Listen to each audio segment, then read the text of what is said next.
Hello everyone, welcome back to Pandora Directive. As we left off, we were reading the newspaper. Right. We need to go to Rooks. We need to go talk to him again. About this newspaper that we got. And read all the funny stories in it. I can't imagine why you don't get as tired of bothering me as I get tired of you coming in here. So what do you want now? Can we stop talking about coconut stuff? Nah. You talk about coconut stuff, I ignore it. Because I have nothing good to say about it. I remember Lucia Purnell. Quite a strong-willed young woman. She works for the Bay City Mirror and came to interview me right after my shop was broken into. I have her business card here if you want to contact her. Bounty is a chocolate bar that is purely coconut. A lot of people love it. I don't.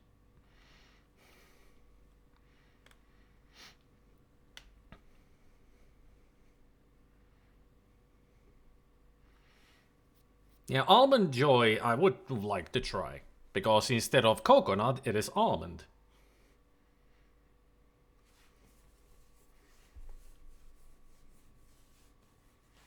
We have paper towels of Bounty as well, but we also have the Bounty chocolate bar. But mostly in Finland, Bounty is a joke. At least a lot of people use it as a joke because there's a lot of Finnish people who don't like coconut. It's too much of an exotic fruit for us.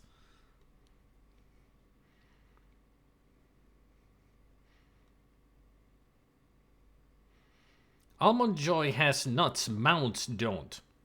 So Mounds is only almond? No coconut?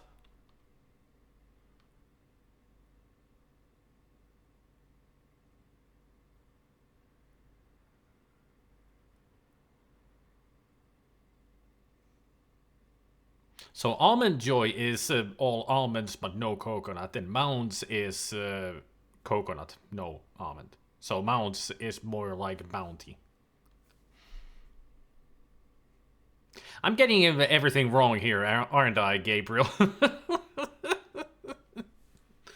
I'm getting everything mixed.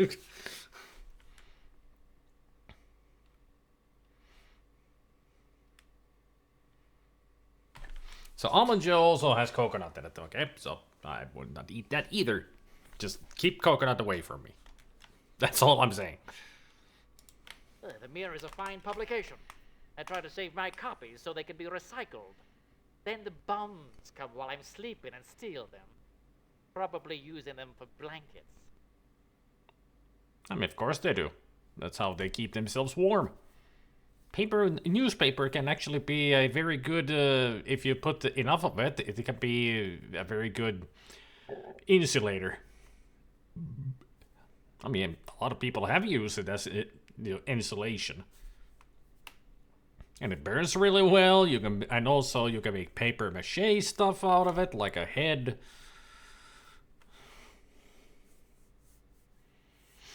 So if you were stranded on a desert island with only coconut palms, how would you survive? Fishing? That's always a choice. I can catch crabs. If there's birds around like seagulls, I'll try to hunt them down. Fish, any kind of fish that I can find.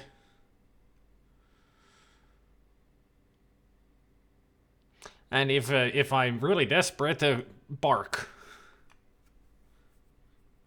But really, when there's nothing else to survive on, then I will eat coconut. But I won't like it. It will take a long time for me to get used to it. Unless you can purify water, then you'd need coconut water. Yeah. Well, I would say that if I were deserted on an island that had nothing but coconut trees, I would die. Literally. Because I would not be able to eat or drink any of the coconuts. I would just perish in a couple of days from either hunger or dehydration. Because literally, coconut does make me gag.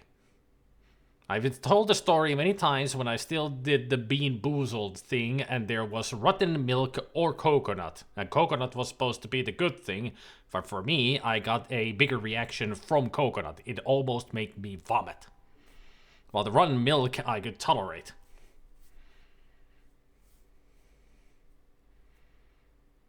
As soon as I got that coconut was so strong, as soon as it hit me, I just spat it out and almost lost my lunch.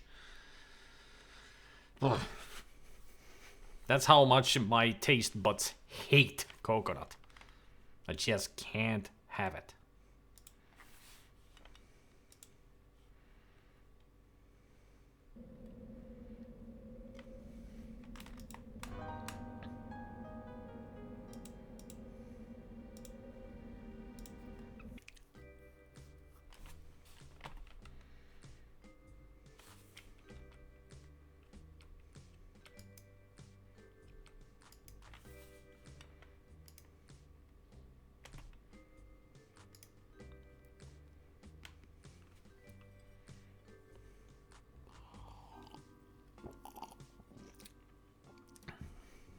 At one point, I actually tried the pina colada. I was like, hey, I've heard about this. It's supposed to be good. I drank a little of it. I was like, there's something odd about this. Took another swig. There's something definitely odd about this. And then I looked.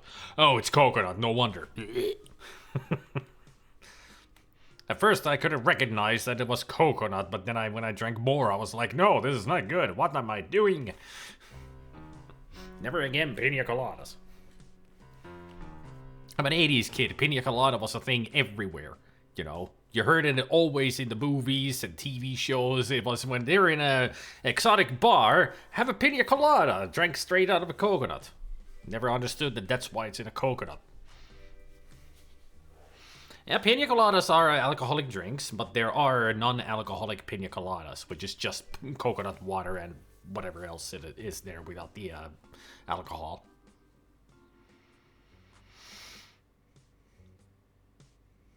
Oh, Kinder Bueno is actually the best one. I enjoy Kinder Bueno as much as you do. I mean, maybe even more. Not tolerate. I love it. To me, Kinder Bueno is one of the best. It's also one of the most expensive, but it's Kinder. What do you expect? Hey, Spicky. Would you like a pina colada? You mean that song?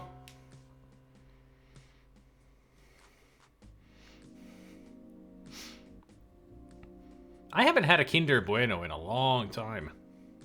I should find some of them for Easter. Gotta have Easter candy, so I wanted to go with Kinder. I'll buy a Kinder Egg, and then maybe Bueno on the side. Hey, you got the new glasses. Yes.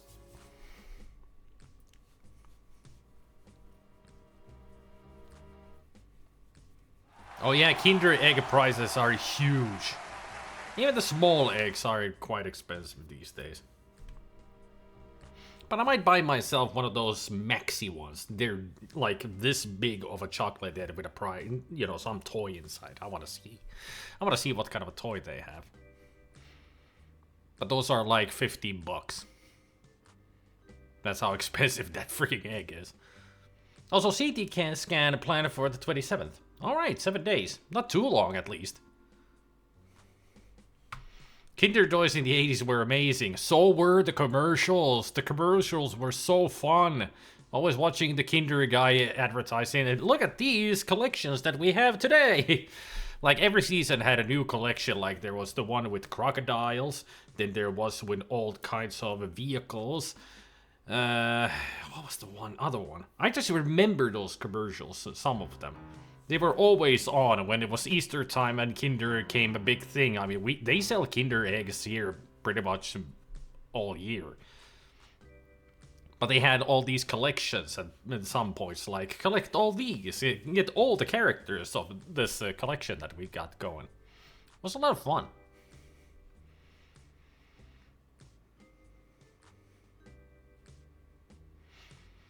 I know, Spicky. I mean, you're just expecting the worst, but I'm expecting the best. That maybe it's something very simple that's going on with your neck and head. At least I hope so. I mean, that's what I'm hoping for. But at least the CT scan will give us closure. Like, what might be going on there. So all we can do now is wait. So you gotta be patient, young Padawan. Thanks to some kids swallowing the parts, they stopped it. They had the tiny little moving parts. Yeah, they did. And because of also that, them swallowing the parts, America has made them illegal.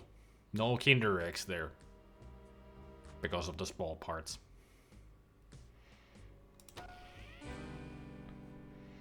Let's call Gordon, see what he has to say about things.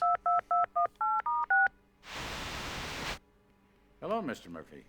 How goes the investigation? It's coming along, but I still need to get a few more details from you. Please, please, I am at your disposal.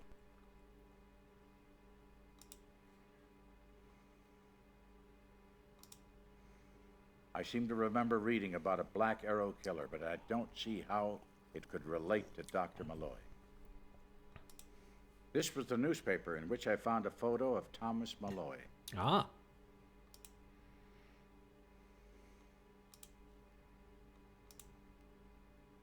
I can't place the name.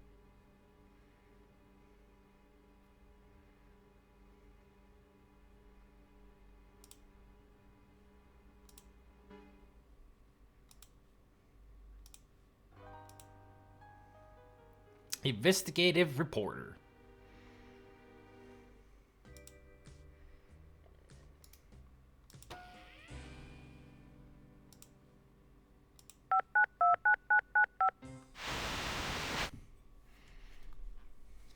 This is a private number.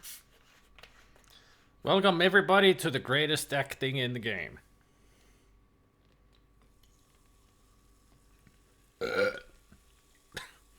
Also, remind me not to burp too much today. I ate some kebab for lunch and this is horrifying of a smell.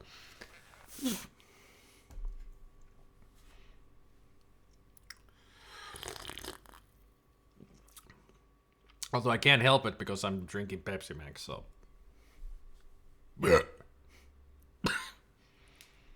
Oh yeah, they fixed it. Right. Now special Kinder eggs that have a protective capsule inside is separating the food from the toys. Yeah, because back in the day they didn't have the capsule.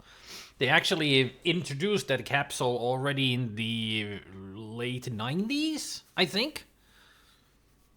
At least over here they started doing that already. Maybe the US fixed it much later.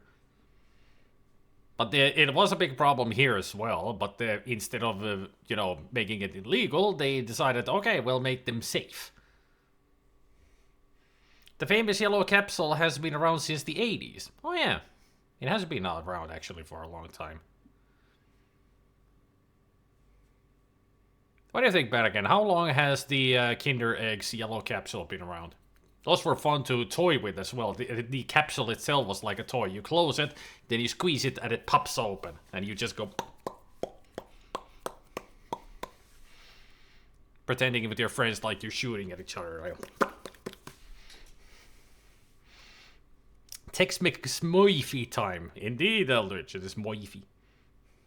Yeah, it is the yolk with the toy inside it. I see some kind of Kinder Eggs in the stores, but they are different.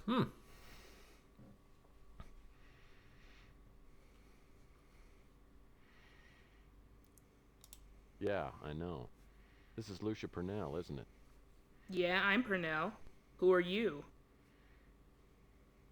My name's Murphy. I'm a PI, and I'm investigating a case you covered in the Bay City Mirror. The Black Arrow Killer. Yeah? So are 1,000 other people. What makes you so special? Oh, we have plenty of those, Goblin. We have plenty of those. And usually the toy also is like a knockoff product of something. Like there's a whole series of My Little Ponies, and the pony toys don't even... they barely... well, let's say 50% resemble the character that they're supposed to be. So they're not the best. But usually people go for those because they're cheaper, you know. But the chocolate is on the same level as chocolate calendar chocolate, which is subpar of chocolate.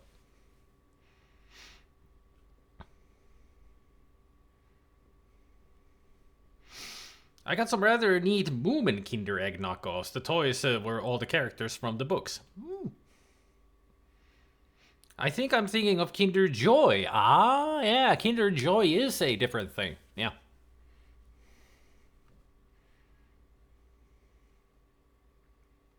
I've got a note that might be from the Black Arrow Killer. Okay, let's meet. I can tell you whether it's the real thing or not. I live in the old city on Chandler Avenue. There's a diner close by called the Brew and Stew. Let's meet there. I know the place. I'll be there in 15 minutes. By the way, what did you say your name was? Tex Murphy. That's T-E-X. I got it.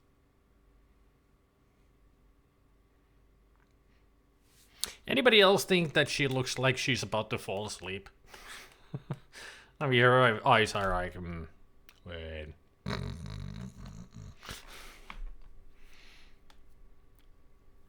Not like Kinder toys are much better. I got a Frozen's idiot reindeer and some blue critter laying flat on the treasure chest that is a stamp of a tubular bone shape. Alright.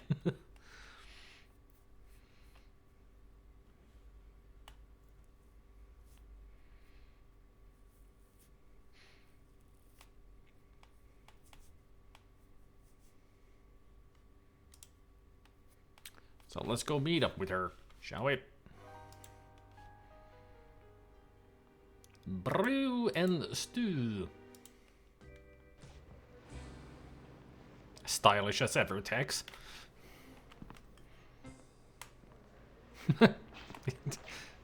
Well, Louis got the bourbon ready. Well, I hope I didn't take you away from anything important. Nah, just a fight with my editor. Can't even remember what we argued about. Well, don't worry, because I'm not here to start a fight. Truth is, I piss people off, usually the wrong people. Well, at least we got that in common. Good. Now, you said you had a note? Yeah.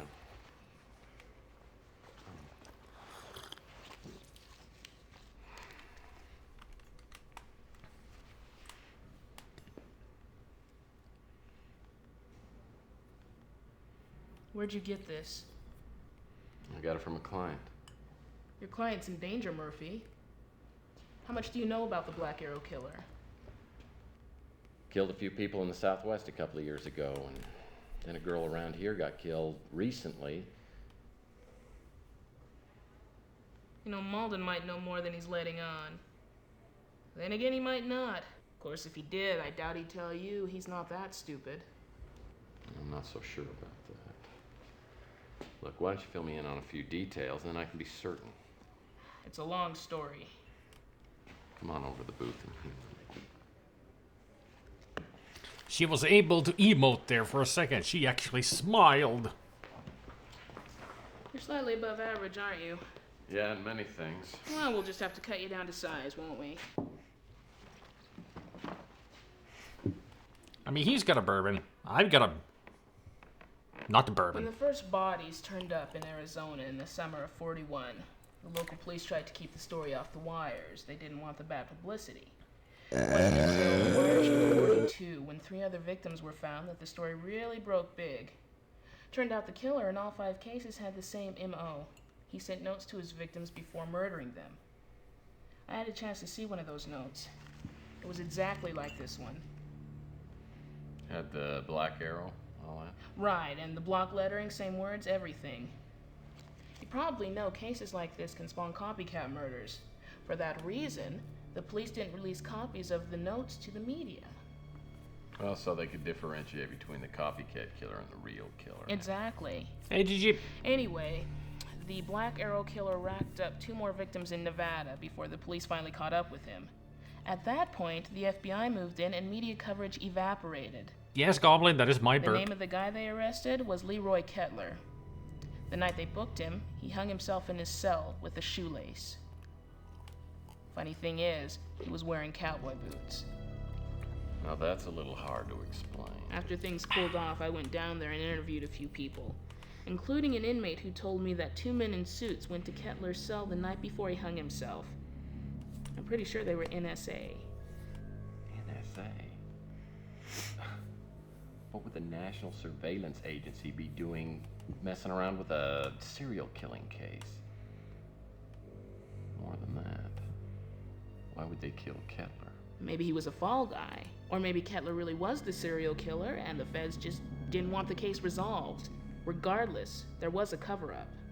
Mac Malden said there was another case around here. How does that tie in? It doesn't. The girl was a grad student at San Francisco Tech. There was no indication that she was receiving threatening notes, and there was nothing out of the ordinary before she was murdered.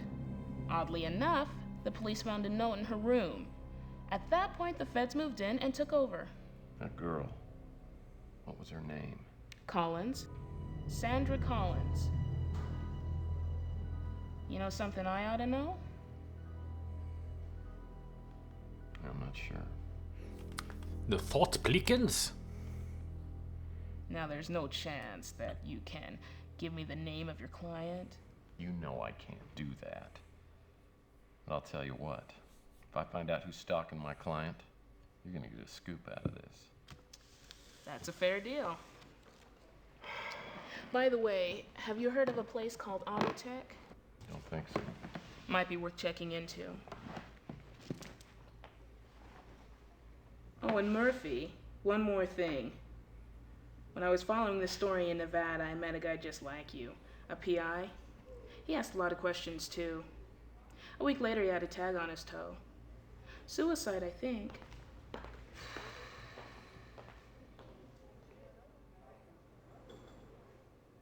Fair warning.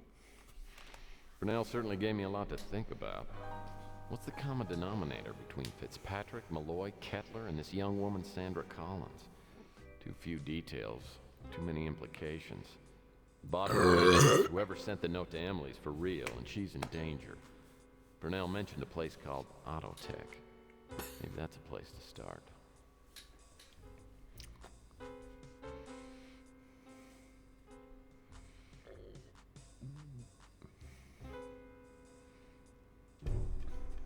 Somebody just jumped off the water tower on the roof of Rusty's funhouse. Dressed all in black. Maybe Emily wasn't just imagining that someone was watching her. Yeah, not suspicious at all.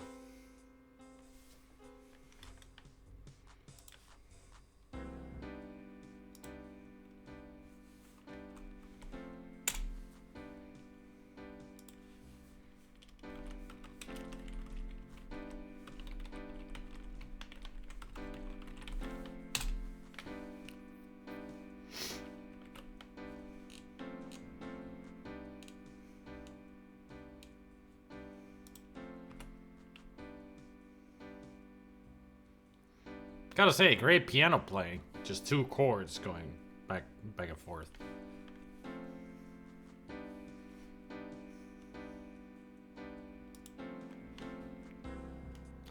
It changed. Oh no.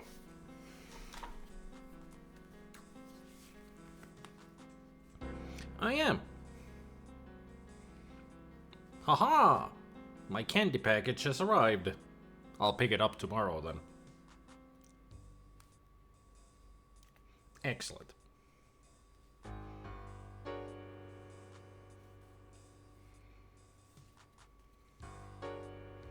And also, within the next hour, there will be another delivery. Food delivery. Groceries, you know. Both those, so they'll arrive within an hour. Or around that time. We'll see. But if I get up from the chair for a moment, that's because I'm gonna pick them up.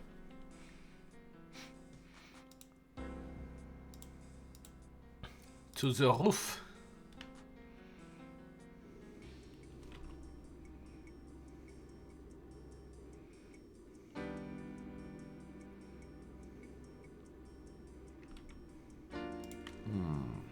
Somebody left their coat here.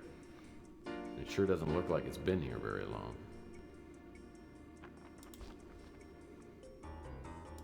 I wonder if this jacket could have been left by that shadowy figure I saw up here earlier. Let's see what's in the pockets. A cufflink and torn pieces of a photograph. Oh, great. Another scraps that we need to assemble. DH. Probably the monogram of the person I'm trying to find. Very fancy cufflink.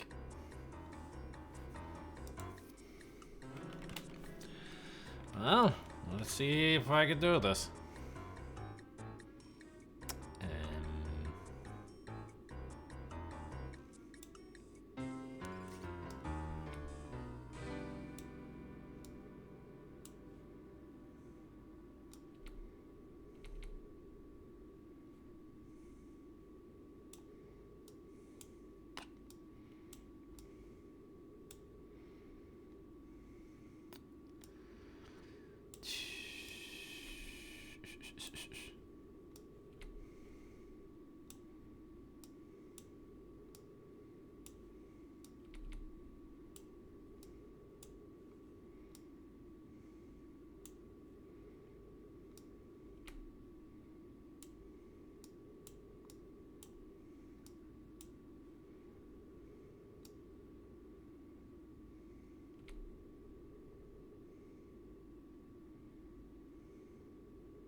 Did I?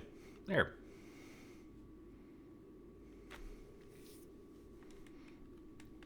Ta-da. You haven't really missed much, Lisa. You just missed me talking with Lucia Purnell about the Black Arrow killer. And she told us about that there might be connections with the NSA, and there's a place called Autotech that we're gonna go check. Then we saw some creepy guy in a black suit hovering here, coming out of the water tower. So apparently the lovely lady, singer lady in the club was not talking fibs, as in she was telling the truth. Somebody is stalking her. And now we assembled a photograph. Looks like the exterior of Autotech, whatever that is. Well, Purnell seemed to think it was important. If I can examine this picture more closely, maybe I can find something that will help me figure out where this place is.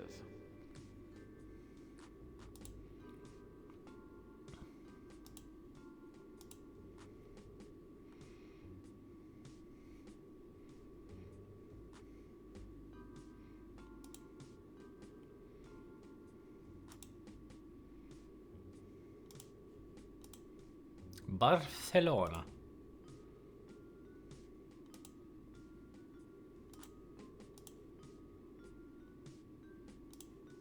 Looks like Autotech is located at 144 Barcelona. If I'm not mistaken, that's down in the industrial sector. No parking. And somebody has parked there.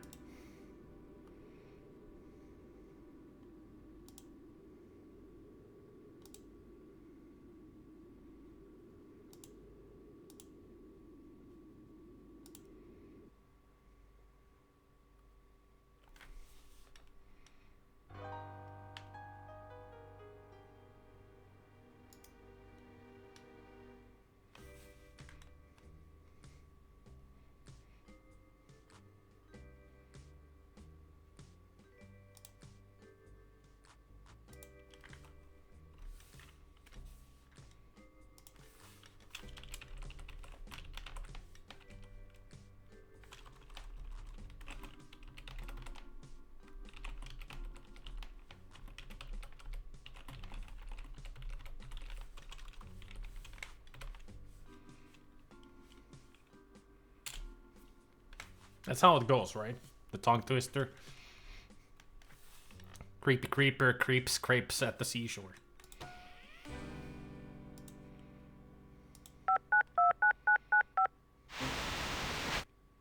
Hey, guess what I found out? I got a source that told me Leroy Kettler signed a confession before he supposedly killed himself. Only now it's like the confession never happened. No paperwork, no nothing. So Kettler was the real Black Arrow killer? Looks that way. Maybe the NSA found it useful for people to think that the killer's still on the loose. So why'd you call? Yeah, I just needed to ask you a few questions. I am looking at the camera, definitely not a reading from a script that is, probably just stuck under the camera. But then again, pretty much everybody does this these days when they have a script to read. And if it's a long one, they usually tape it somewhere around the camera, but you can see from the eye line that...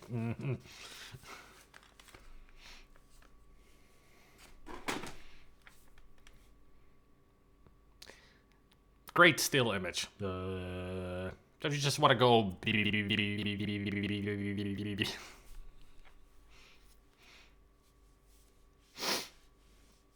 Gee, if only there was a worldwide information service in the future where you could check the company homepage along with other business info. Hey, the internet wasn't invented yet. Or maybe it got destroyed during the war. I mean, when this game was made, internet was only just, the World Wide Web was just forming, so it wasn't a thing yet. That's why we have all this. The only way to get information is still old newspapers and such.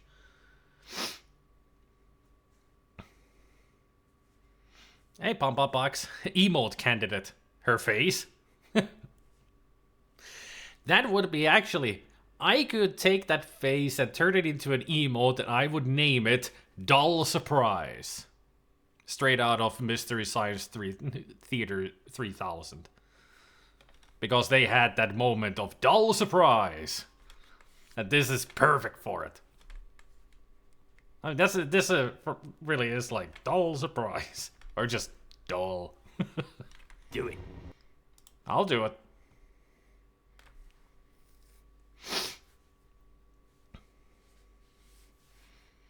I mean, these games are great, Goblin. These are film noir, all of these Tex Murphy games. Film noir sci-fi, because they all have science fiction elements. It's in the future, there's been a World War III, mutants and all that. We go to space. Okay, but I can see you in 30 minutes. Or so. I can't help you, but I'll check my sources. That's not in my area. There's nothing I'd like more than to light a fire under the National Surveillance Agency. It's like they say, absolute power corrupts absolutely. Well, that's what happens with some games, Goblin. They make it exclusively for something, but then they don't think about porting it anywhere else where it might do better.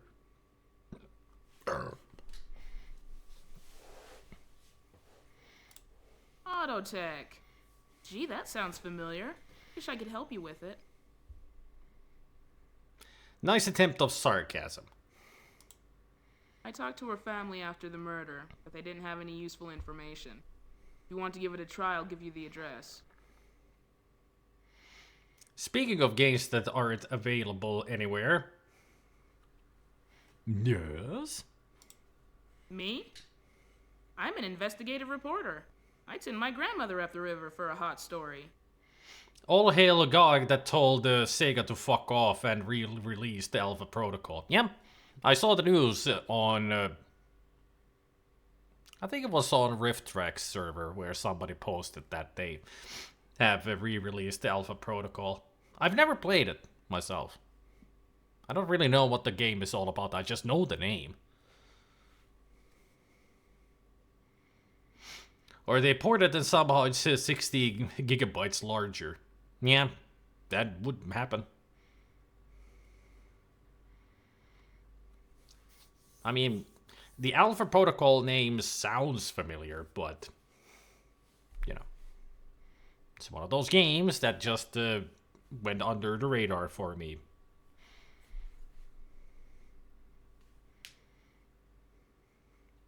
Just tell me, how tolerant are you to bugs?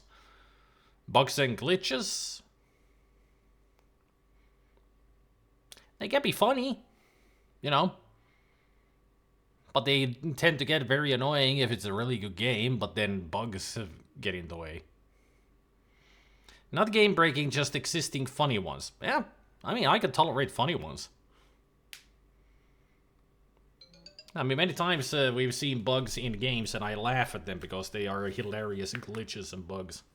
Those I can easily get entertainment out of. Oh! My grocery delivery actually is gonna arrive very soon. It's earlier than I expected. Alright, in about 7 minutes. So when we hear the doorbell, that means there's groceries behind the door that I'll have to go get. Alright.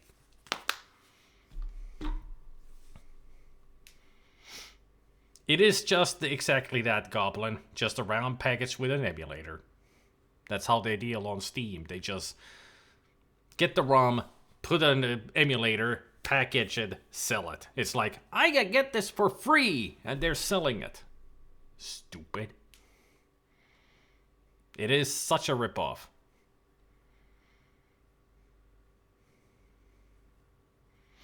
The enhanced features they mentioned is all available with Vice. I like working for the Mirror. It's small but respectable. Plus, they let me do what I want. I can see that you're liking your work. You're so happy.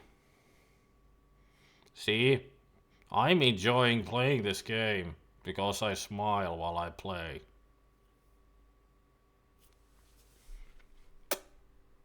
Why am I not surprised? Because it's Steam. I mean, just imagine all of those adventure games, all the Windows and DOS games that they have there. They're all packaged with either ScumVM or DOS, old versions, and they still haven't updated them. Still no updates for ScumVM or DOS. So when you start up DOS, it's they are still like 0.72. And ScumVM is like 2.2, and now it's up to like 2.8. So when you start a game that uses ScumVM, the ScumVM will ask you to update it.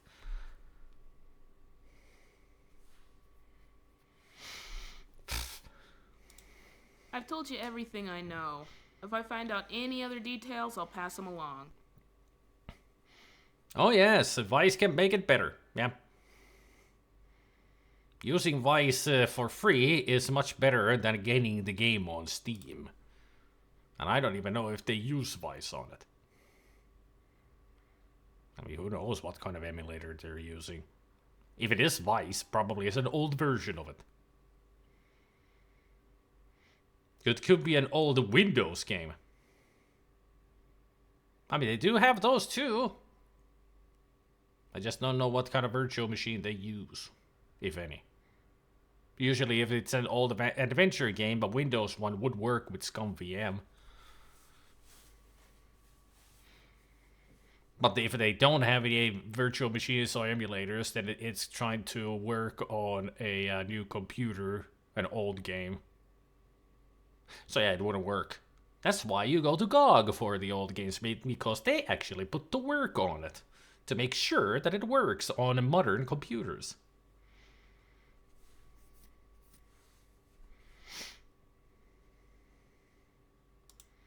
Are you gonna ask me about every person you ever heard of? Yes. Yes, I am. It looks authentic. I'd say your client's life is in danger.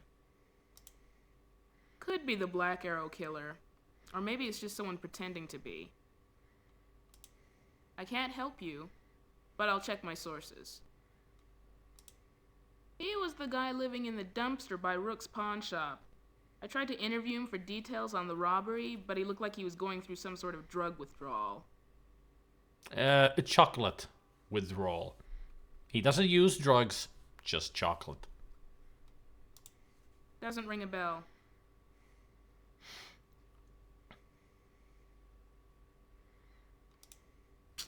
Can't help you with that.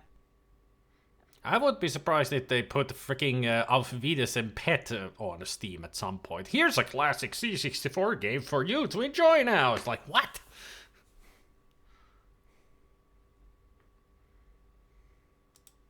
I remember when Rusty disappeared. Big news. I hear they found the body right in the funhouse. Yeah, because we found it. Castle of the Winds? I've never heard of Castle of the Winds.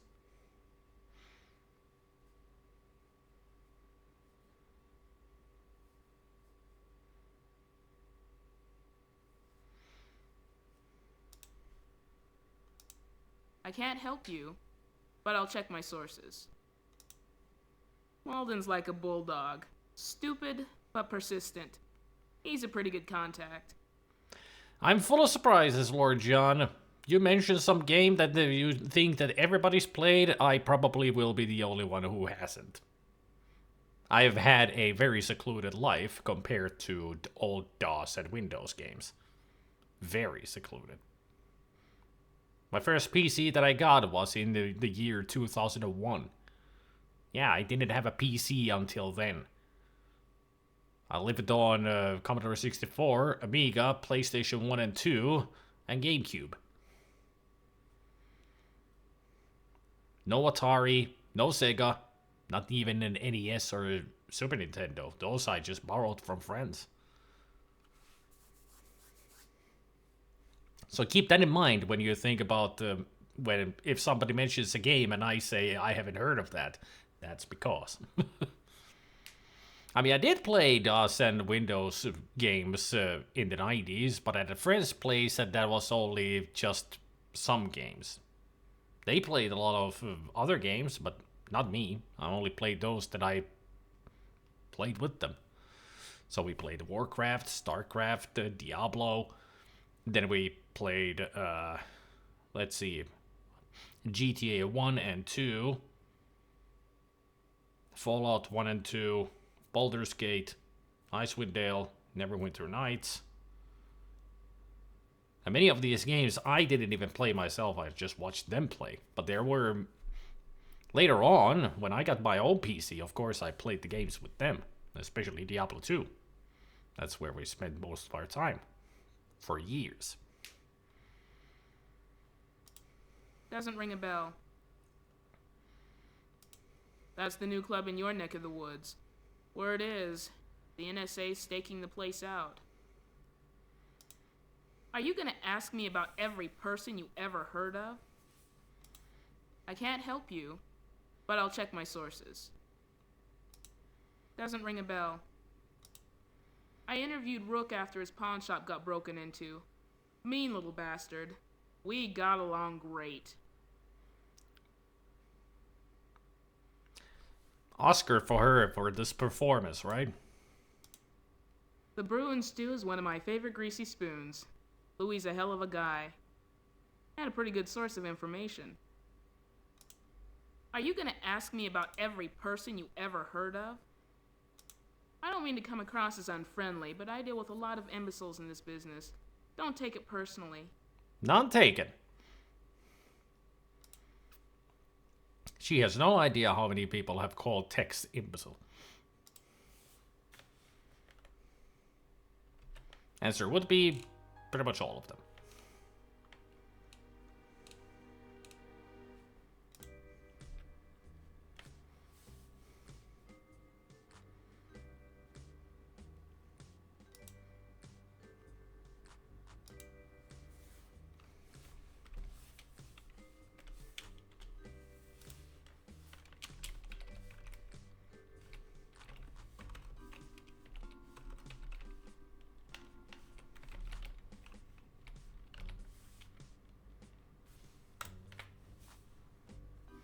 And the Academy Award for Best Emotional and Groundbreaking Acting goes to...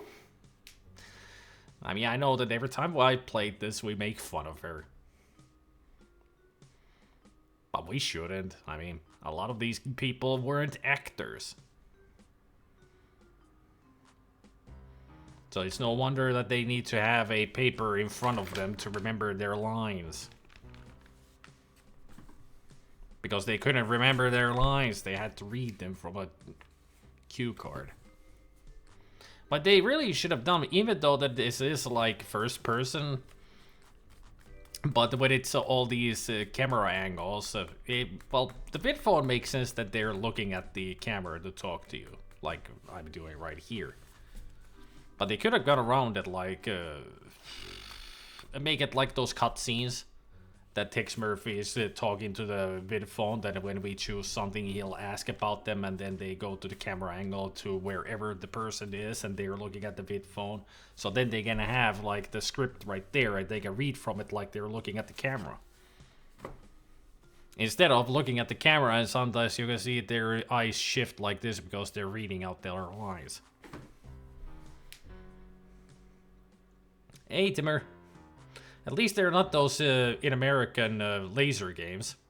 But those are hilarious to watch.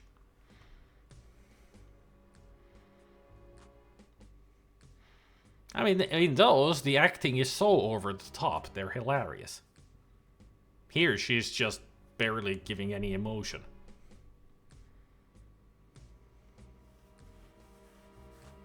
I mean, which one would you like to see? Somebody not giving a shit, or somebody going overboard? For me, going overboard is the more fun acting. If somebody doesn't give a shit, it's just boring to watch.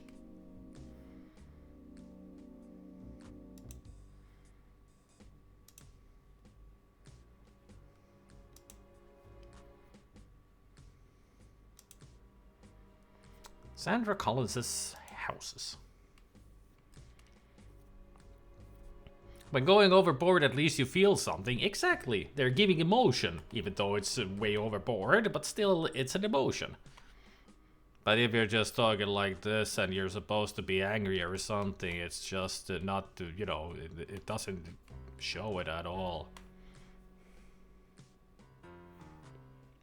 I know he's planning to play an American laser game. But the problem is, I don't know how to play, you know, how to get them to work. I mean, those are old games, right? There might be a way to get them to work. I mean, I wouldn't mind playing that Mad Dog McCree games. I think they're ALG. Those would be fun to try. The Collins residence is in the new city, in a nice middle-class neighborhood. Takes some explaining, but I finally get Mrs. Collins to let me look around her daughter's room. She tells me that nothing's been moved in the room since the police were here. Don't play any of the ports. Yeah, I've heard that the ports are bad. The DVD versions should be played.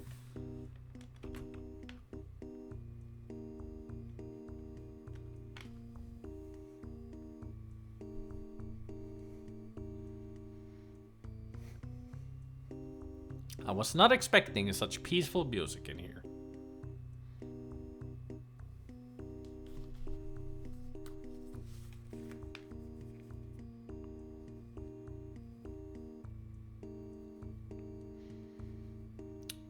Also, where's my delivery? It said 7 minutes on here, and that was, I checked it 13 minutes ago.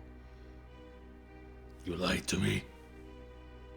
Probably got stuck in traffic. I mean, at this hour, possibility that they got stuck in traffic. At least now it showed 2 minutes and they were like right around the corner. So it's probably more, looking at that and they're over there, it's more than 2 minutes, maybe 4. You have a jet on your chest. Shelves are filled with reference books, but it's nothing I'd be interested in. These bookcase doors don't have locks. Nothing in here at all.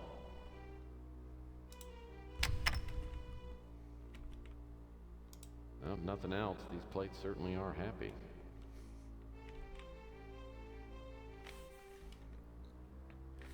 Oh. They certainly made a mess of this place. Sandra Collins, if you guys remember, is the first girl that got killed in the beginning. Dexter.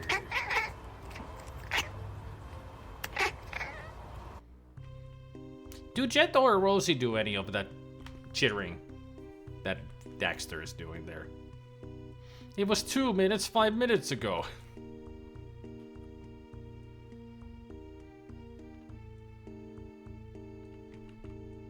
Well, the bed looks comfy, but there'll be plenty of time for a nap later. Now there's no lock on the drawer. A simple yet attractive nightstand.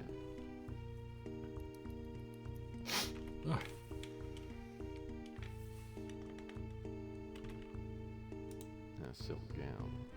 These papers lying all around don't appear to be very important. Looks like a copy of Sandra Collins' resume.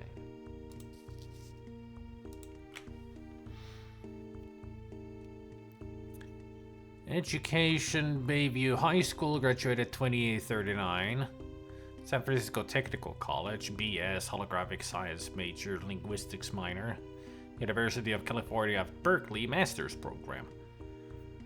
Work history, data entry, beneficial insurance, Branson Services, San Francisco Tech. Worked on development of Amy T. Wilmer Memorial Display. Helped design holographic projection system, designed holographic projection interface, yet again at the same tech as a research scientist. Designed a micro holographic projection system to be run with an unspecified power source. Note, member of SFT Student Roundtable, ranks in top 2% in GPA. She was smart. Job skills, highly trained in theory and the development of holographic projection systems, strong linguistics education, proficient computer skills, strong organizational skills, exceptional interpersonal skills. References available upon request. She be smart.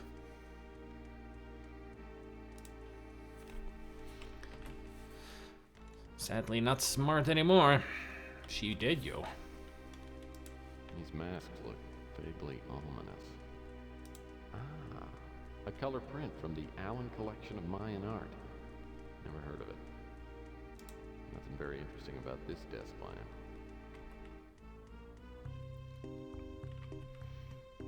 San Francisco Tech doesn't have any major sports teams.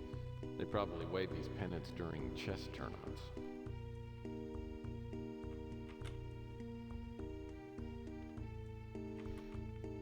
How can they misspell shut the fuck up? Shut fuck the up. Okay.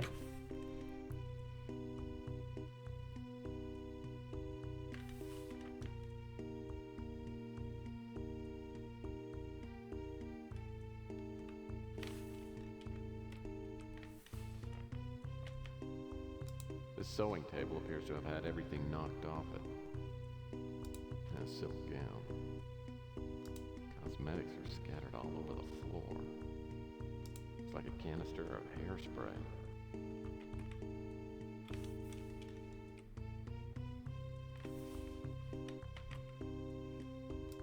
Cosmetics are...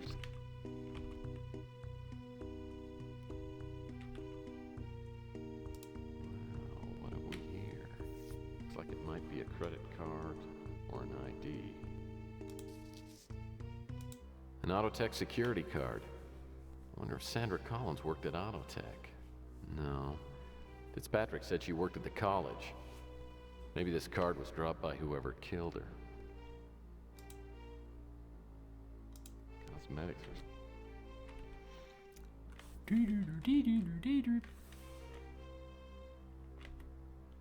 Nothing of interest in here. The shelves are filled with reference books, but it's nothing I'd be interested in. Evidently, nobody saw anything the night Sandra was murdered. It's hard to believe with all these houses so close by. I mean, that's true. Those houses are really close. How did nobody see her getting killed? I mean, it was very dark. Nice plant. Where are my groceries?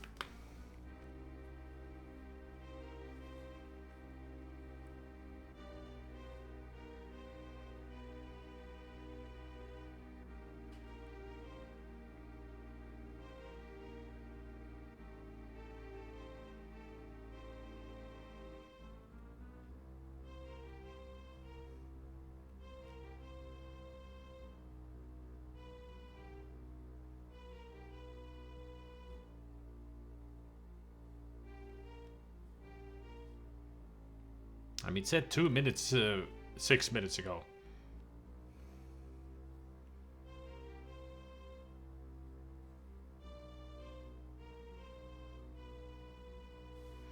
Ads.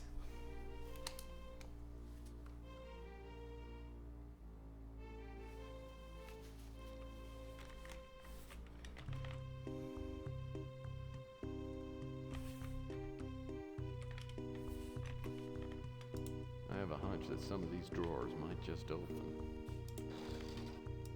Nothing in here but unmentionables. I have a hunch. Nothing in here but unmentionables. I have a hunch that some of the... Nothing in here.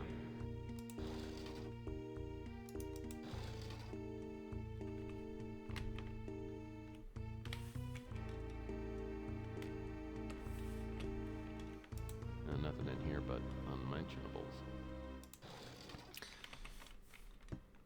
She lived in style, with nothing but unmentionables.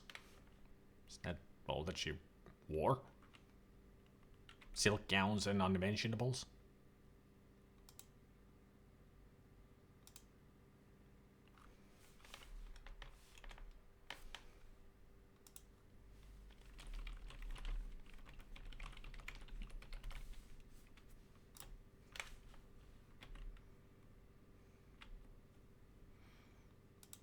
Well, since we got that ID card, might as well go here.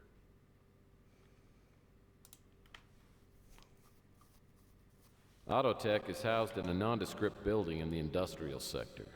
I go around to a side door and slip the card through the scanner. The door clicks open and I find myself in an empty lobby.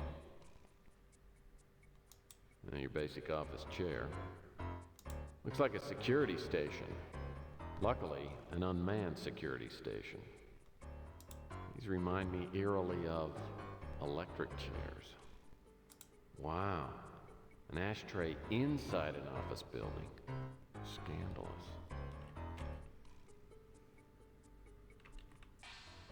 That's an interesting piece of machinery.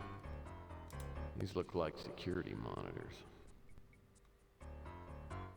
Well, this could be a video camera.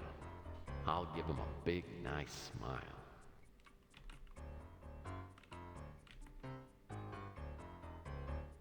Apparently, the employees aren't hat wearers.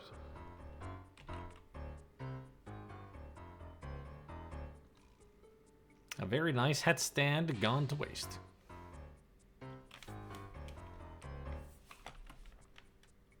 This door appears to be locked from the other side. Typical office furniture. Built for longevity, not comfort. Well, that's a pathetic selection of reading material on that end table. A PC magazine.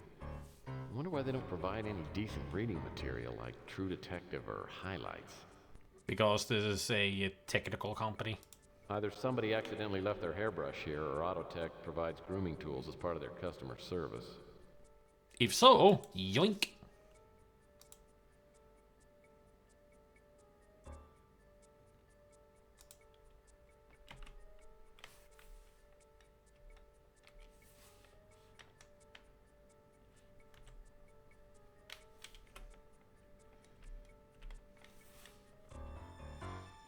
How to buy a new PC. And also, there is a Under a Killing Moon review. Cool. Good game. Hey, I see something. Excuse me, chair. It's a card marked Visitor's Pass. That's a visitor's pass. The world of computing at your fingertips. People really leave these cards all willy-nilly everywhere.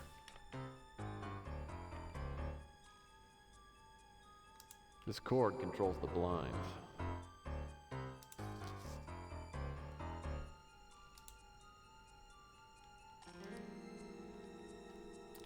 It's a cord.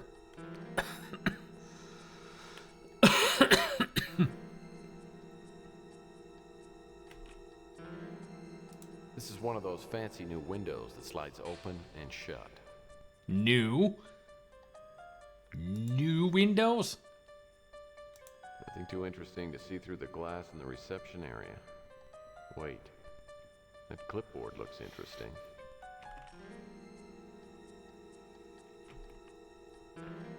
Looks like a desk. It's a clipboard with what appears to be check-in codes written on it. Unfortunately, the writing's too small for me to make out, and I can't quite reach it.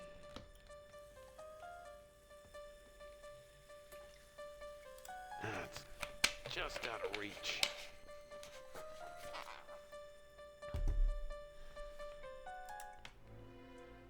Well, that won't work.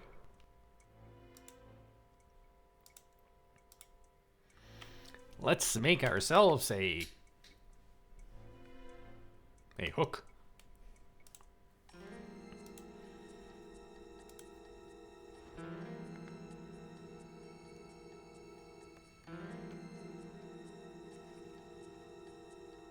Good throw, Tex.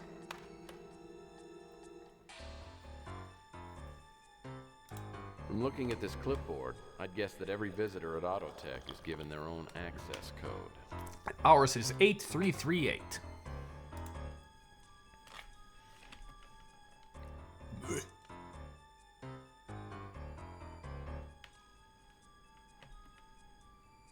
Oh, I'm sure she's a very nice person. Carrie S. Hart. That is a very, very unfortunate name. Because either it's Carrie's Hart or Carrie Shart.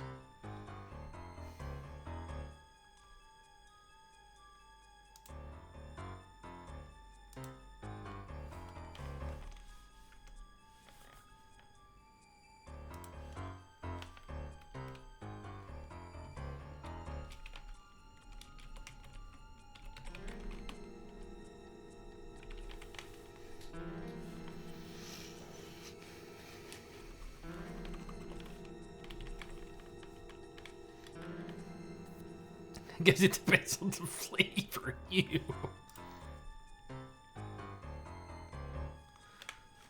Ew.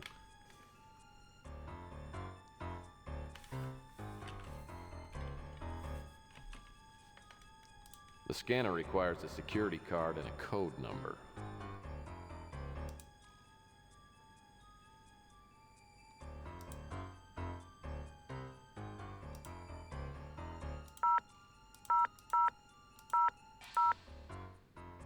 Security code accepted.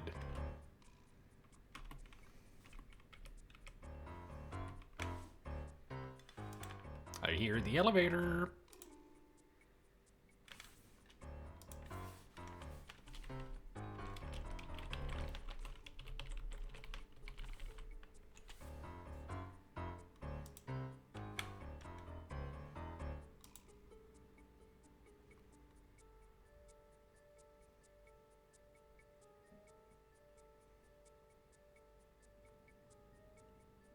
Or at least I thought I heard it.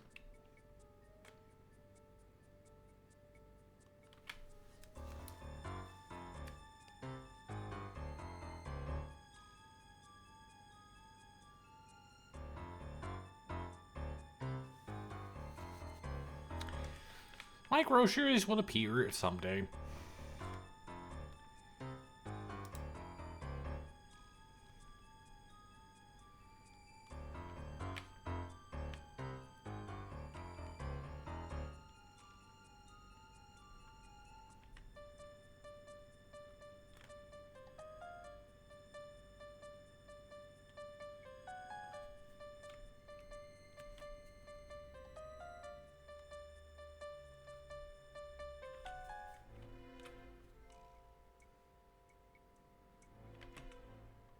Now, there's a window in the door, but I can't see through it due to the glare from the lights in here.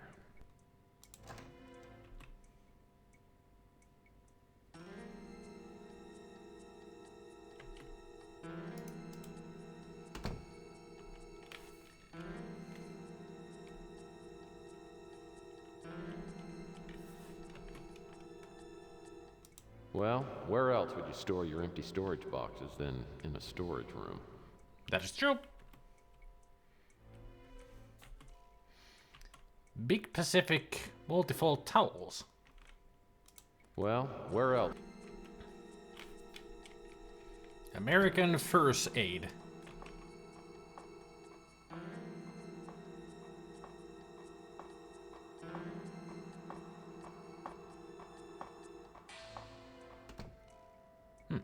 I hope I won't need anything from this cabinet before I leave Autotech.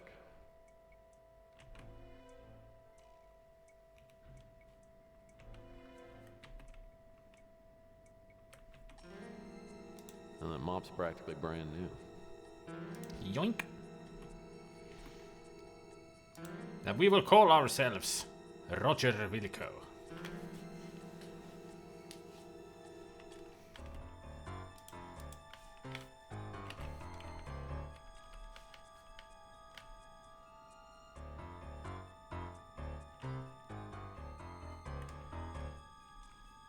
Industrial strength soup.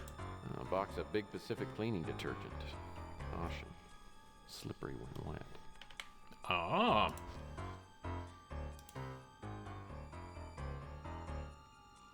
We got a mop.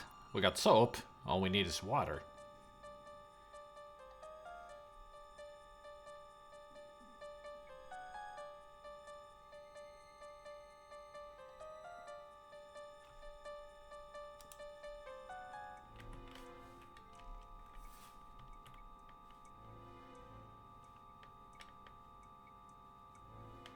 Are we safe to go out yet?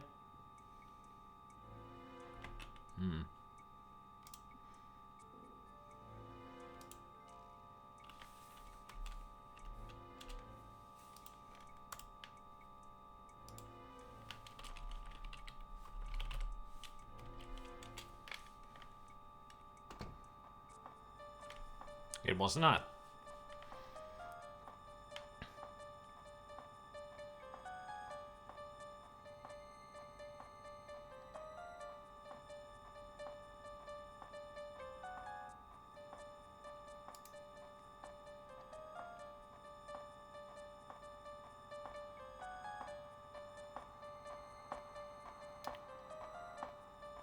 We saw a glimpse of their head, like a flash.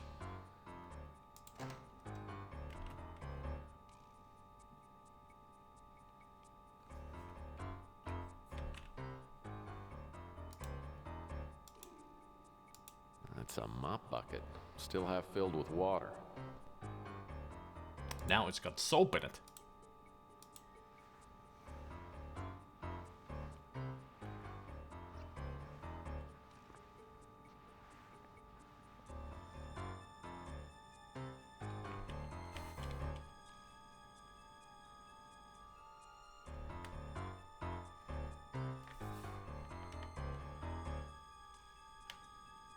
Now let's do a little magic trick, shall we?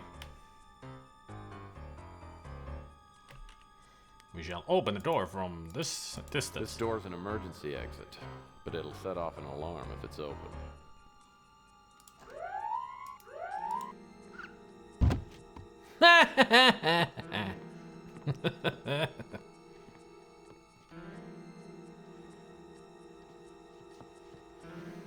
I dragged the big goon into the storage closet and braced the door with a mop. That should keep him out of my way for a while. Good old cartoon logic. Hey, Borsty. No, that just knocked him out. Now we can safely just walk around here.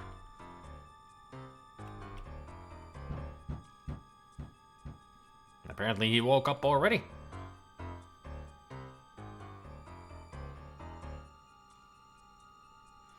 Evidence room. Jackson Cross. Security room.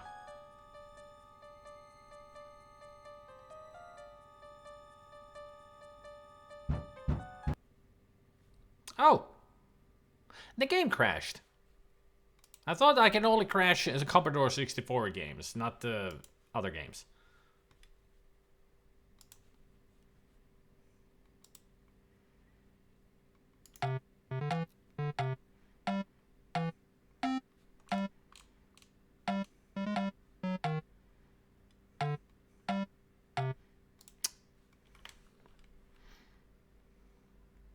Do you wish to continue the current game in progress? Yes.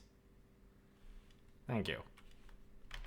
At least it recognizes that if your game crashes, you can just continue. I think we had this same thing last time. Yeah, he's locked in there.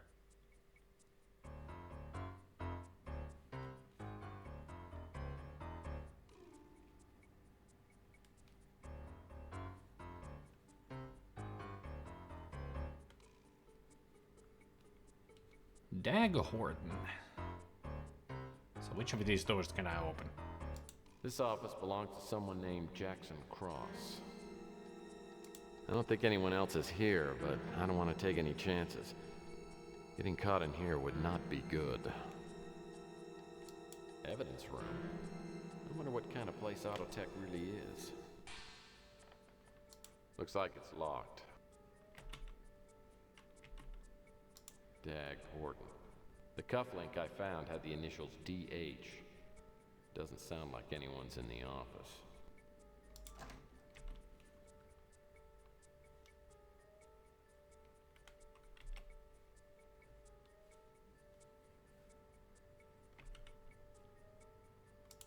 A little Bo Peep. Far from Bo Peep. Angel Darling. Wanted for murder, armed robbery, and smoking in a federal building. Smoking. Mickey the Moose. Wanted for pandering and illegal organ donation. Slick Molson. Looks like a hairy Clint Eastwood. Or Charles Manson. This looks like the collectible Patty Hearst wanted poster. One of these guys must be Horton. Now I'll be able to recognize him. Bruh.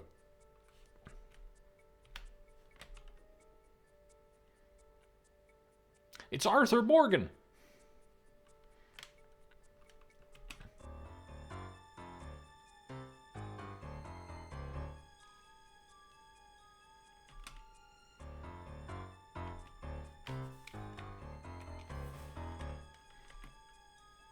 A king-size ashtray. A perfect place for llama butts.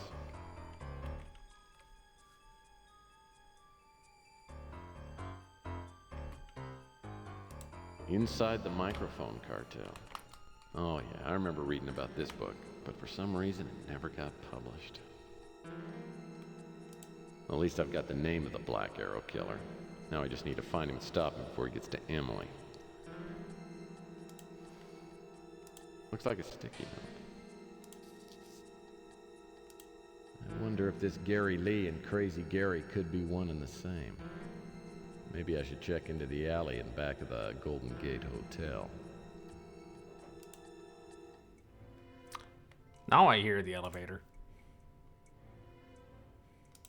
Hyperpentium 360. Whoever this guy works for, they certainly did good equipment. This guy seems to have a microphone fetish. Or maybe he can do office calls from here. With the Hyper Pentium.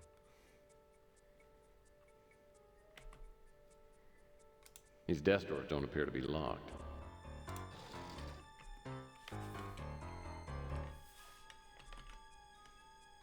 A necklace, huh?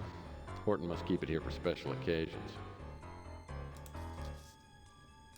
Unless I miss my guess. Looks like the Black Arrow Killer took a little memento from his last victim. Uh-huh. It's gotta mean Sandra Collins. We're on the killer's trail.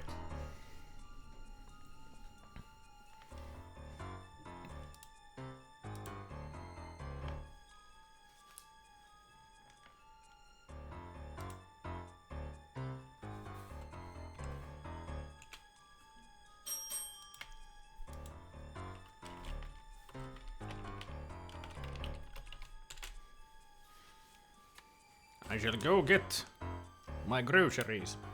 I'll go right back.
Hello, I have returned.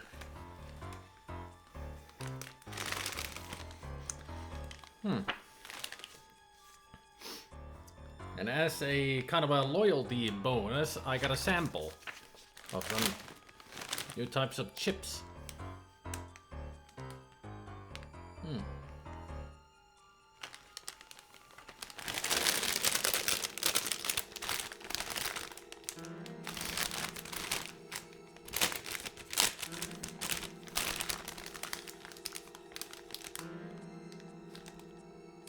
Cheddar snacks with ranch flavor.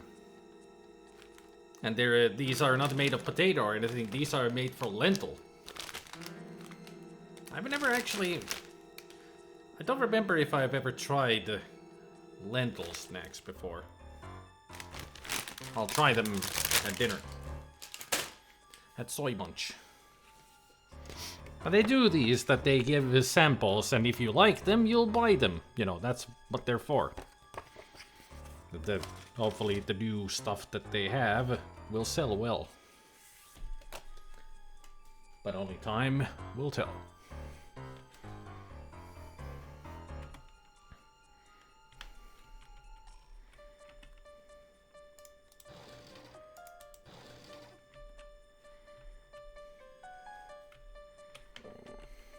Looks like the same kind of junk I keep in the top drawer on my desk.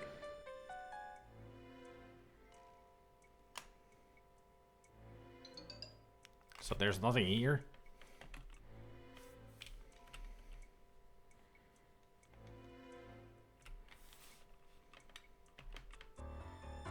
Not even a flashlight?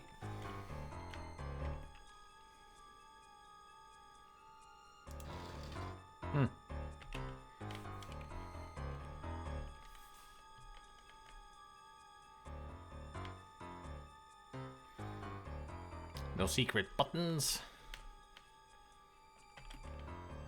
A music CD player.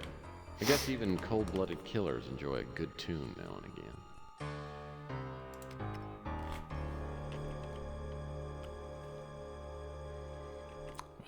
Well. They put a key in there. Kind of a lame hiding place for a key. Or very inventive. A music CD player. A CD case. I wonder what our friend listens to. Let's see. Quadrophenia? Tommy? Live at Leeds? Horton hears the Who. Funny.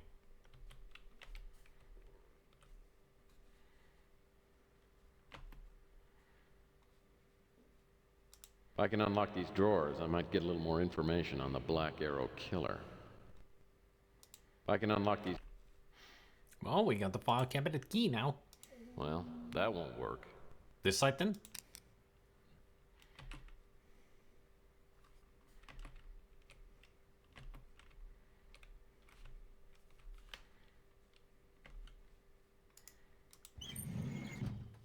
A llama matchbook tin. I'd walk a kilometer for a llama. Let's see what's behind this drawer. A llama cigarette tin. I'd walk a kilometer for a llama.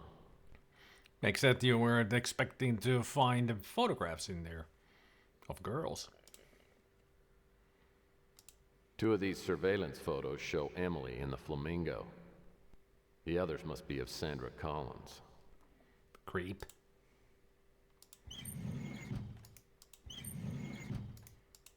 So it just opens the bottom drawer. Got it.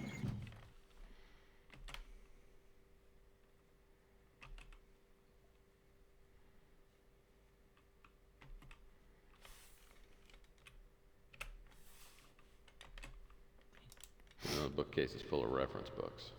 Nothing too interesting. Except on top of there... This key looks like it might go to a padlock. Oh, a Meisterlock padlock key.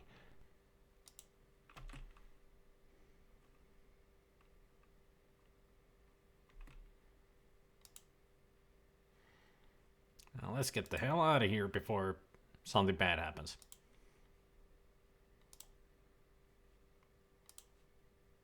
So, who was that young woman I saw you in here with? New romance? No. She's a reporter for the Bay City Mirror. She wrote those articles you were telling me about. She Welcome gave me back, some new Bannigan. information, so I need to check out a few things with you.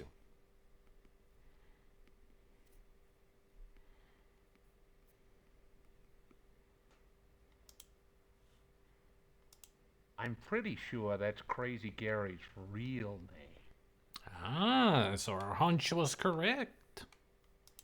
Out of my league on that one. I don't know what to tell you. I don't spend much time on the roofs around the neighborhood. I hope you ain't messing around with those guys, Mike. I hear they ain't so easy to work with. I guess we'll find out later on how easy it is.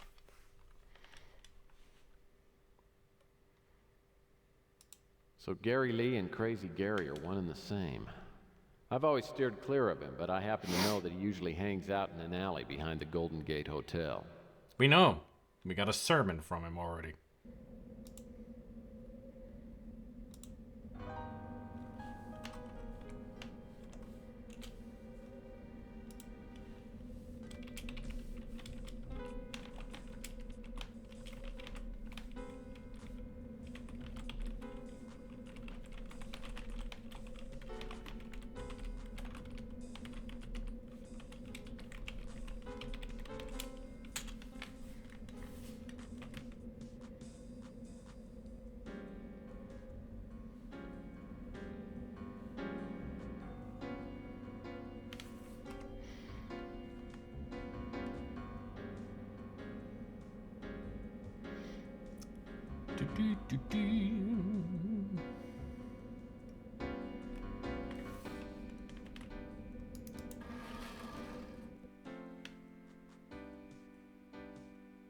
There he is.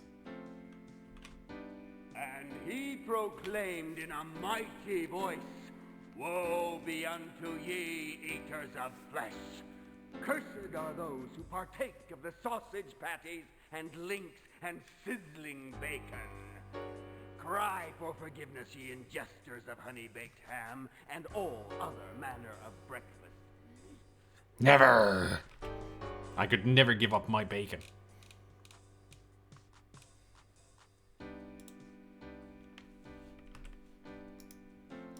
A blessing be upon you and your progeny unto 3 generations. How may I assist you in your thirsty quest for knowledge? Ooh, blessing onto 3 generations. He's being very generous indeed. Yes, that is my name, though I am aware that it is not the name I am known by.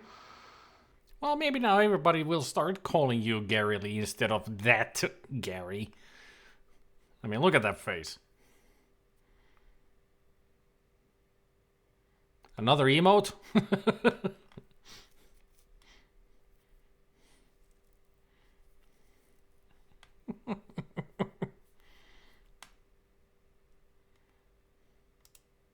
My ignorance is regrettable. I am unable to assist you. Yes, I know him. He came to me bearing a bottle of exquisite scotch. In exchange, I was to watch to see what deliveries were made to the Fuchsia Flamingo nightclub. Earlier today, I spoke with him and told him that I saw a package delivered yesterday. He was very pleased.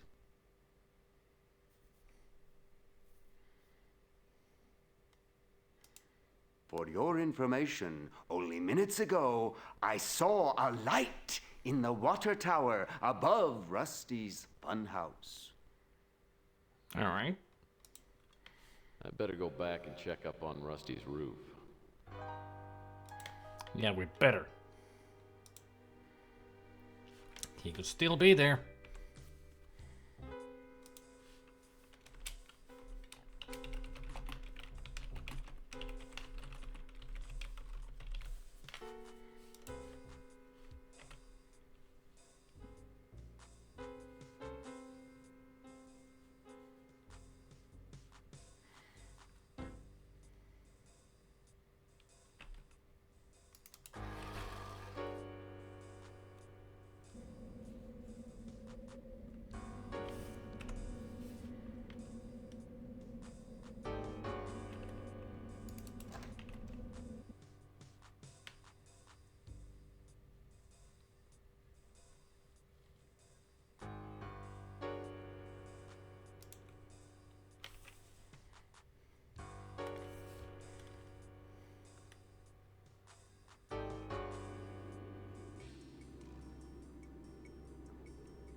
I climbed the ladder to the water tower trapdoor and used the padlock key from Horton's office on the Meister lock.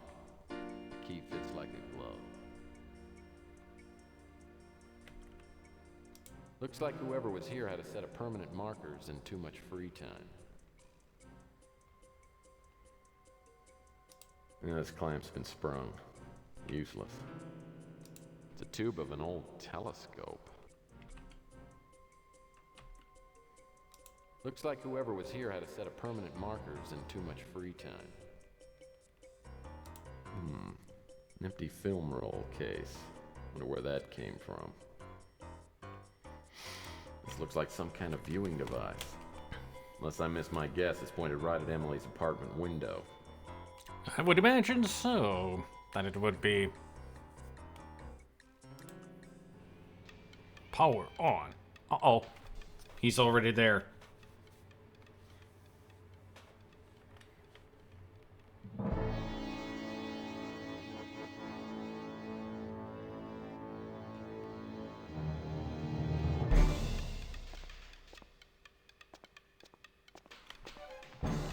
Come on, Tex.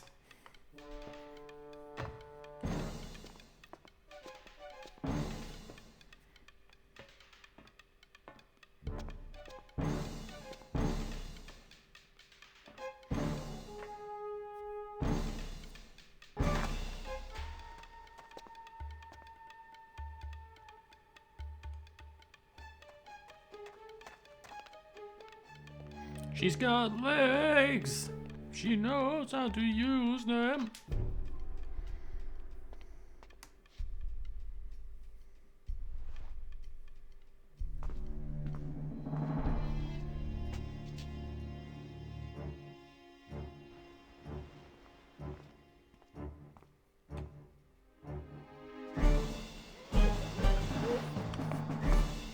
Run, Tex, run!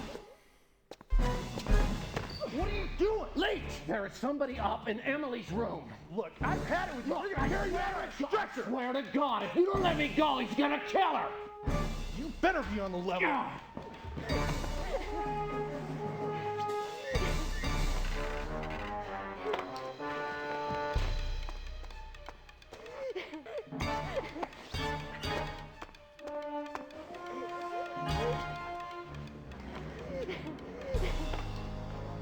Tequila!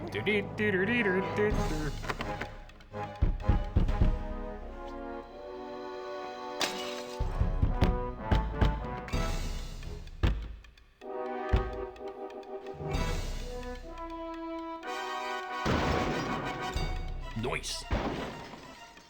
Not so noise. Are you okay? I gotta catch that guy. Hey!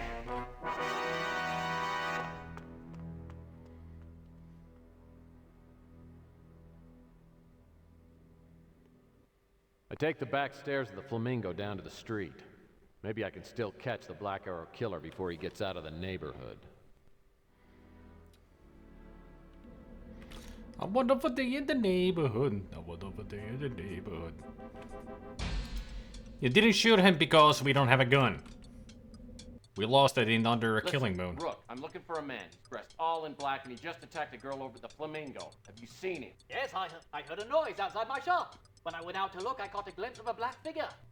A moment ago, I heard a noise on top of my roof, but I don't know how it could have got.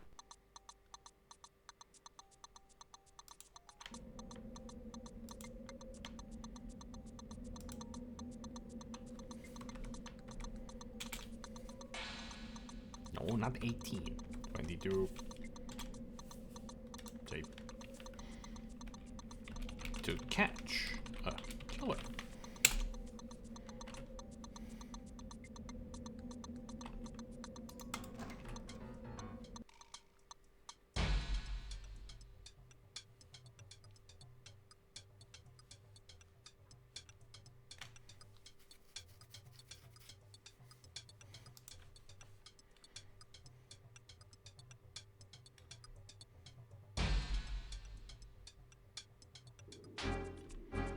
There he is.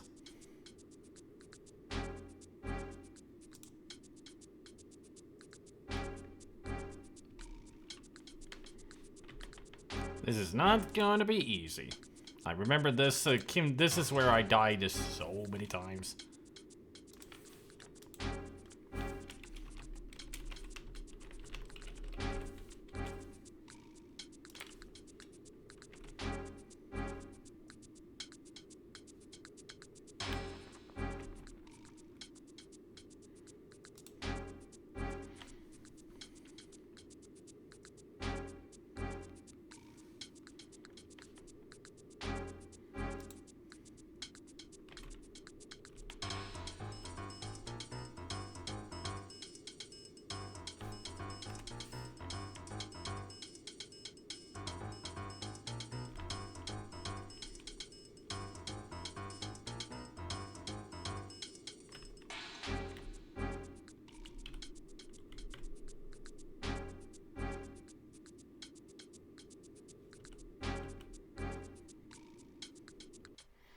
There we go. Didn't get shot this time.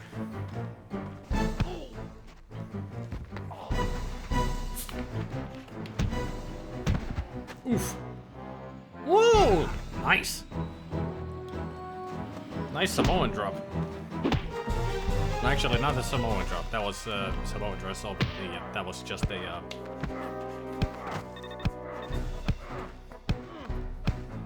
Damn, Tex! Woo!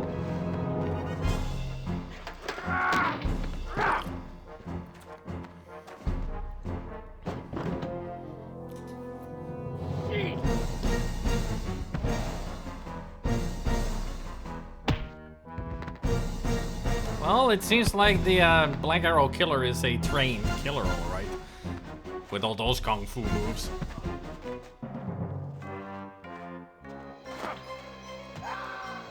Well.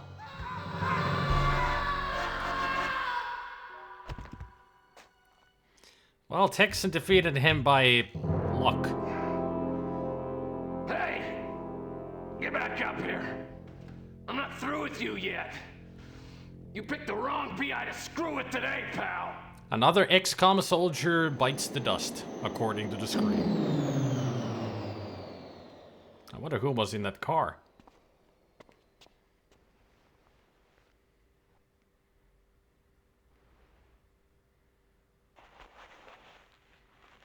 Well, well. It isn't Mr. NSA alumnus, Dag Horton. I have the strangest feeling he's not the real Black Arrow Killer. I'm missing part of the picture here, but what is it? And what's the connection to Malloy? Good question.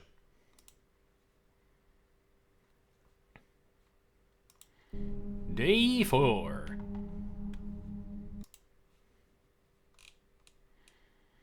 Out of the past.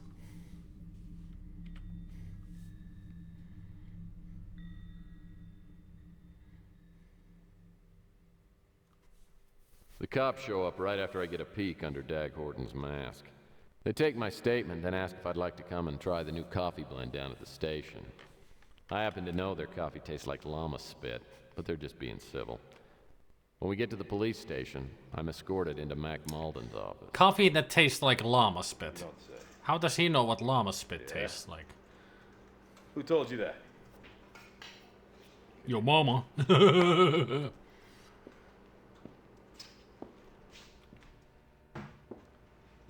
Did you know the guy you threw off the roof? I didn't throw anybody off the roof, okay?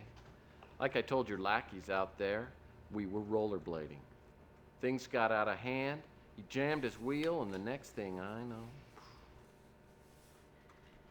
You seem to forget I'm a cop, and I'm a tired, pissed-off cop. If you keep getting on my nerves, I can put you in a drunk tank. We can do this whole thing again tomorrow. So, you chase the guy up to Rusty's funhouse. Then what? Well, there was a black Avatar speeder up on the roof waiting for the guy. I jumped him, and we struggled, but he went right over the top. We got a witness says the attacker was carrying a box when he ran from the Flamingo.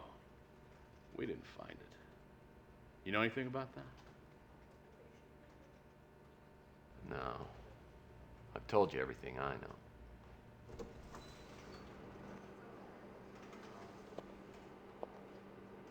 Here she enters the game finally. Hello, Tanya Roberts.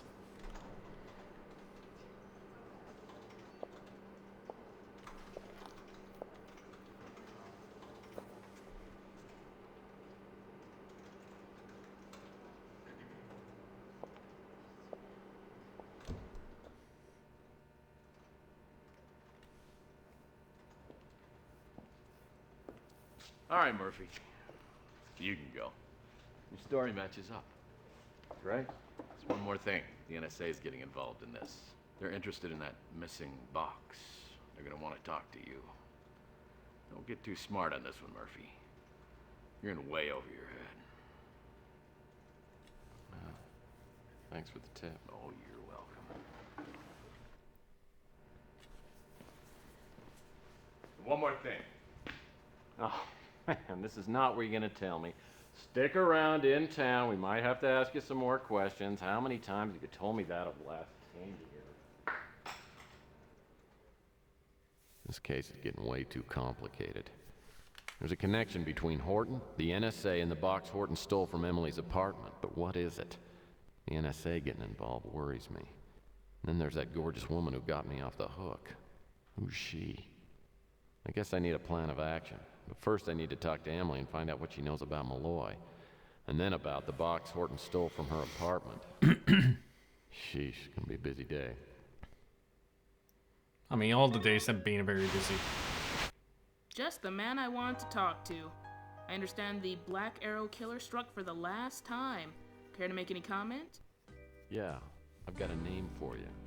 Dag Horton. Thanks for the lead. I'll see what I can find out about this Horton guy. This could be just what I need to top off my story on the Black Arrow killer cover-up. Yeah, I'm sure the NSA's just gonna love it. Yeah, I know. Look, she's smiling.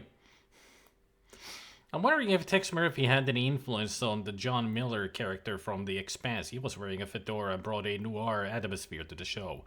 Well, the fedora and the trench coat thing has been a thing with private detectives since like any Philip Marlowe book or Sam Spade. I mean, it's a trope with private detectives to have a fedora at least. And a long coat. And smoking a cigarette and all that. So, it's just a trope. But it would be fun. It would be fun if the character actually got influence from Tex Murphy himself. That would be cool.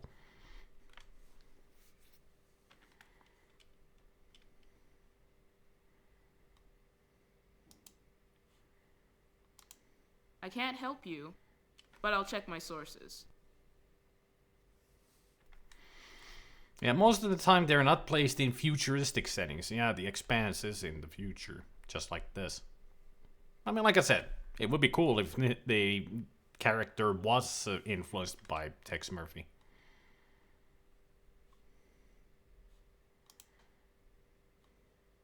One new message. Well, I arrived safe and sound in Phoenix. Chelsea!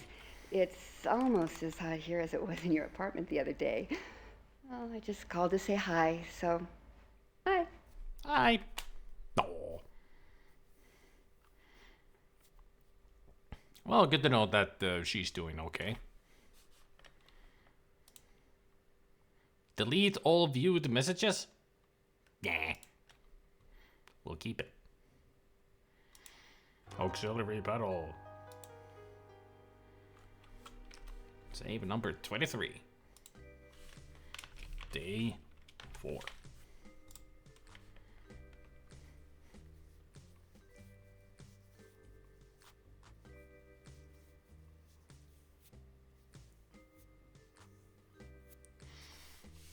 I mean, what do you think about it? You could make a whole show that is like in the universe of Tex Murphy. Hell, you could make a show of Tex Murphy himself. That would be interesting.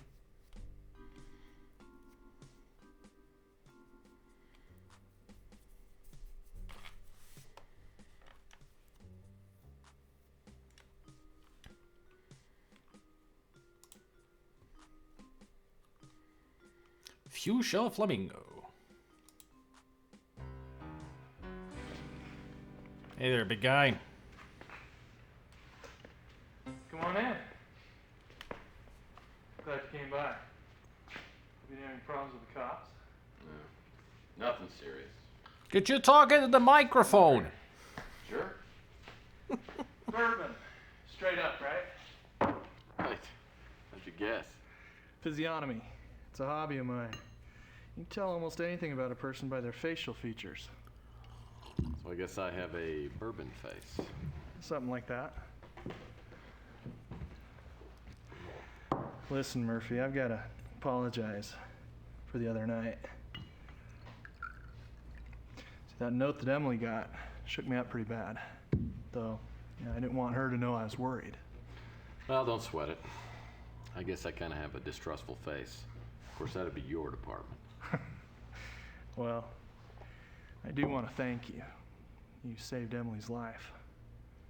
So she's okay? She's pretty rattled. Quiet on set. But she isn't hurt. If you'd come in any later than you did. She's upstairs, sleeping it off. I'm fine, Gus. I couldn't sleep anymore. Gus told me what you did. I don't know how to thank you. Well, I guess we cut it pretty close, but I'm glad you're okay. Thanks. Listen, Emily, it's not too much trouble. I'd like to ask you a few more questions. Come on, Murphy. She's been through enough already. Cops grilled her last night. Let's let it rest for a while. It's okay, Gus. I owe him. A couple more questions isn't gonna hurt me. Go ahead, Tex.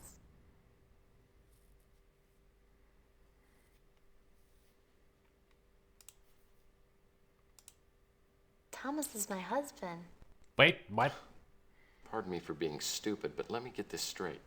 You're Thomas Malloy's wife? Yeah, we were married about a year ago. So where's your husband? I don't know. Well, do you have any idea why he doesn't want you to know where he is? No. He just said it'd be better for me. Safer for me. I honestly don't know why he left. The man who attacked you last night took something from your apartment. Looked like a small box. Do you know what it was? No. I mean, I don't know what was in it. I couldn't figure out how to open it. How'd you get it? Well, Thomas sent it to me. I don't know why anyone would want it. How did it arrive? Through some delivery service. It was wrapped in plain brown wrapper. How'd you know Thomas sent it to you? Well, I recognized the handwriting on the outside of the wrapper. It was just plain brown paper. I threw it out, I guess. I don't know where it is. Well, it must be outside then somewhere. I really don't know too many people around here. I heard Thomas mention that, but I don't know much about it. I'm afraid I'm not much help. I'm not very good with names. I haven't heard anything about that. Sorry. Did you ask Gus? It's not a very glamorous name. When I make it big, I'll change it to something more exciting. Well, Emily Sue Patterson would be a great name for a country singer. Ever thought about that? Oh, I met Clint. He has a chocolate stand up at the Coit Tower. He always gives me samples for free. And when we went there, he didn't have anything. Maxine Power. That would be a great name. Gus is an old friend. He's always taking good care of me. This is Thomas, all right. I'm so worried about him. He doesn't look well, does he? I'm not very good with names. Well, Tyson Matthews is, alias. He was one of those cops that questioned me. He smelled like soy sauce. Not a bad smell. I do like the smell of soy sauce. What about you guys? Do you like the smell of soy sauce? Oh, that's just a silly name Gus came up with. He didn't want anyone around here knowing my real name. Gus bought this place last year. He spent a lot of time and money fixing it up. When it was done, he couldn't afford to hire a house band, so I said I'd sing for him. He's the pig that works at the Ritz Hotel. Pig is a when good Thomas name was for him. staying there, I used to go visit. Nilo always made me feel cheap, the way he looked at me. I really don't know too many people around here. Well, don't worry, Gordon is not from around here. Sorry. Did you ask Gus? I'm not very good with names. Louis owns a diner down the street. The stew and... I don't remember. Brew and stew. I think she's the girl who works at a newsstand across the street. Used to. She's in Arizona now. I haven't heard much about you, except that you're a good PI. How could you not have heard of Tex Murphy? He saved the world twice. Twice! Apparently people just cannot remember big things happening by a person. Ugh.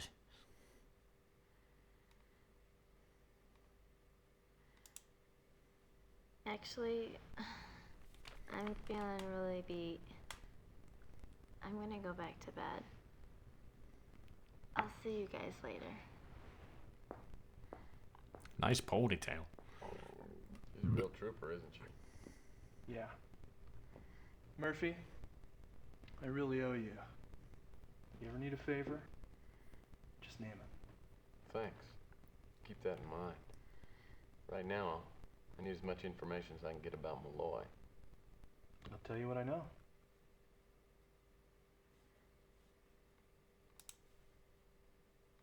If I knew where he was, I'd tell you. But I haven't heard from him for almost a month. I think I threw it out in the dumpster behind the club. It might still be there. I checked out the box Emily received, but I couldn't figure out how to open it. Doesn't sound familiar. I've heard it's the most powerful agency in the government. A couple things Malloy told me made me think they're after him for some reason.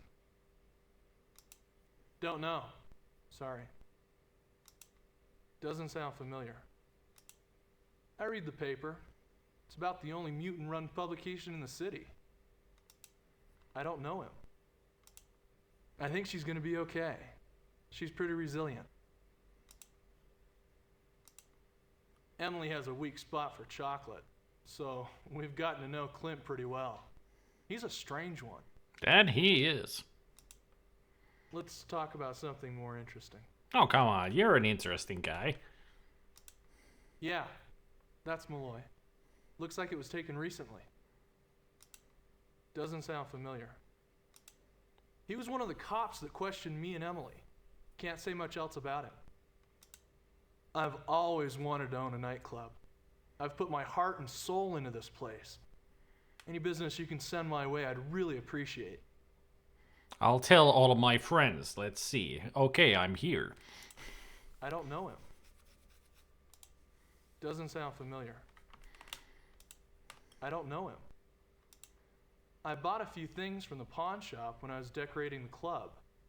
Bargaining with Rook is like removing a splinter. Mm-hmm. That's the big guy who runs the diner, right? Seems real friendly. And he makes some tasty grub.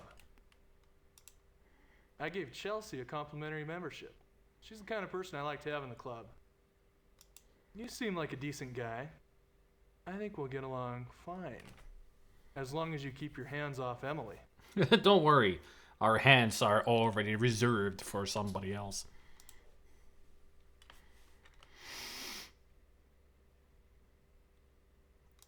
Now let's go to the alleyway and try to find this brown paper.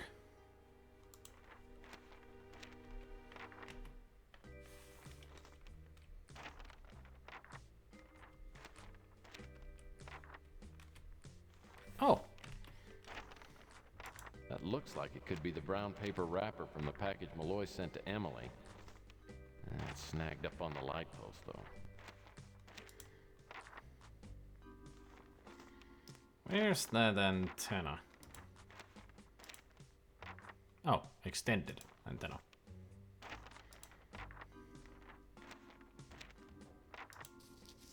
Here we go. Oh, there's no return address or name. But there has to be something here that will give me a lead to Malloy. Maybe I need to take a closer look.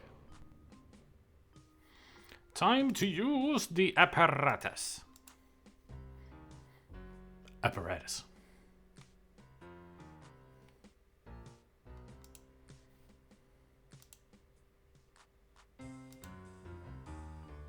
Apparatus. San Francisco Airmail. San Francisco. San Francisco.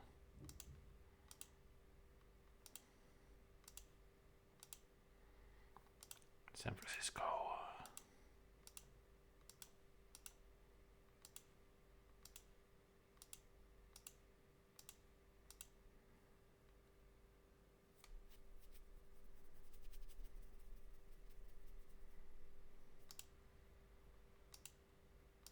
So, the microdot on the wrapper contains a PB meter number. Probably some kind of postal code. Must identify which post office the package was sent from. Now I just need to find someone who would know which post office that is.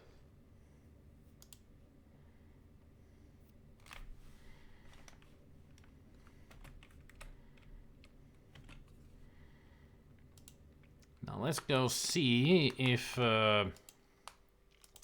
Dag Horden actually dropped something around here. I mean, he did. Drop something in the cutscene when we were having that struggle. And I can see the something already. Well, I'm surprised this skylight hasn't had all the panes busted out. Well, it could have if you had thrown him into them. This thing must have fallen out of Horton's pocket. Oh, this is a tracking device. Maybe Horton stashed the box he stole from Emily's apartment and was planning on using this to locate the box later. This operates the way most tracking devices do. The sound it emits will speed up the closer I get to the target.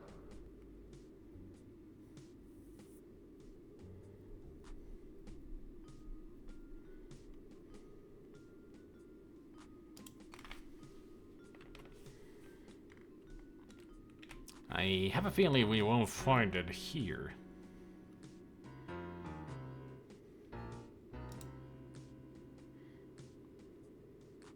A good place to start would be just on the street.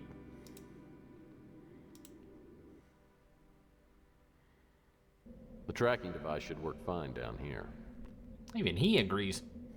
This is a track. On.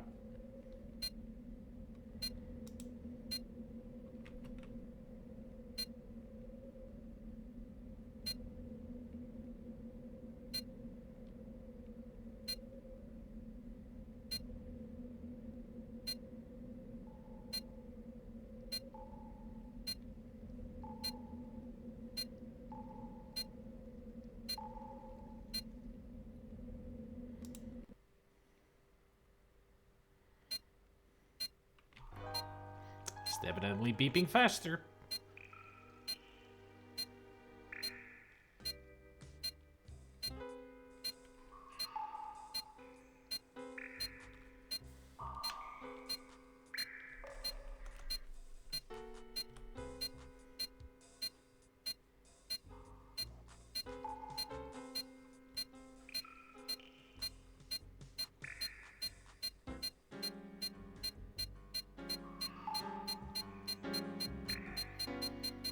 Don't worry, we'll be fine.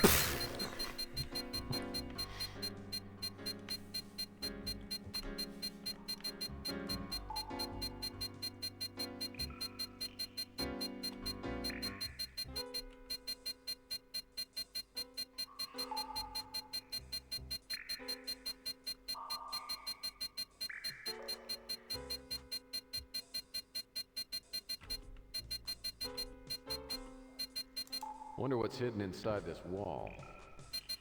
The brick looks like it should come loose, but I can't get my fingers under it to move it. And also we can turn this off.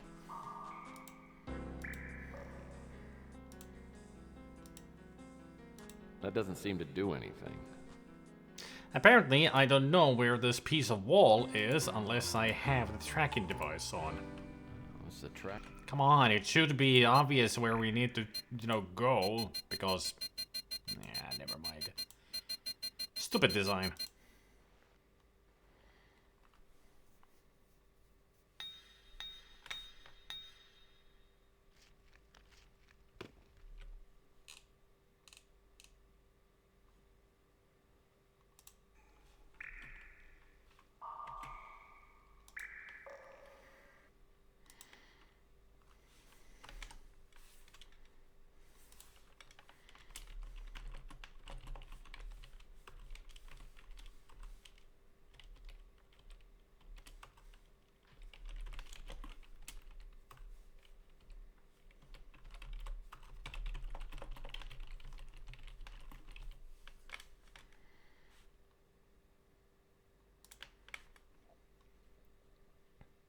Whoa.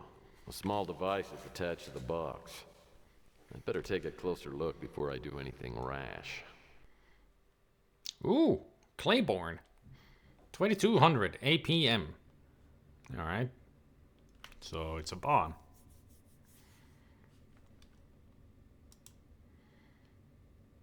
Oh no. It's a Claiborne mine.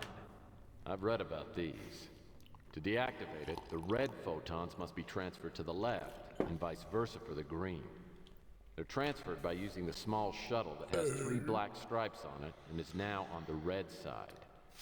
The transfer chamber must be powered by a red or green power cell, which is lighter color than the others.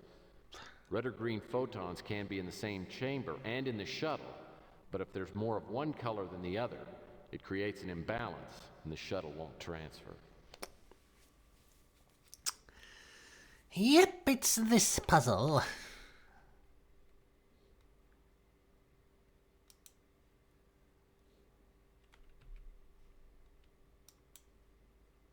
Du är lite jag.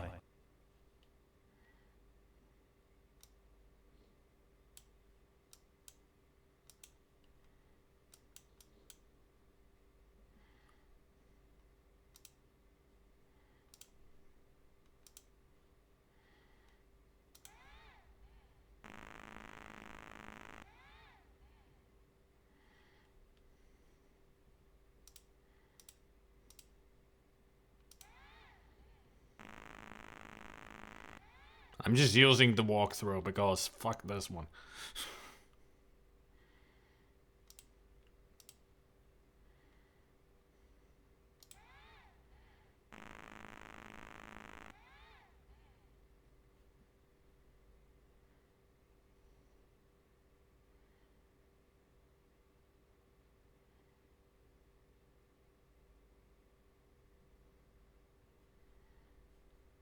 Did I fuck it up already?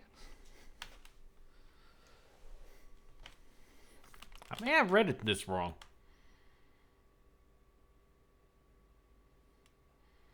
Transfer those two. Then light green and 2 dark. Then the light green and 1 dark red. Ah, that it's this and that.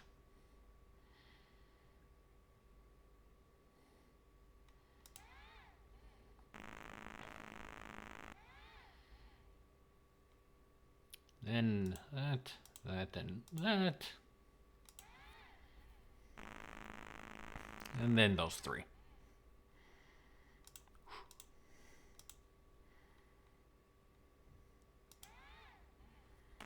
Oh no, I missed 5 points because I fucked up the first step. Ooh, no.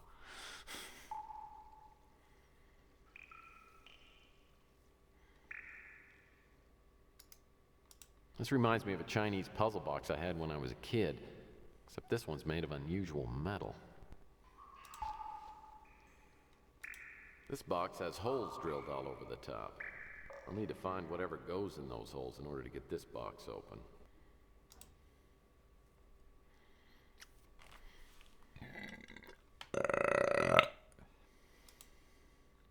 Now let's return to our office.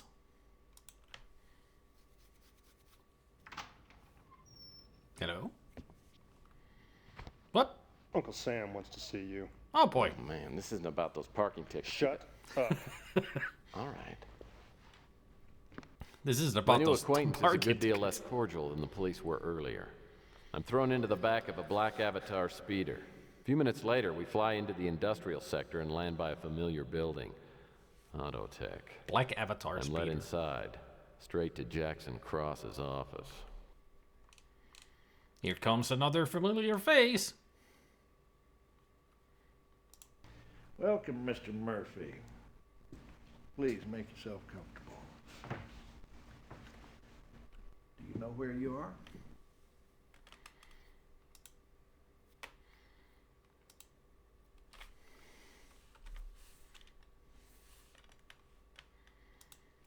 Save the game here.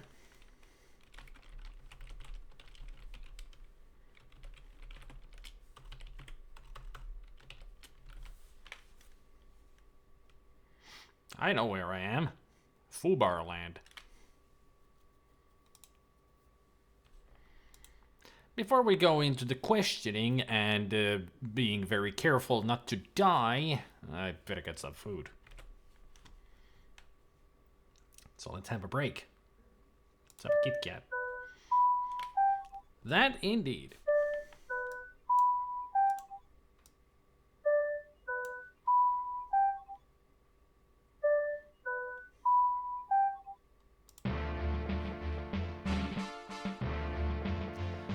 This would have been perfect music for this questioning.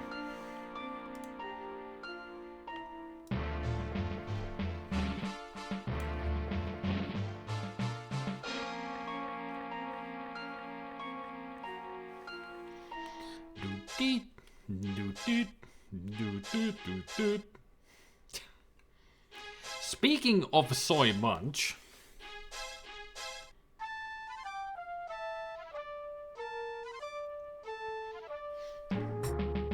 just look at the comparison of our fluffy friend to a normal cat.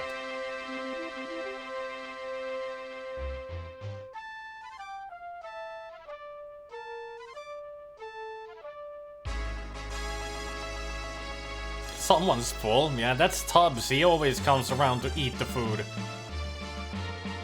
At least this time we caught him, so all the other cats are still around.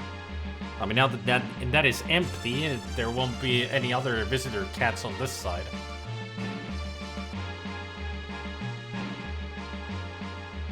And there's a hashtag. Hashtag Kitty Badol. Kitty butthole.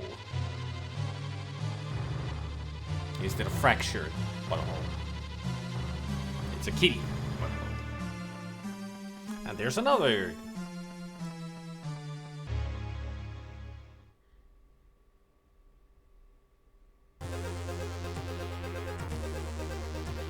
Having fun with that busy bee thing.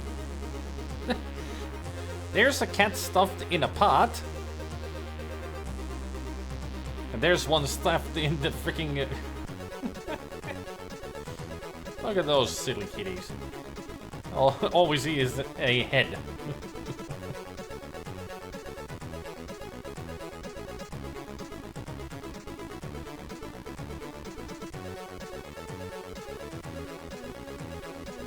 Oh, those silly kitties.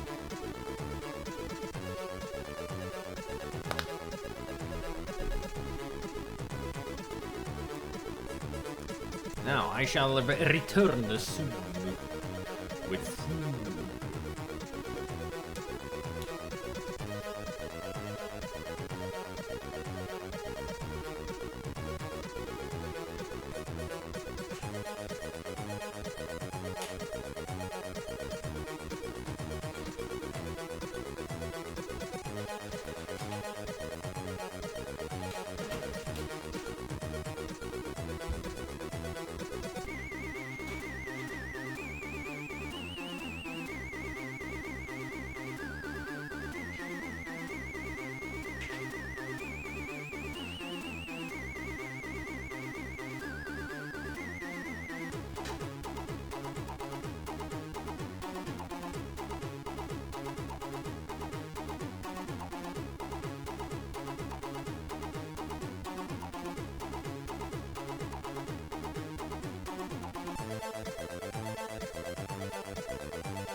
Animals! We gotta get the chair out of the way so you can see all the cute animal fossils. I've been thinking of changing the ensemble here. But I don't know what. Maybe just random characters. Last time the couch was filled with Minecraft characters. Maybe the next ensemble could be just a mishmash of things.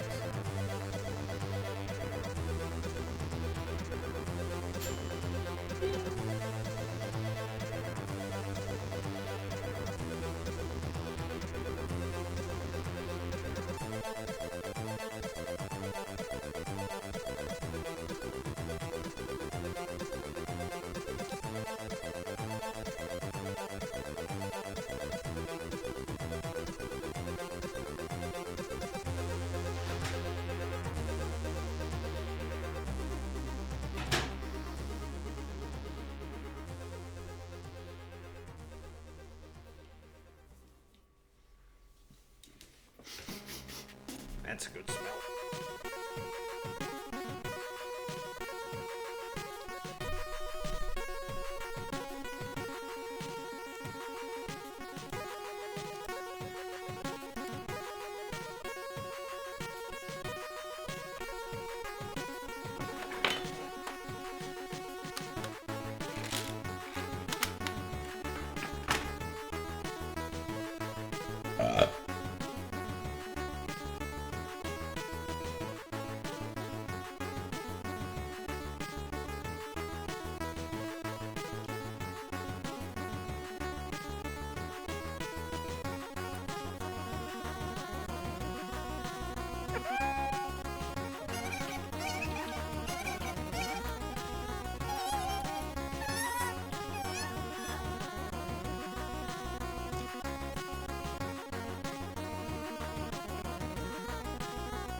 Back on there.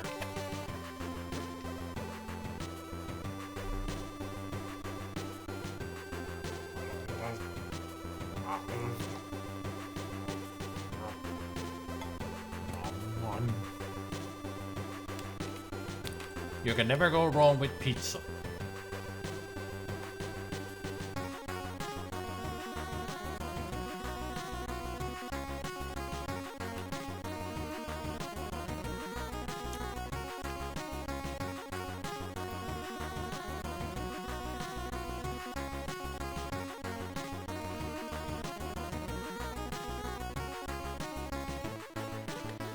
Might get a job. Ooh. Are you hoping to get it?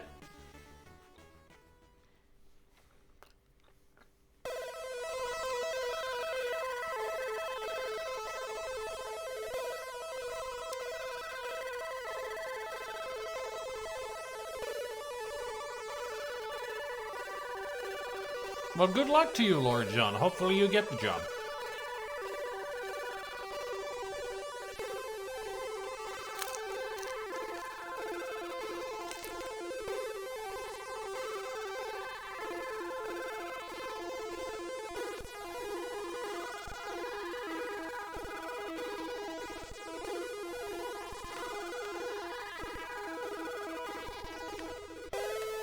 Thought that they nuked me when they did the psychological because that's when I usually flunked them. Apparently they didn't care. So they're gonna hire you.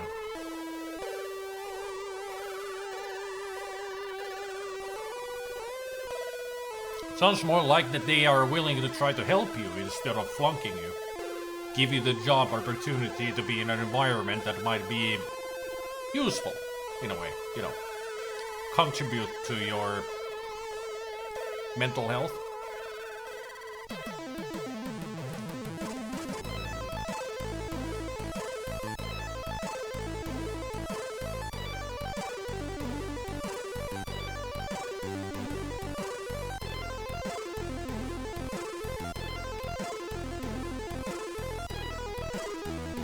Indeed.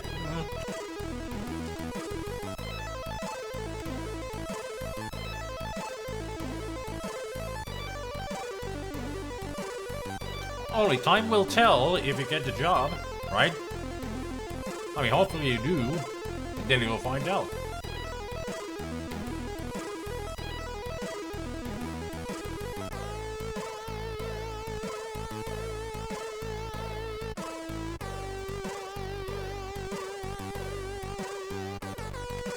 I mean, also it could be that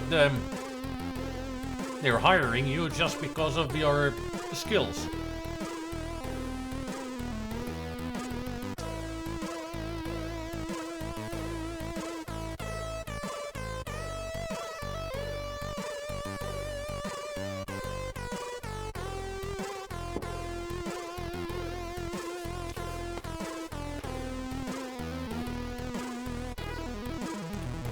Hiring for skills? Nah.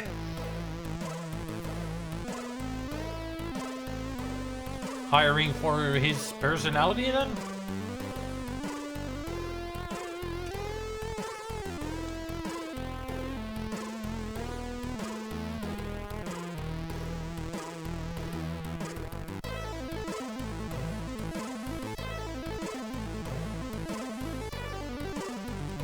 Hiring for connections.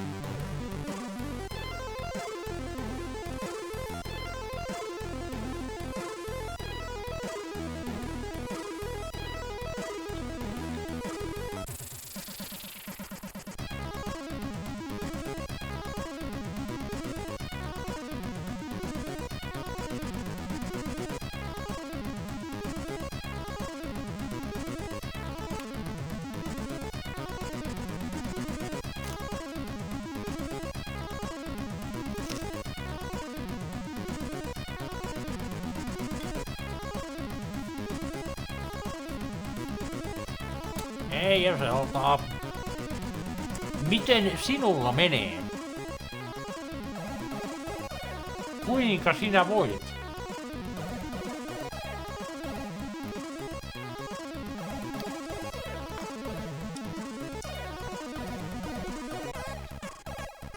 It's a Bob in an Eselta disguise.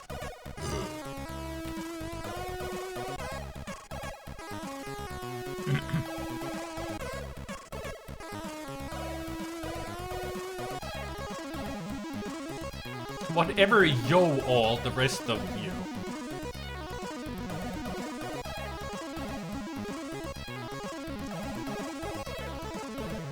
Kuinka sinä voit and what was the other one? Mitä something? Miten sinulla menee?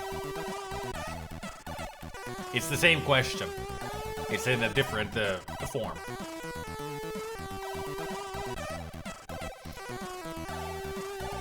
Kuinka sinä voit is how are you faring? And the miten sinulla menee is like how are you doing? Mitä kuuluu? Kuis panee? Mitä mies? I mean the straight translation when you say mitä mies is what man. But you're actually asking how are you doing? You just say mitä mies? It's like just asking, hey, how are you doing? What's up? Finnish version of what's up? Mitä mies?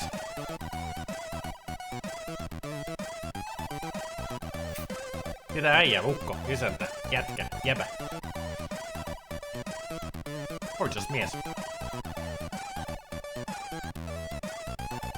No ei mitään. No.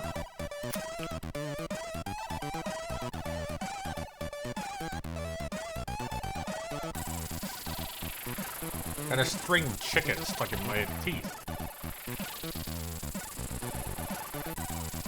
Ette yhtään mitään, kuulis nyt silleen. Niin. Duolingo got something right! Yay!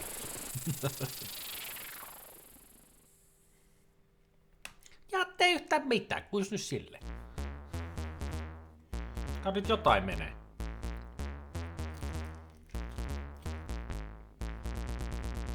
Olet siis velho.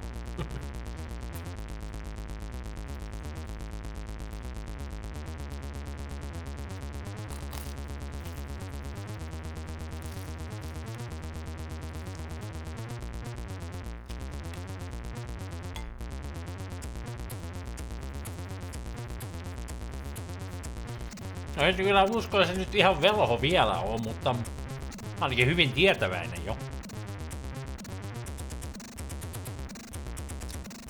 Ja pikkuhiljalleen se rupes snaijaamaan, mitä me bamlataan. Uskon, että ei Duolingo ikinä opeta tollasta. Siinä olisikin hyvä Duolingo. Studin slangi.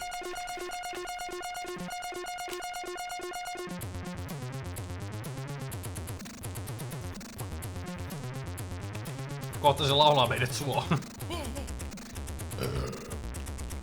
Ei, olen typerys. You're not a moron. You're just an idiot. I'm the moron.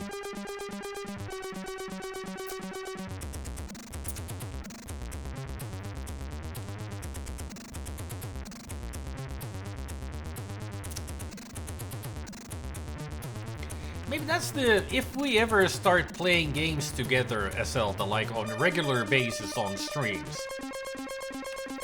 I think we should call it Moron and Idiot Play Games. But on your side, if you're gonna stream at the same time, it would be Idiot and Moron Play Games, because I'm the moron, you're the idiot. Just an idiot, I feel so offended. I mean, really, just? No, I mean... Alright, I'll take the just away. You're an idiot. And I'm a moron. We go hand in hand together. I could never get the round piece to go into the square. That's how stupid I am. Jet has finally moved and gone outside. Jet was on top of you for 2 hours?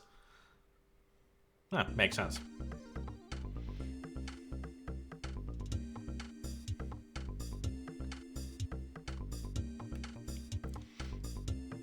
I'll keep holding on to that Dylan Hollis quote. I'm a fool, not an idiot.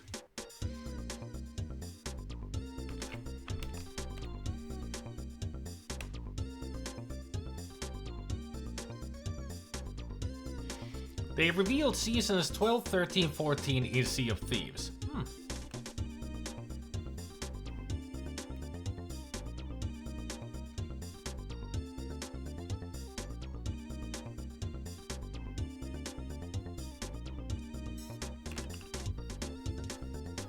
Fool and moron in. What the fuck are we even playing?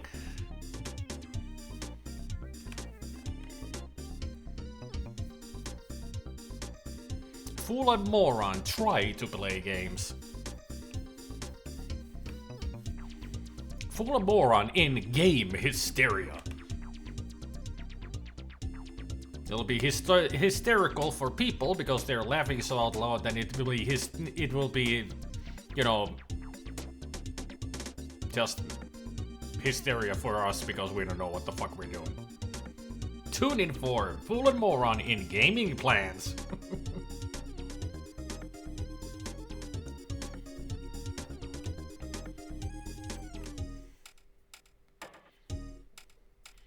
Fool and Moron in something. Not something, something. Non-specific. Fool and Moron Crossroads. Fool and Moron hit the game. How about that one?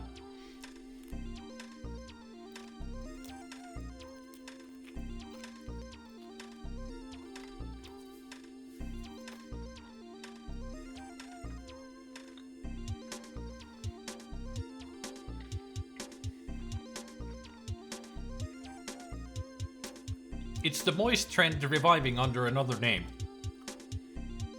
Almost.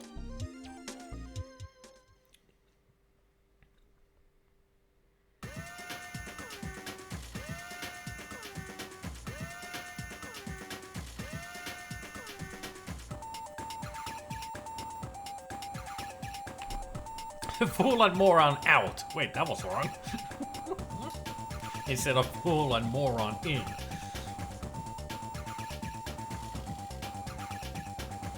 Fool and moron amidst games.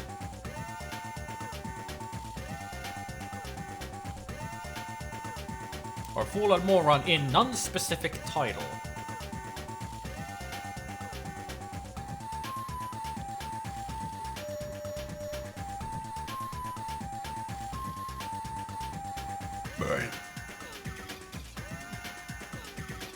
It's Fool and Moron in title development.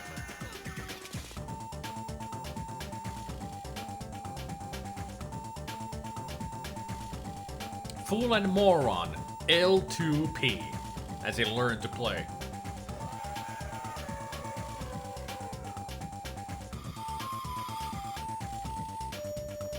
I've actually streamed that. There is no game, Wrong Dimension. I actually did play it through on the stream. That game is so weird and so fun.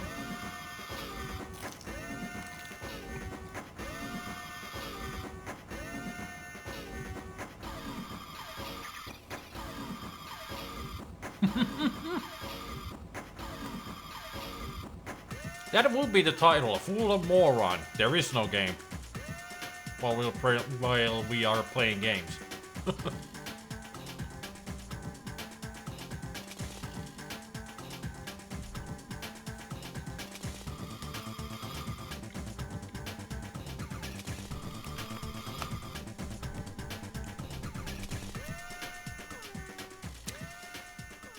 Zelda, my friend, my dear, dear friend.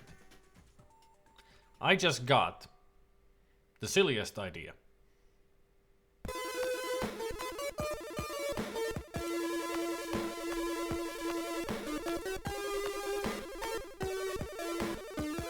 Oh yeah, Specky has the Lethal Company. We should play that at some point. So Specky can experience the horrors of the Lethal Company.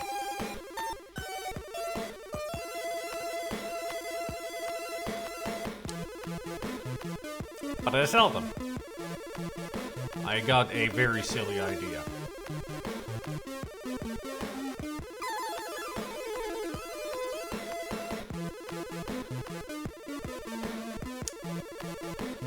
That sounds promising, though before you go on, I won't be home until about dinner time on Saturday.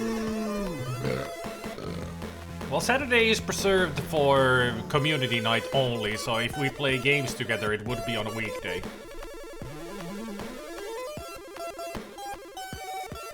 I've decided to preserve Saturday only for community gaming. So if there's any time when I play games with you guys that is only a couple of people, like if we play Sea of Thieves, Lethal Company, or just you and me as Zelda playing games, that will be on some other day. Saturday is just for Jackbox, and well, this Saturday we're gonna play Rift Tracks.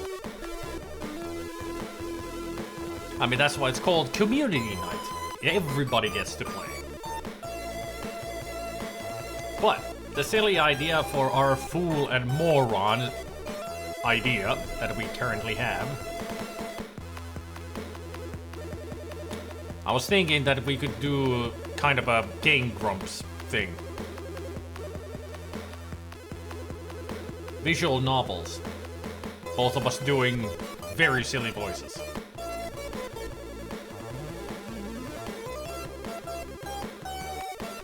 Just imagine what it would be like if I was playing West of Loathing and you would be doing some character voices as well.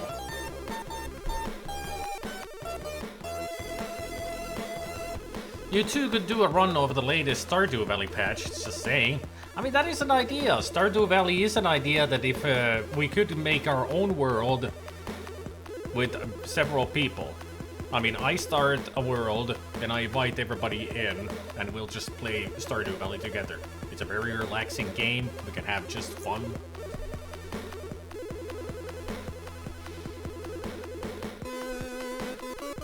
Visual novel games are just silly. Sometimes. I mean, imagine me and a Zelda playing Phoenix Wright. I mean, that's what Game Grumps are currently doing. They're playing Phoenix Wright game.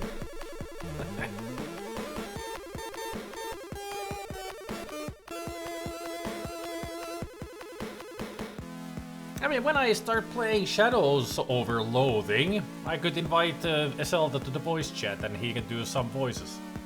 While I do others, you know. We can choose who does what voice. Stardew Valley. Nobody gets my Abigail, and everybody stays away from my Penny. Deal? You can have Abigail. I get Penny. Dibs.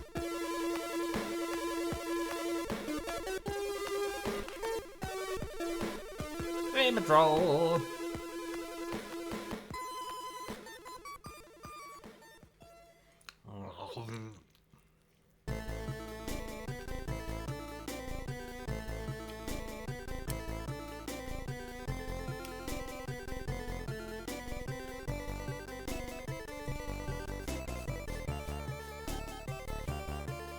That because nobody can move Abigail since she's full of mineral stones.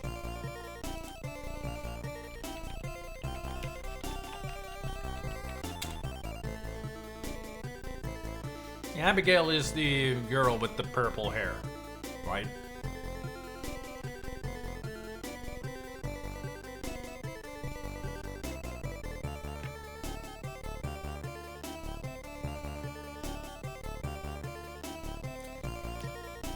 And she's into the occult and magic and stuff.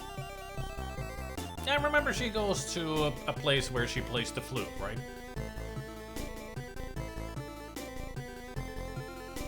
Like right next to well, next to their house. To the upstream. I'm up for some Shadows Overloading voice acting. Good. I think it would make it more fun if somebody else does some of the voices instead of me doing everything. Also saves my voice, you know. Because the problem is, especially with a game like Shadows Overloading, there's so many characters that I cannot really think of unique voices for everybody. Sometimes I just mix the same voice to a lot of random characters.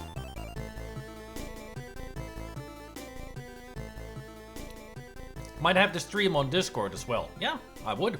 So you can read all the text. So you're saying we should join the VC and make funny characters? I would welcome anybody. If they want to voice a character, sure. I think it would make Shadows Overloading a lot more fun for everybody, right? I mean, you don't have to be the greatest voice actor in the world at all. You can be as silly as you want to be. I mean, after all, it's Shadows Overloading. Loading games are just silly.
I just noticed that for Apedia I have 2 tracks that are called Boss Pack.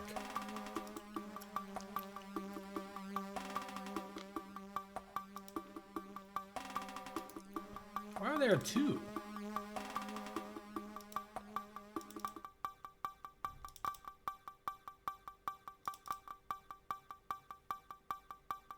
It's the exact same. It is pizza, yeah. This was in stereo because we can hear both channels, and the other one's in mono.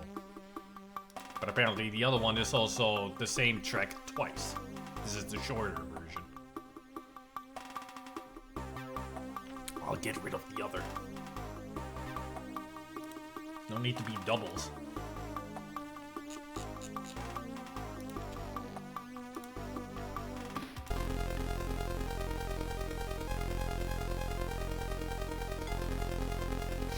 Potato leek soup. Potato leek soup. As in a vichyssoise.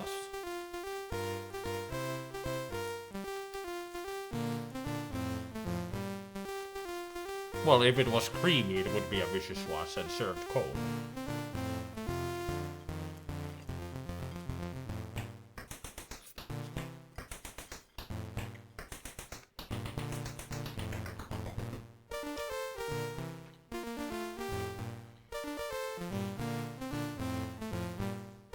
My bowl is cracked. Ah.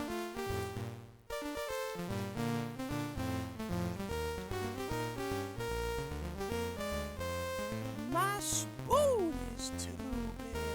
I am a banana. I'm glad I found good emotes to make for those.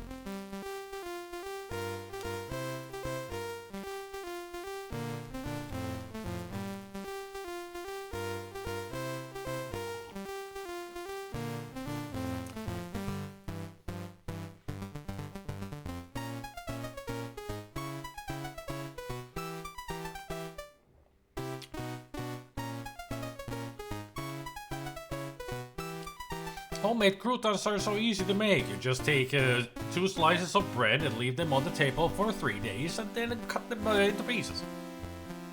I mean, they're all dried out and stale at that point. Then they're croutons, right?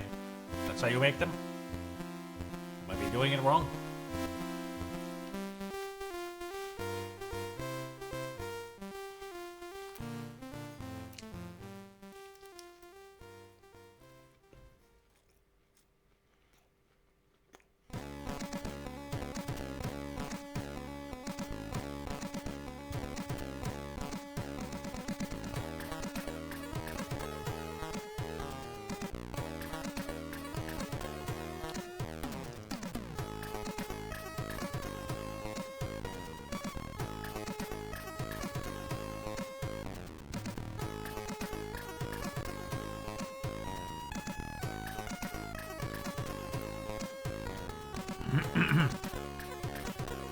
It is damn good.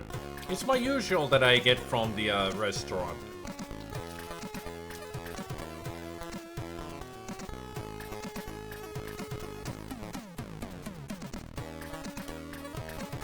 This is extra special because I put the leftover kebab that I had on top of this, so it's even better.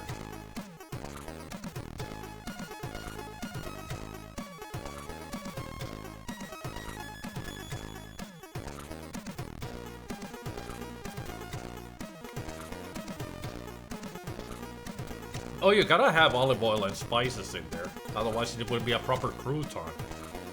I mean, otherwise it would be just stale bread.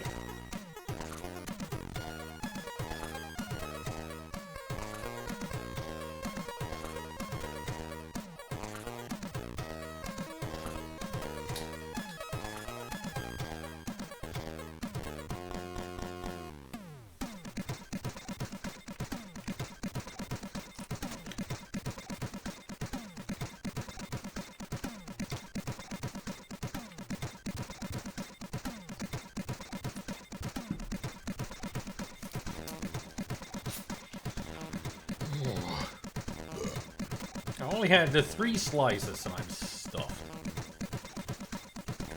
That is a very, very filling pizza. Hey, I'll have pizza for breakfast and possibly lunch.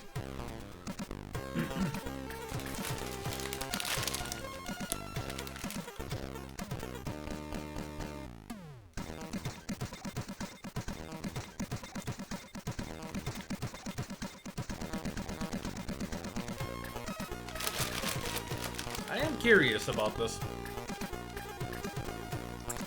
Might as well try it. I mean, the good thing is, even if I don't like this, there was no money wasted. This is a sample. So I got this for free.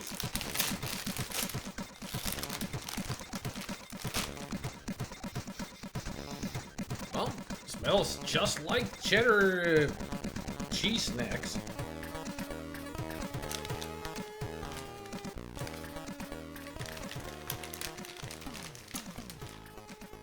It looks like it, them too. I don't really smell the ranch, but I do smell the cheddar.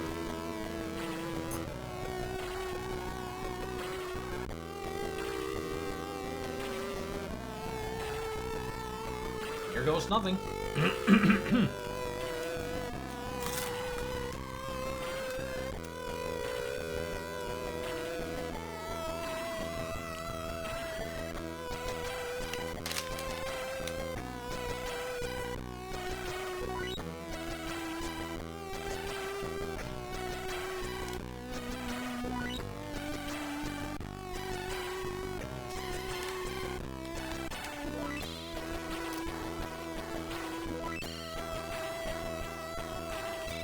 Cheddar is great. The ranch is like a side dish. I can barely taste any of the ranch. But in the end, I get a little bit of that lentil that this is made of.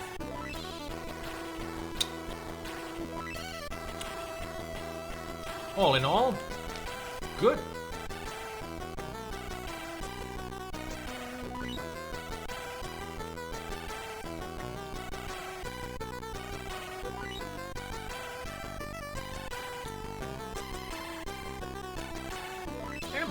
Not bad at all.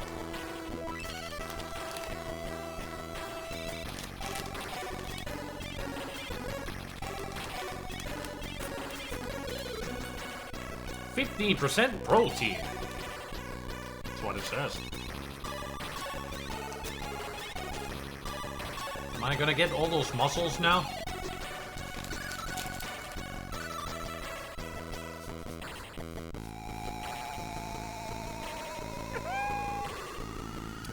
I love that you call them sipsy. It's the best damn word. Well, you know, chips. Sipsy.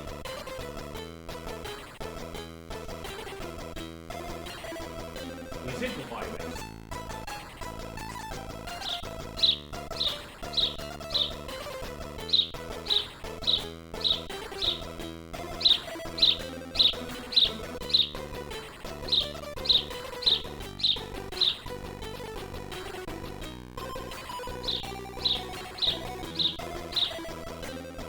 Burp intensifies.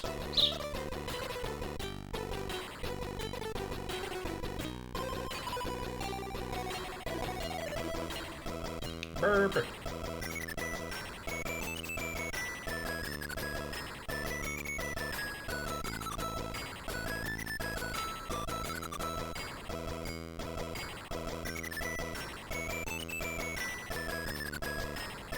I think those 15% is only if you eat the bag too.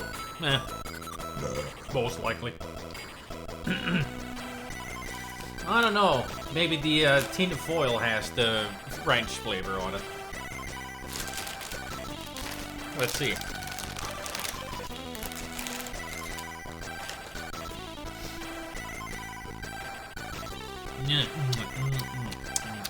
So much flavor in that tin foil. Delectable.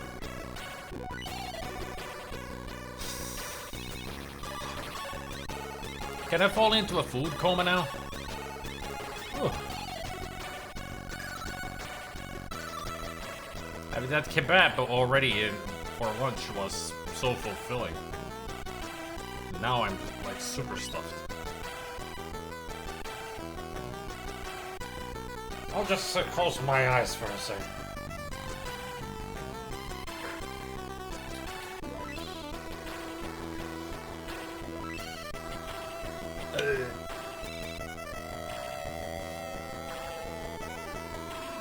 Two horse. One eternity later. 2 hours later. When we finally meet, it's gonna be non-stop idiocy. It's gonna be fun.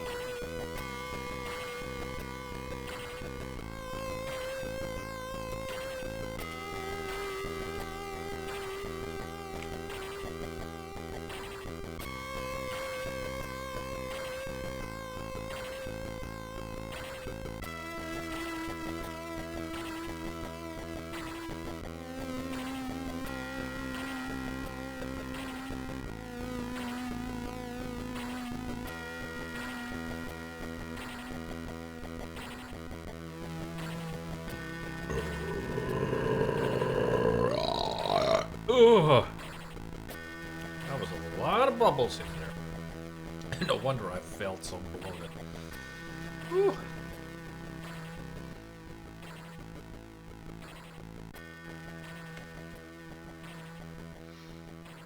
Pinky, blinky, pinky, Clyde.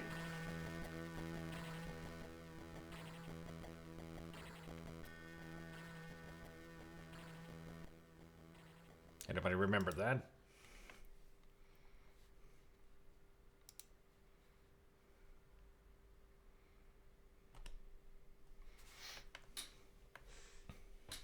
Inky, blinky, pinky, Clyde. Run away, hide. The Pac-Man rap. That's some really old school stuff. Ads are gonna start soon. Oh no.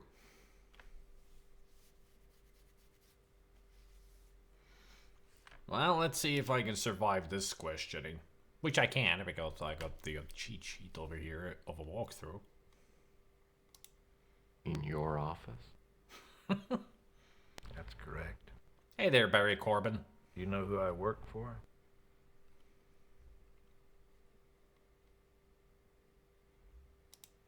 Well, if it's about that student loan, I think you and I could work out a reasonable payment schedule.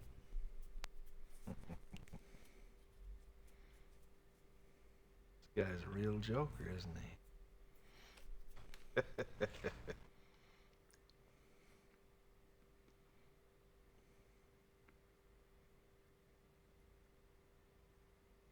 Mr. Murphy, did you ever hear of the Graham Act? That's an executive order that was enacted about 40 years ago when the United States was having trouble with terrorist groups. It gives our agency carte blanche when dealing with internal security matters. So don't dick with me, Murphy. I'll pull out my gun and blow your face off. Which he will do if we answer incorrectly. Well then, I guess you work for the NSA. Bravo. Give the man a big cigar. Now to the next question. Do you know why you're here?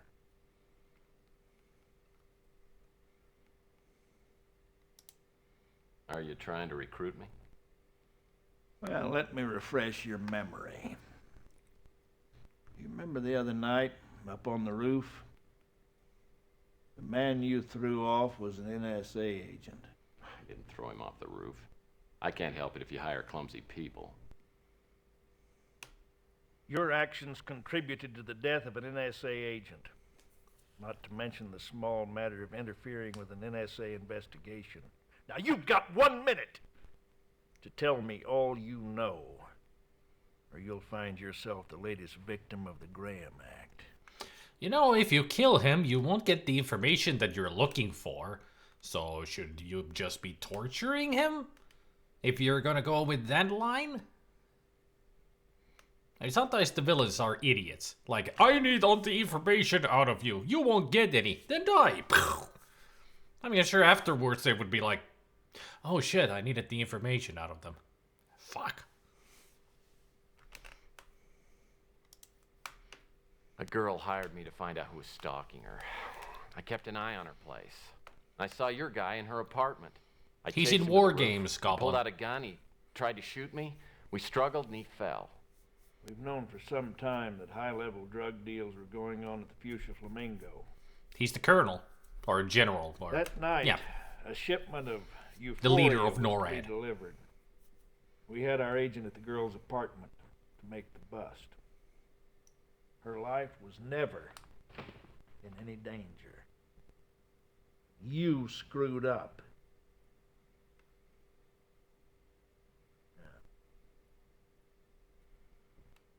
I know that you're still holding something back.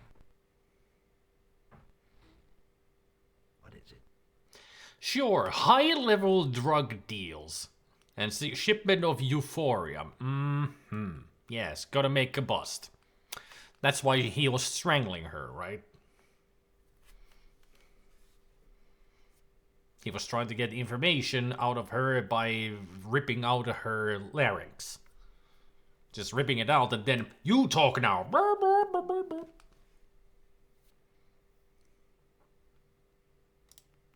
Look, I didn't ask to get mixed up in this case. I'm just a small-time PI. And all I want to do right now is get out of your hair and go back to doing what people do when they're alive. Well, that's it. There's nothing more you want to tell me. Oh, well, there is one more thing. Your agent found a small metal box at the Flamingo. So you do have it.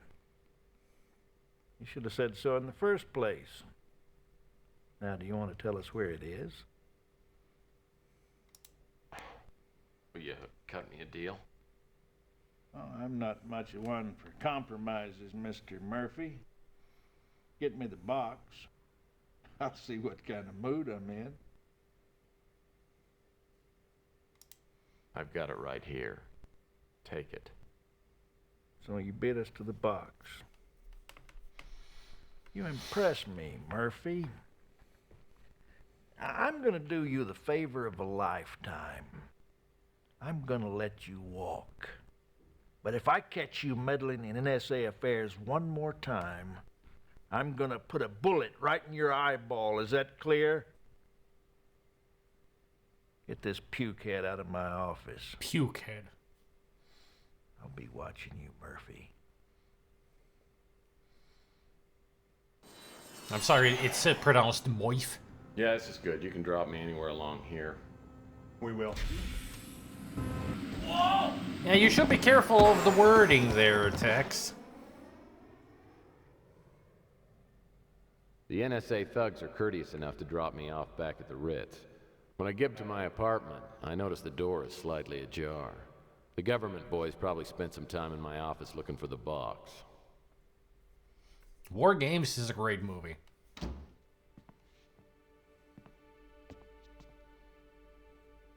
Hello, legs. Hello. I hope you don't mind. The door was open. Well, I hope I didn't keep you waiting too long. Nice place you got here. Decorate it yourself? No. My housekeeper just started on Prozac. Have a seat. Well, thank you. So, aren't you gonna thank me? You pulled my chestnuts out of the fire the other night, didn't you? I didn't get a chance to thank you because you left so quickly. I want to know why you did it. Oh, I'm sure you have women doing all kinds of crazy things just to get your attention. Ah. You don't know me very well, do you? When a woman pays attention to me, generally I'm so stunned, I don't do anything about it. I doubt that very much. So you drink bourbon, huh? Yeah, I can afford it. Yamas.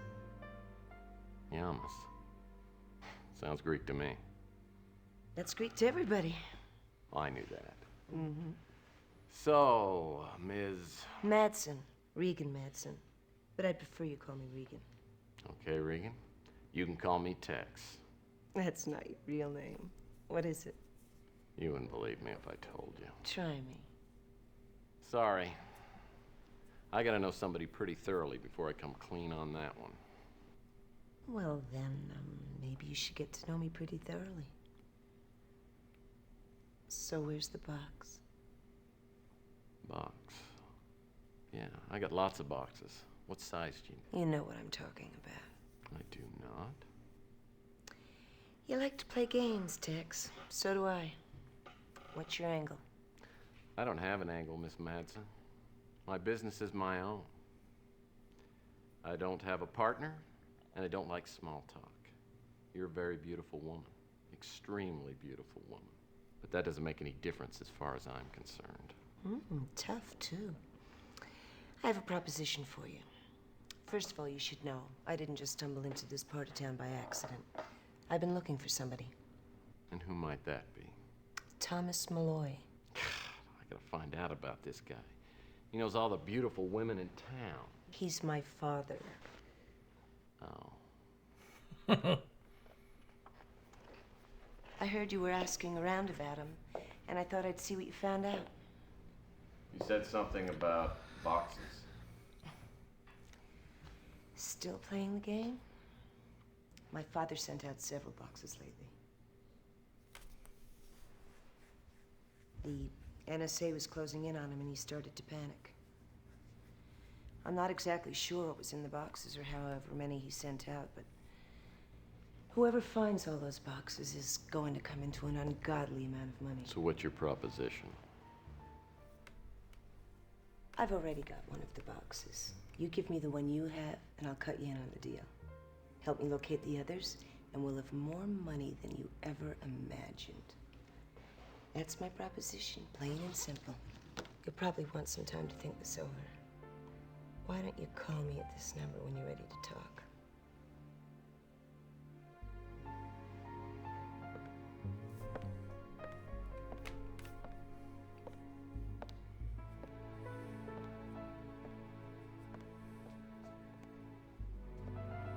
Don't lose that number, Tex. I think we'd make a perfect fit. Well, Regan Madsen sure knows how to make a first impression. Question is she on the level? There's no way to know if she's really Malloy's daughter or if she knows any more about the boxes than I do.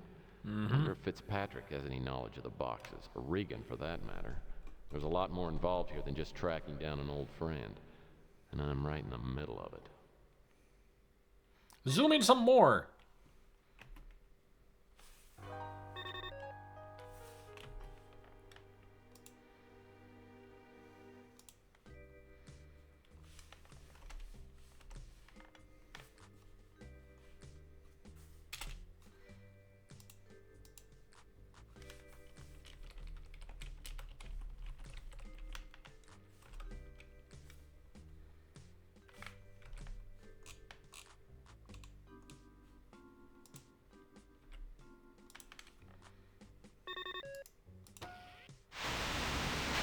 Hey, I finally caught you at home. What's going on? Oh, the usual. I've been shot at twice. I was called in for questioning by the cops and had an NSA agent threaten to blow my brains out. All the things men say to impress their women. Hey, called to see how much you miss me. Well, why don't you fly back here and I'll show you. Right here on my big old desk. Okay, He-Man. I'll let you get back to being bored and lonely without me. You know, I'm not going to be staying here too much longer. I should be home in a week or so. And I've got something that I think you're really going to like. Oh my. I bet I guess what it is. It's one of those special fedoras with the built-in beer spout. Oh, I think you'll like this even better. I've got to go now. See you, Tex.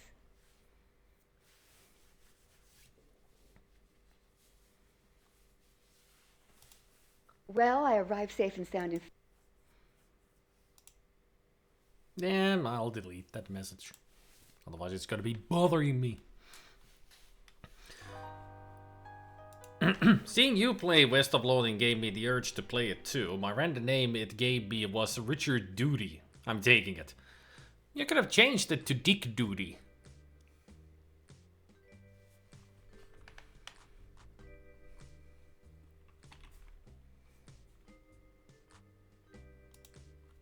And that's what I would do. I mean, when you play West of Loathing, you have to have the silliest name you can think of.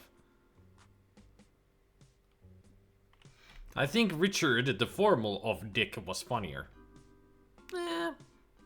I'm more straightforward anyway. And my trusty lamp. Like with Psychoath. I mean, it's spelled psychopath, but the P is silent. So it's Psychoath. Yes, even path, the P is silent.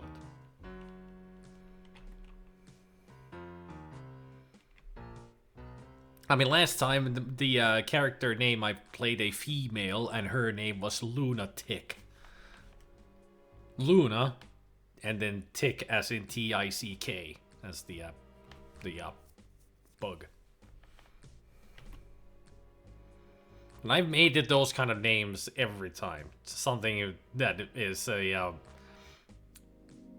silly word of some kind, but I just turn it into a name. My first character was named Chuck Steak. I mean, of course, my one of my other characters was Spit and Few. I mean, you gotta have Spit and Few at least once in there. But the afterwards, I've just thought about all kinds of silly names. So in Shadows Over Loathing, I gotta think of a very silly protagonist name. 60 months. If my highly sophisticated math skills are correct, that would mean this is my 5-year anniversary in Plushy Family SPIDER2GASP. Oh my god! It's been 5 years! Holy shit. We've known each other that long. Why? But thank you for the resub, Insane Fin. 5 years. Thank you so much. Apparently the art for that game was drawn on paper with a pen and then scanned in. I mean, that's what they did with Kingdom of Loathing. It's pretty much just scribbled the ticks, stick figures scribbled on paper and then put into the browser. All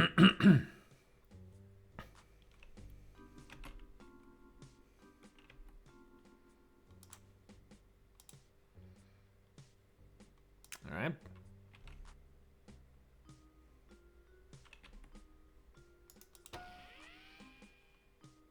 All right, Gordon. Tell us about Regan. So are we any closer to finding Dr. Malloy? I'm confident that we're closer than when we started. Excellent. Now what can I do for you? And it just started with helping to get last sub point for emote slot. It did? I mean, right now, if I get up to 60, I can get another slot open. I think that's what it said. Let me check, just out of curiosity. I mean, it's been telling me that if you get this many subscriptions now...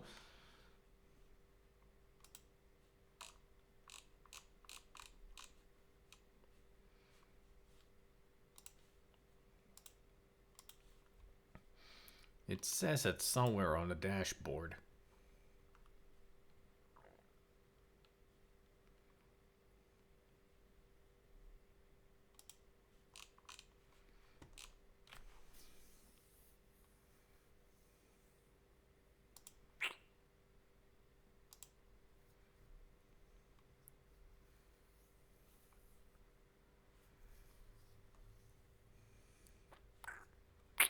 I know it said it somewhere.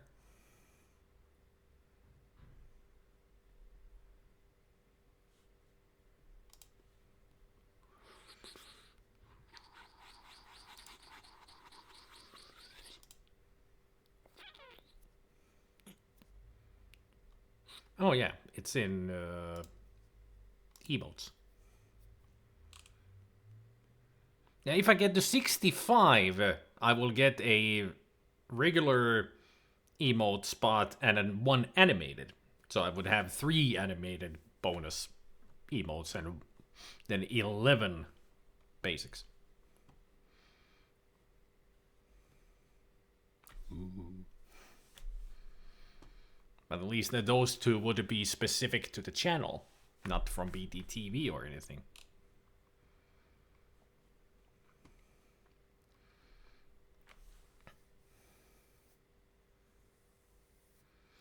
How is 2016's higher than Ghostbusters 2? That doesn't make any sense.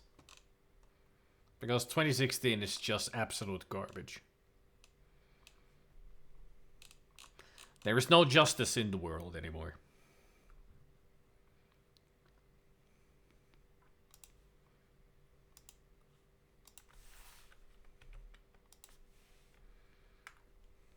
That's what I said. Yeah, I was just about to type that, yep. Stop wondering those long ago. I mean, it's 2016 people. They don't have the same kind of humor as the 80s people or 90s people had. Today's humor is more dumb than smart.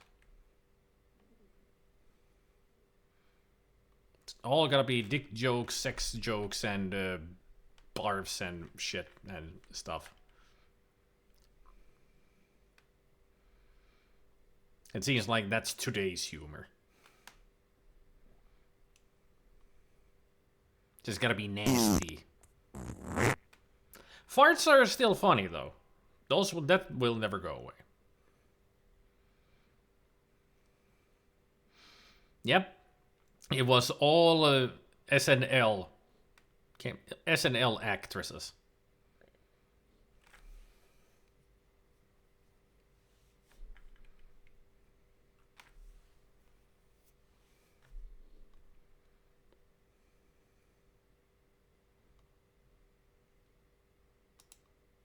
The NSA is a dangerous group. I've dealt with them before, and I have no desire to do it again. But I fear we may have no choice. Sorry, unless it's related to finding Dr. Malloy, Intriguing. If you find this puzzle box, I'd like to have a look at it. Thomas had a daughter named Regan. She was very young when I knew her in China. I can't say that this Regan Madsen is Thomas's daughter. If only we had a picture of her. Maybe he could identify her. Oh well. I've passed by the club, but it didn't seem to be my style, as they say. The man who runs the diner, I found him a very pleasant man.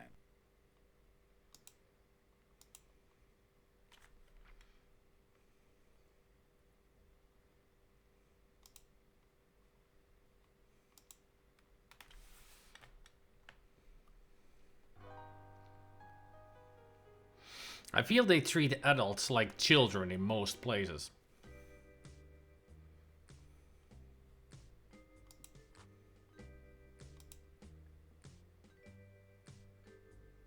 Regan age 3.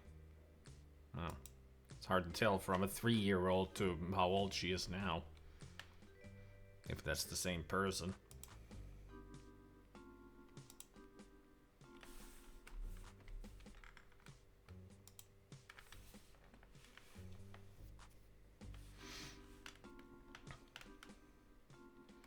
It's a great game. I don't mind the controls at all. Of course, they can get in the way at points, but this time I've been able to handle them pretty well.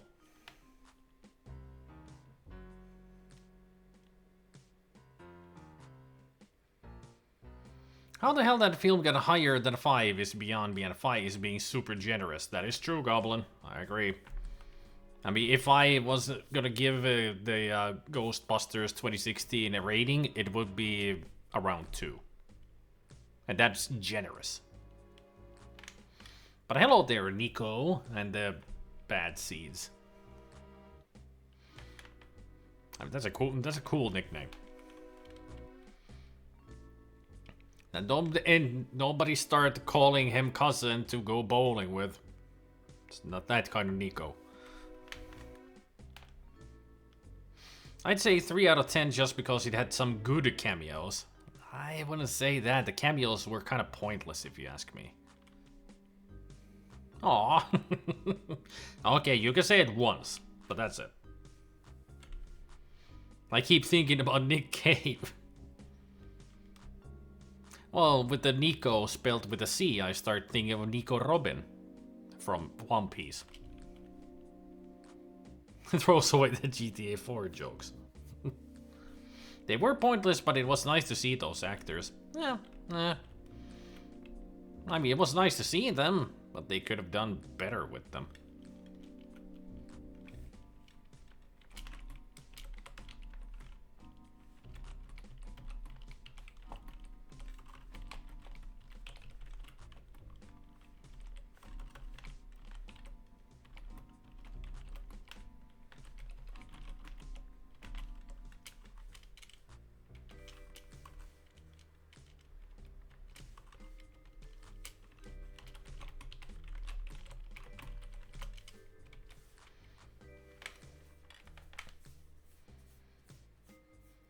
I'm honestly tired of not being able to use common sense. The least common of senses.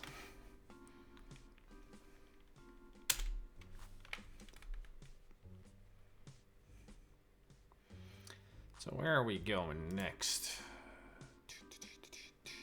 San Francisco. Police station. Let's talk with Mac. What can I do for you, Murphy? Answer some questions. She came down to the station and asked about you. It's a good thing she vouched for you, too, or you might still be a guest here. Like I told you, we didn't find it. We confirmed his identity before the NSA showed up. I don't know anything else about him. We've had the NSA push us out of the way a couple of times. When they say jump, we start jumping and don't stop until they say so. Well, there are some things I don't know about. That's the code for the post office in the Mission District. Well, you knew about that. Cool. End the conversation to the post office. I land my speeder outside the post office Mac referred me to.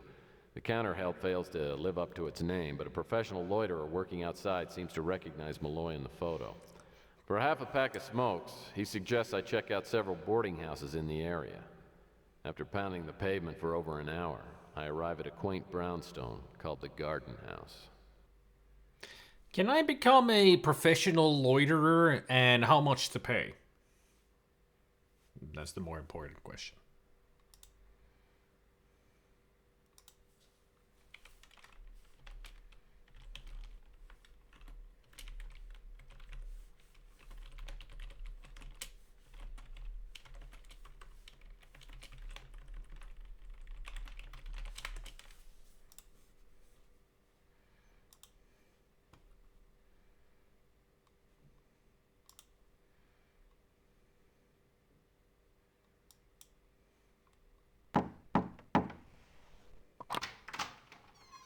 Hello there. What can I do for you? You don't look like Thomas Malloy.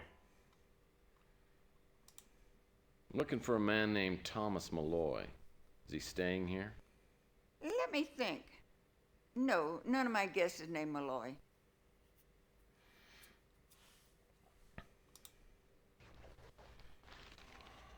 Here's a photograph of him. Oh, heavens, yes. He moved in last week. Such a nice man. Let me guess, Timothy Matthews?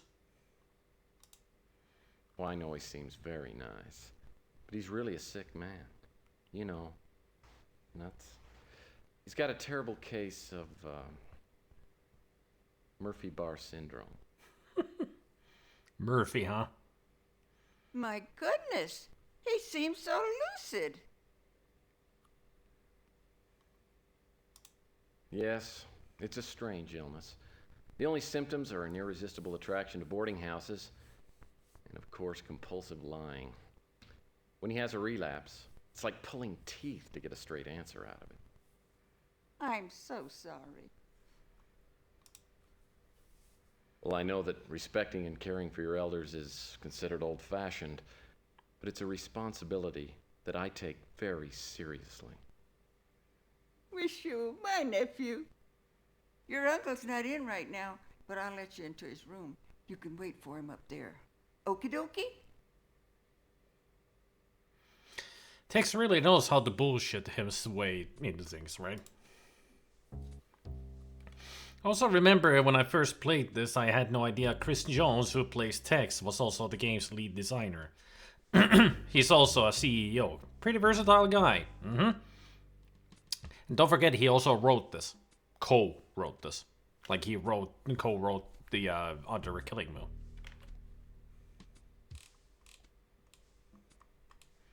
So he's a writer, producer, designer, and an actor in this. Director in Under a Killing Moon, I think. So yeah, Chris Jones did a lot with the Tex Murphy series. And I mean a lot. You can even see in the ending, the end credits bloopers and such, you can see behind the scenes sequences. You can even, in one of them, you see Chris Jones kneeling next to one of the actors, giving him notes and everything, how to do the scene. As far as I remember, Chris Jones did direct the Under a Killing Moon.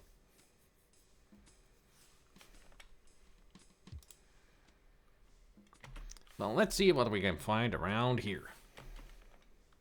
This nightstand seems to work just fine. A book of puzzles. Maybe it has some word searches in it. I love word searches. Word searches are fun.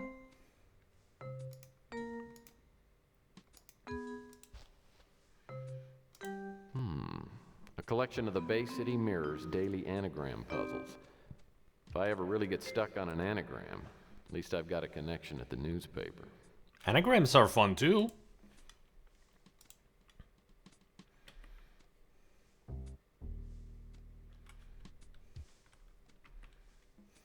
Well, that's a handsome antique chair. I wouldn't call it handsome. Those stripes are kind of hideous. Unless it's a Christmas chair. Nice fireplace. All I need now is a stack of wood and Jane Mansfield. I mean, he's got a thing for Jane Mansfield, and I don't blame him. Well, his bedspread's the most startling thing in the whole room. At least it matches the chair. So that's a good thing. Gotta have that feng shui. I hope whoever took these photos hasn't given up their day job.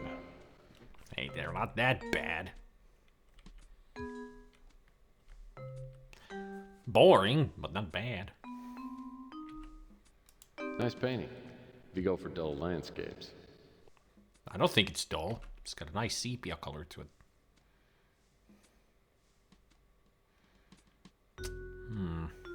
Alright. Let's see what we got here on the desk. Good old roll-top desk. A solid maple roll-top desk. Ooh, maple. I'd kill for a desk like this. Well, maybe I just maim somebody. Only maim. Got it. Cosmic Connection magazine. I seem to remember Fitzpatrick saying something about this. Looks like a business card.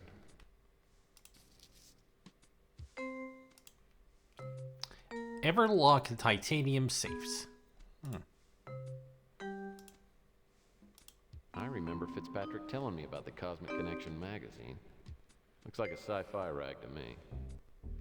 Get in touch with the alien inside you. A magazine with its head in the stars. Okay. These drawers look searchable. Nothing to find here. These drawers. Nothing to find. Nothing to find. Nothing to find. These drawers look. Aha! It's an envelope addressed to someone named Elijah Witt.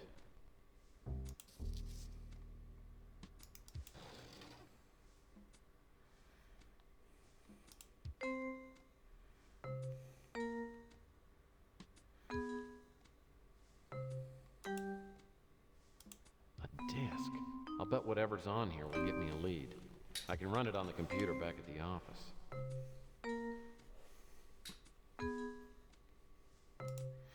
Well, let's go do that right away. I mean, why wait?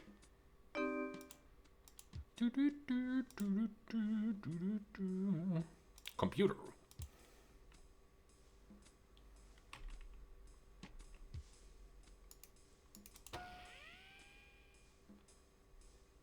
Oh, right. I gotta use the CD.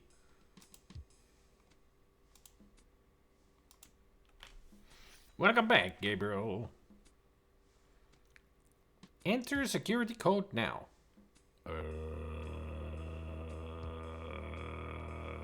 Okay. Well, it was worth a try. Let's see if we can find that code somewhere.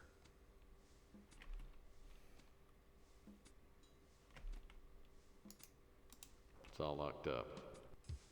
Hmm. Looks like the closet door.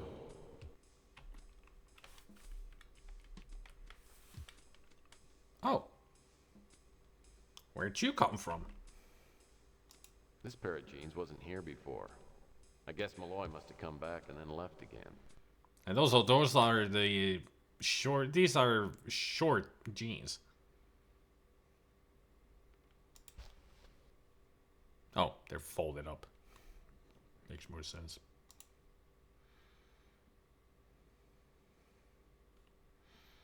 Tyson Matthews. This warehouse address is 54 Front Street. That's in the waterfront area.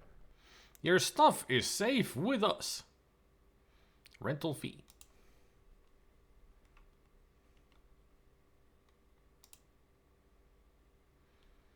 Well, let's go to the waterfront. Now that we got a lead.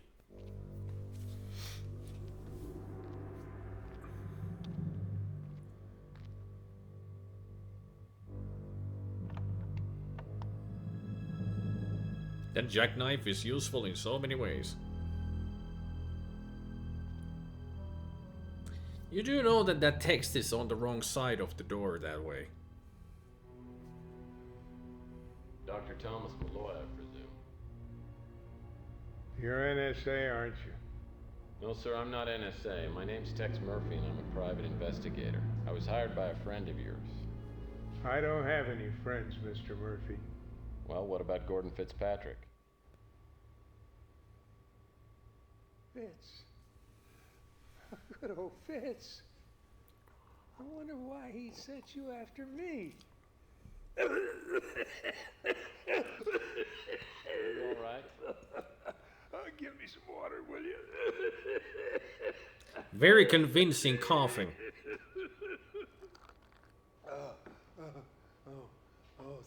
Thanks.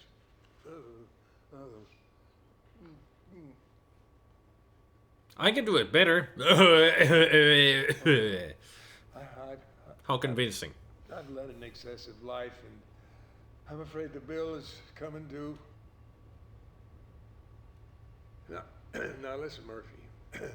What I'm going to tell you could help Fitzpatrick continue my work. The only catch is I'll put you in the same danger I'm in. Don't let that stop you. Danger's a little like Jell-O. Always room for a little more. Ever hear of Project Blue Book? Sounds familiar. Have you ever heard of Roswell? We saw a film of it. Yeah. About 100 years ago, there was an apparent UFO crash. And the government came out and said it was just a weather balloon. A weather balloon. It was no damn weather balloon. It was a spacecraft. I wonder where he's looking in this angle. Greatest disinformation campaign of all time. So what was the connection between Roswell and Project Blue Book? Something interesting Well, outside Roswell the window. is where Project Blue Book became Project Blueprint. Now, you probably never heard about it, seeing as how you're still alive. Why do I have the feeling you're about to lower my odds in that department? Do you mind? In 1947, an alien spacecraft crashed in the desert outside Roswell, New Mexico. The wreckage was taken to the Air Force base nearby for testing. And of course, they were looking for weapons. Sounds like the military hasn't changed too much. If you don't mind me asking, Doctor, how do you fit into all of this? In 1984, I came on board Project Blueprint. My job was to carry on the work of deciphering the hieroglyphics found in the spacecraft. Anyway, in early 1996, word of a breakthrough spread throughout the complex. Now, apparently someone had discovered that one of the alien instruments could generate minute quantities of anti-hydrogen. The big boys in Washington were ecstatic. Now, if you remember, the desert standoff was in effect, and we were looking for a technological edge over the Middle East bloc. Now, we had it in the palm of our hands. But unfortunately, as you know, things went very wrong. Thomas Malloy. That's the understatement of the century. Well, the military was in such a hurry, they didn't take time to do any testing. Instead, they started a political incident, then proceeded to bomb the hell out of the Middle East. Greatest snafu in history. Now, after the war, I left the military, but I managed to smuggle out all my notes and other important items from Roswell. And I secretly continued my research. Okay, Malloy, don't move! I said freeze!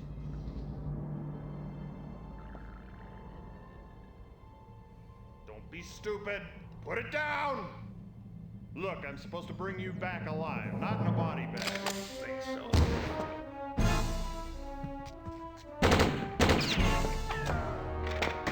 No! Back off. Back off!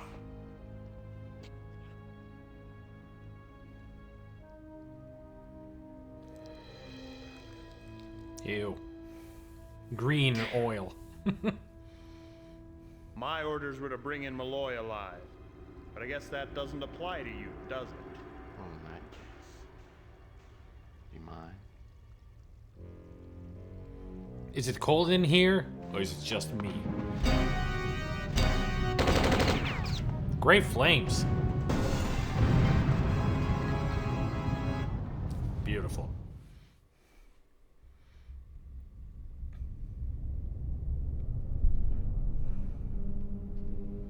Day 5. The Pandora device.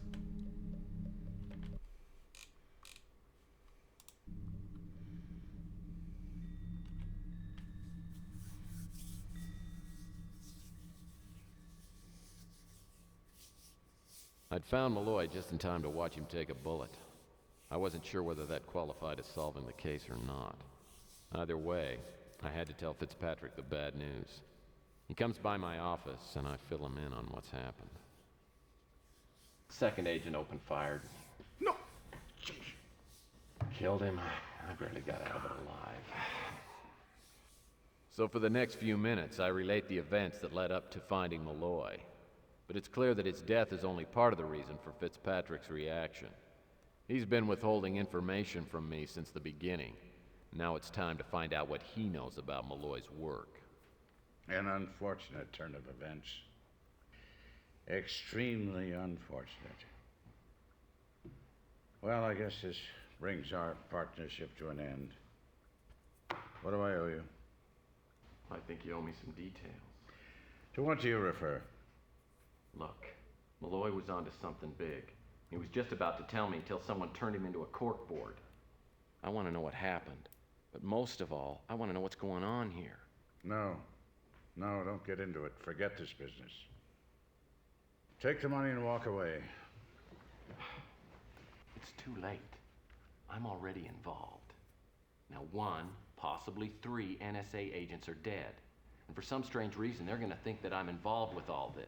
And even if I wanted to drop out right now, the odds are they're going to find me and fill me with so much lead, they're going to be able to use me as a pencil. But aside from that, Malloy was onto something big. And those boxes are the key. You know about the boxes? Oh, yeah. Well, that puts a different light on things, doesn't it?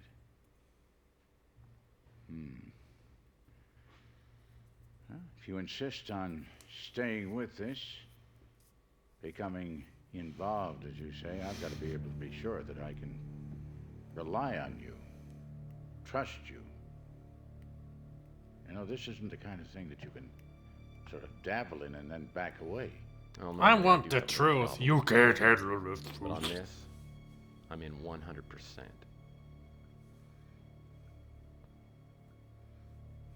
All right. Thomas Malloy and I, scientific researchers, were working together in Roswell. And we became friends. Our friendship really developed when we were transferred to China after the great disaster of World War III. After some time, Malloy took me into his confidence and showed me what he'd been secretly working on. Translating ancient alien hieroglyphics, taken from the crash of that Roswell spacecraft. So you know what it is he was going to tell me? No, I don't think so. Not really. I knew that he'd been, deciphering these ancient hieroglyphics. Some of the symbols that were found there, the dominating symbol seemed to be, or the dominating information seemed to be, that there was a second spacecraft approaching the Earth. And there was a continuing, recurring symbol of a black sun. Mysterious. He didn't get that at all. That really bugged him. Well, this is all really interesting. But it's not the kind of information somebody kills for. Tex, screw your head on straight! I'm ready to believe there is a second spacecraft down somewhere on this planet Earth unfound. Now, imagine that spacecraft filled with a technology that none of us have ever dreamed of. Imagine what someone would do to obtain that technology. Imagine what the government would do. Wouldn't it be worth killing for? You've got one of the boxes, don't you? I do. Receiving it led me to believe that my friend's life was in danger. Well, then you probably know more about the boxes than I do. Variations on a Chinese puzzle box. Tom had maybe 4, 5, or 6 of them made to his specifications while he was in China. Just some kind of a novelty, I think. Do you know how to open them? No. Never occurred to me to ask. Now, what do you know about the boxes? Well, I had one. Then the NSA picked me up. They gave me a choice between giving them the box or having my brains blown out. Recovering that box has got to be our first priority. Otherwise, I doubt we can continue. That's not going to be easy. I'll see what I can do. I mean, it's in the evidence room at Autotech for sure, but... Just one more thing. You talked a lot about trusting me. Why should I trust you? Mr. Murphy, I have more money and other vanities than I could possibly ever use. My purpose in being here, at the center, if there is a center to all this, is to follow the trail towards which my old friend pointed me. I don't know where it will lead, but I intend to reach that end. I guess we're in business.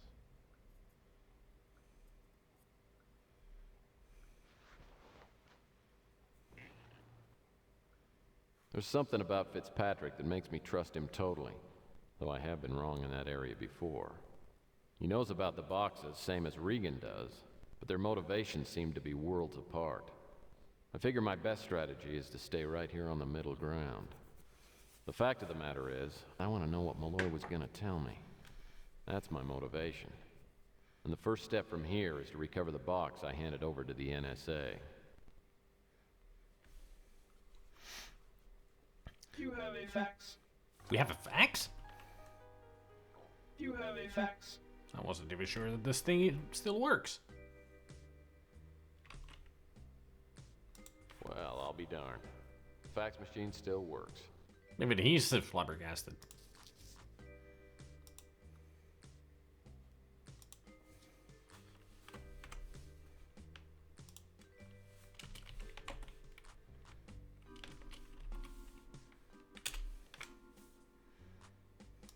Well, looks like my suspicions were correct. Now I'll just have to find out why Horton was posing as the Black Arrow killer. I have it on good authority that Dag Horton was an NSA agent and worked under a supervisor named Jackson Cross. Well, we knew that. Neither agent was officially assigned to work in this part of the country. I am betting that they have a little something going on the side. I hope this information helps.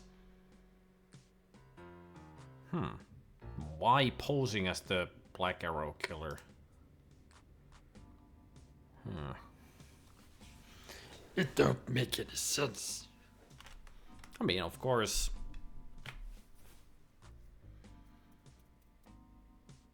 Actually, it makes a lot of sense. That way they were able to get to the boxes that it holds, those mystery boxes that Malloy sent everywhere.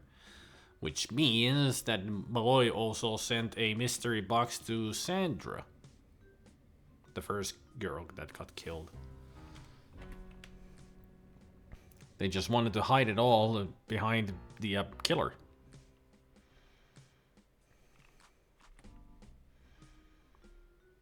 Now let's go back to where we were. The warehouse. When I get to the waterfront warehouse, I'm a little surprised to see it still standing.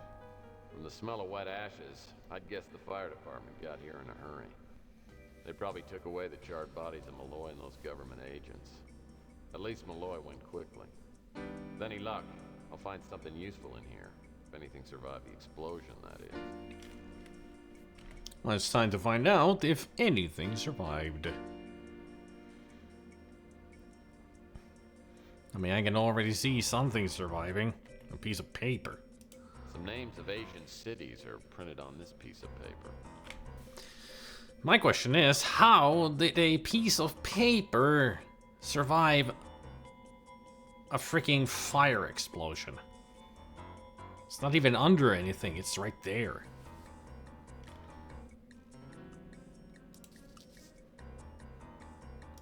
This flight schedule seems a little too exorbitant to be taken seriously.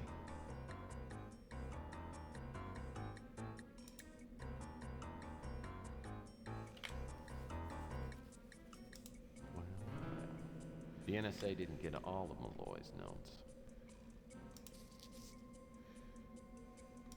I wonder what this item 186 is. Looks like a giant battery.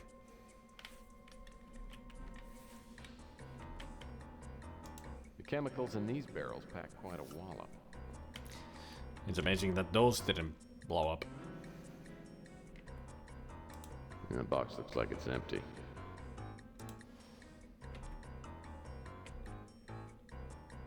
Here's a little tidbit our government boys missed. According to this postal receipt, Malloy sent out 5 packages 9 days ago. I guess that tells me how many boxes I'm looking for. So I'm guessing the NSA now has 2 of them, so there's 3 still out there. Well, we know where 1 is, so there's 2 that we don't know about. I mean, Fitzpatrick has 1.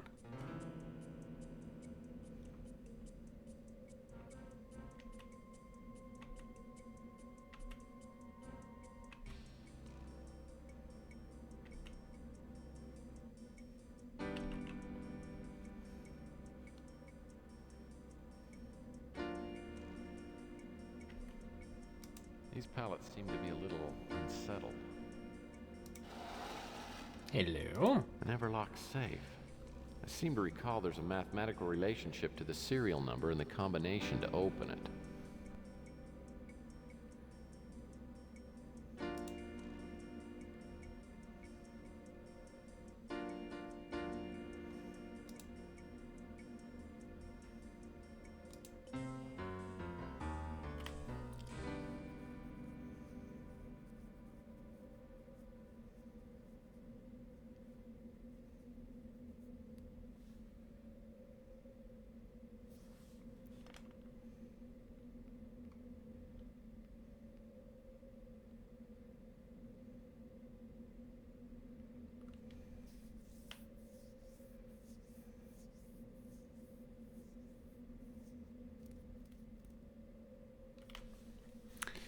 How can we turn these into safe numbers? I mean, safe usually is from 0 to 99. And those are way too high numbers. I mean, it's some kind of a mathematical problem. Let's put our heads together and try to think of a mathematical way of figuring out the combination. Like, one is, do I sum all numbers together? Let's see. If I put these numbers, 484, 961, 225, 049. That would be 8 plus 8 is... So that would be 16. That would be 16. That would be 9. That would be 13.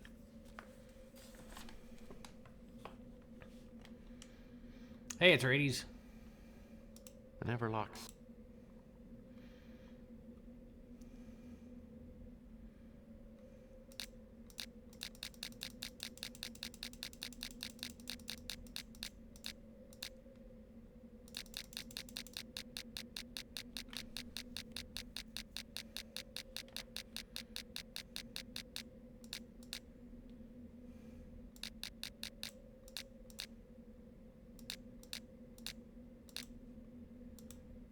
Nope, that didn't open it. So it's not 16, 16, 9, 13.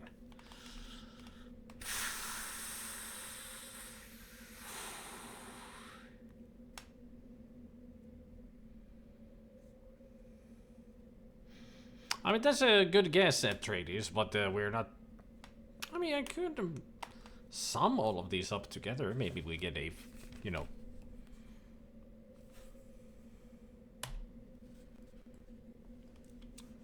So 484 plus 961 plus 225 plus 49. That's only 1719. I mean, it's 4 numbers, but... And apparently this goes up to 39. So we cannot go any higher than 39. Well, maybe that will work. So only one way to find out. So it's... Oops. An Everlock. Usually start going this way.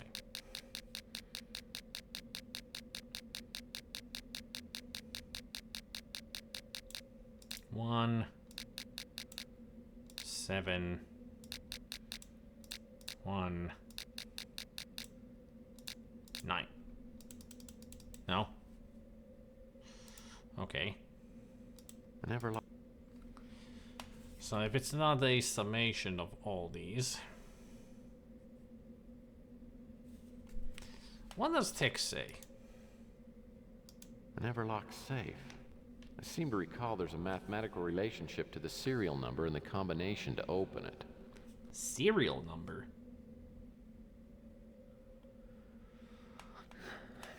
Oh, the serial number is the 484961225 and 49.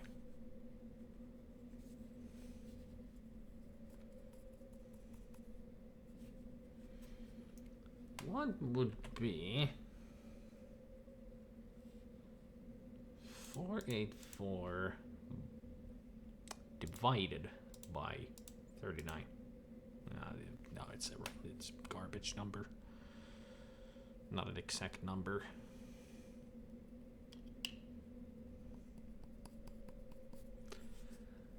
Think. I'm looking at the I'm looking at the calculator now. Like minus no.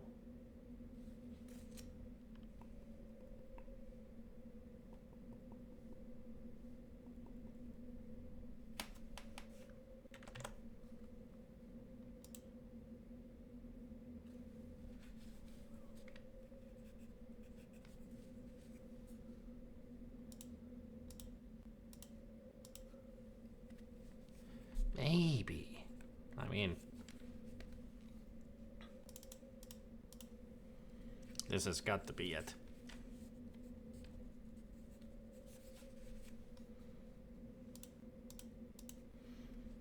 Because that one I at least knew. And that's what gave me the idea. Hey, unstable Deuce. Or Deus. How many tumblers would the save have? All combination locks I've had have had 3 tumblers. This would have 4 because of the card that we read. But I think I've got it. Maybe. Let's see.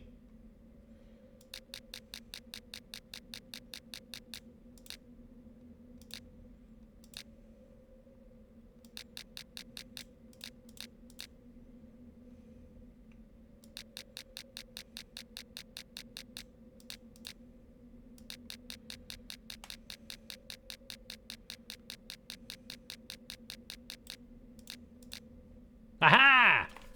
Square root. I was thinking about the last number 49. That's a square root of 7.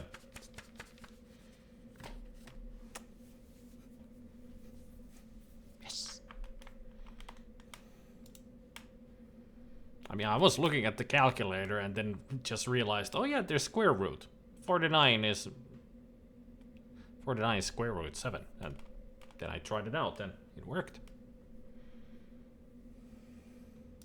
According to this postal receipt, Malloy sent out 5 packages 9 days ago. I guess that tells me how many boxes I'm looking for.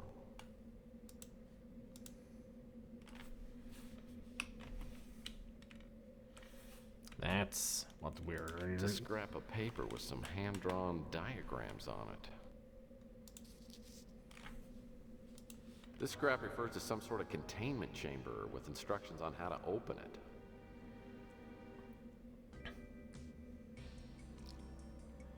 Blue cross, yellow circle to open. The only way. Alright. How nice. I can always use an extra key. This looks like an old house key. Must be for the closet that was closed.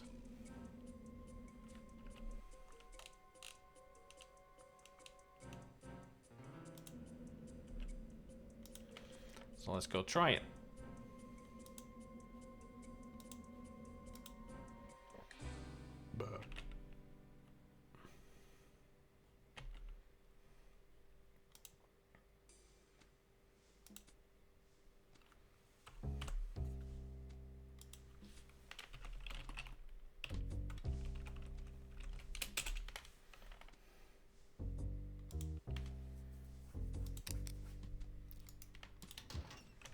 Worked.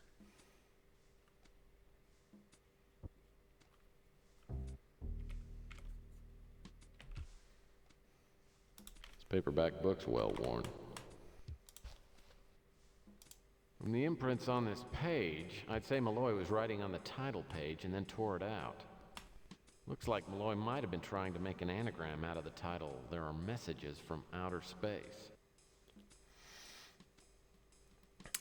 Schemes, fear, more remote scream passages. Malloy certainly seems to prefer earth tones. You mean seemed, not seems. He did, yo. Oh, a briefcase. This should be interesting.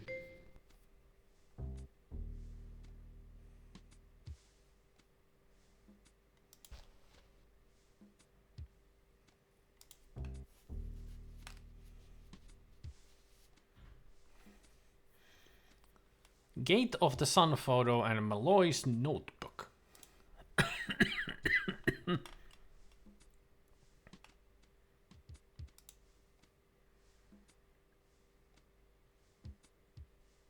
Alright.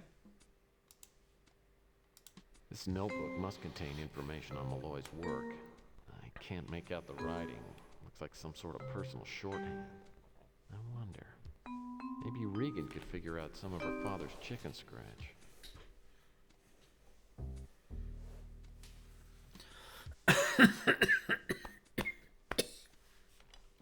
Yeah.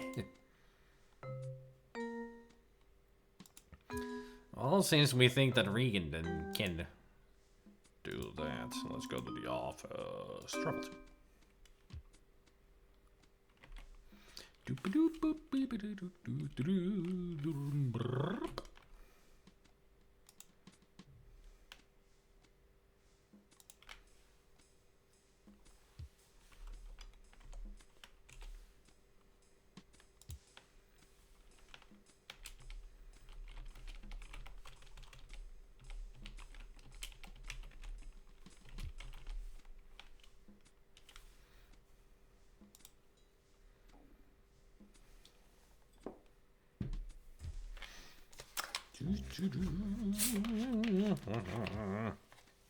Ads are happening, so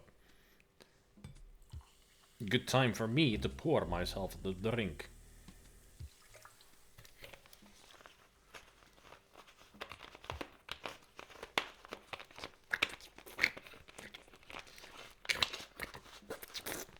I hate this new design on the cork. Like, this new design that they made, it's like, it's got a piece here that attaches itself to this ring, so it opens like this.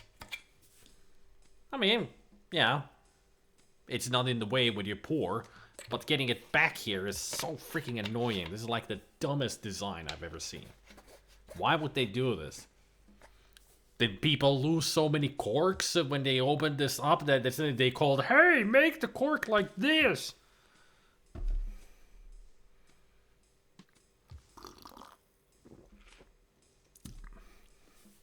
I mean, it's just an annoying design.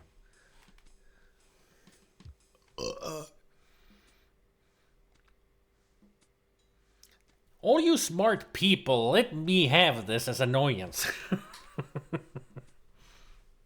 I gotta nitpick at something. Otherwise, I don't have anything in my life. Now, that's sad. That's maybe a bit too sad of a joke.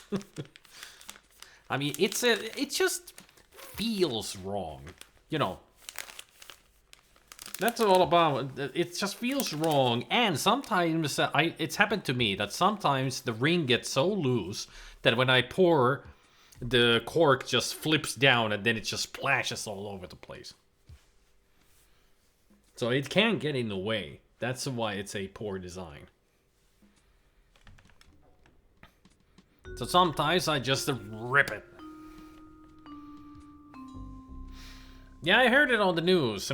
Finland, yet again, is the happiest nation on Earth. 7 times in a row. Yet again. 7th time. Finland being happiest. And also, they told in the news that the US has dropped under the top 20. So, USA is not doing well. And there was much rejoicing. Alright. My new vid phone is essential to my business. Thank goodness it's easy to operate. Alright, the Regan medicine.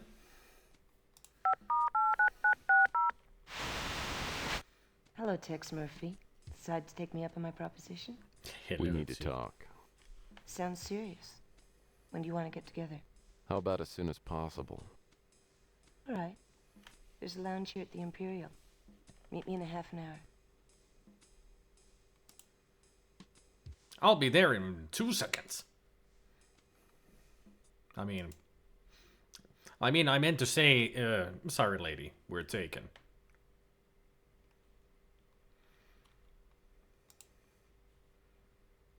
What a great photo. She's like, sure, what else?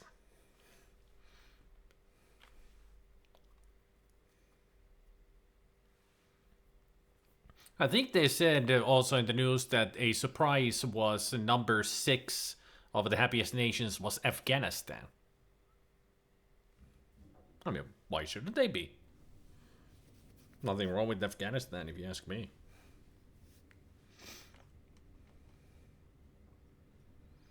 And in the top 5, there was like Sweden, Iceland, and Denmark. Apparently, Denmark is one of the top 5 happiest nations. Is that true? The Imperial is in the new city. Not too nice, but a few cuts above the Ritz. I walk into the lobby, then down a flight of stairs to the lounge. I'm not looking forward to telling Regan what happened to her father, but she deserves to know, and I'm gonna need her help. Thanks for the bourbon. Let's see those crocodile tears.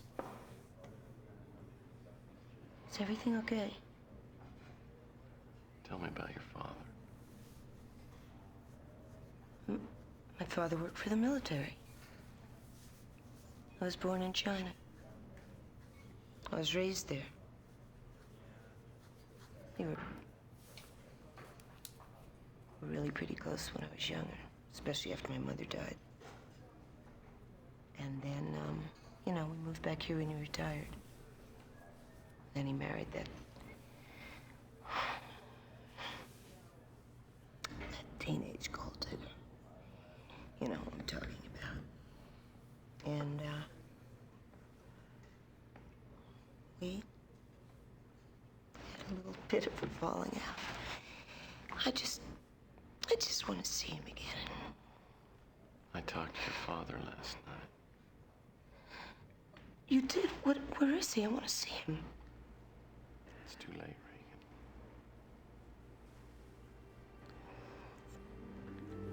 What do you mean?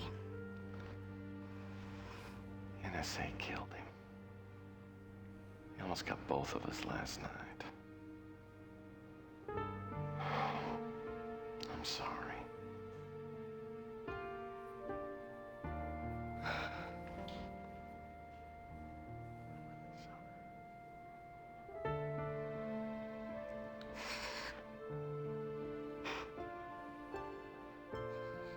Maybe I should come. It's okay.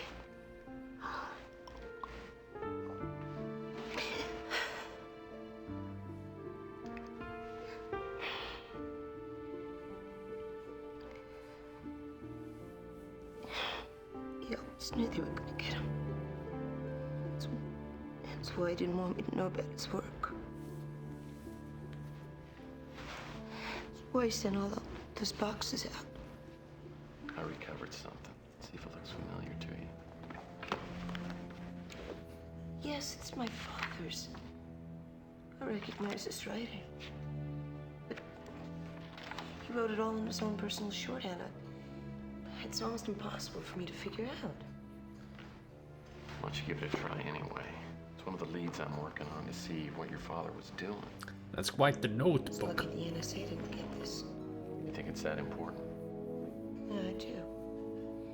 I remember a conversation he had with a man who said that if he could make a translation, it would be worth a fortune. Maybe it's tied to the boxes. I brought mine with me. Yeah, I had one, but the NSA confiscated it. But I know somebody else who's got one. Who? Gordon Fitzpatrick. Oh, God. Gordon Fitzpatrick. I haven't heard that name since I was a little kid. He used to work for my father. Well, he's as anxious to recover the boxes as you are. In fact, he's paying my tab. I say we form a triple alliance. He's got more connections than either one of us have got. I Let's wait and see what happens. Here, take a look at this. My father made it when we were in Peking, and several others like it. You didn't show me how to open it, though. How many of these are there? Oh, 5, I think. Look, why don't you let me take this and see if I can get it opened up? I'm not sure I like that idea. I mean, you could open it up and find the others and take all the money for yourself. Listen, Regan, you gotta trust me. You can't do this by yourself. Nobody can. You need my help, and I need your help. I guess I don't have much choice, do I? Tex, don't run out on me. I already lost my father. And you got over it quick. I won't. As soon as you started thinking about those boxes and money, she completely turned around. Like, oh, my father is dead. Now, about those boxes, it's like, what the? She is not his daughter. She is a liar. She's only in for the money. At least she thinks it's worth a fortune. She dares to call Emily a gold digger when she is even worse. Yep, she is a money grabber, gold digger. Fame and fortune. Fame and fortune.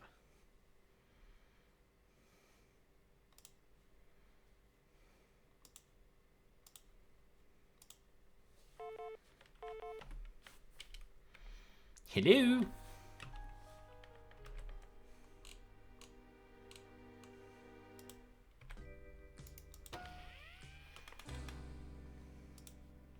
Oh. Listen, Murphy. I've got a Jeez. proposition for you. Give me a call when you get this. Okay, so she can smile, but holy shit, that smile was terrifying.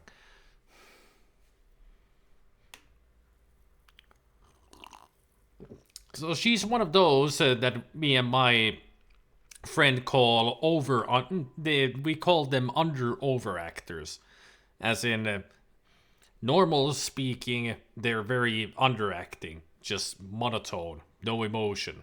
But then when they have to show emotion, they overact it.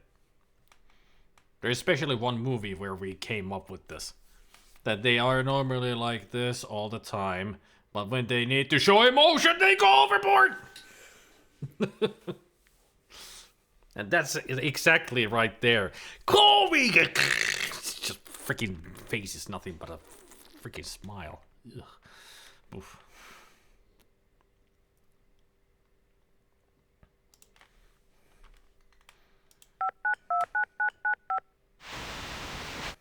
Hey, Murphy.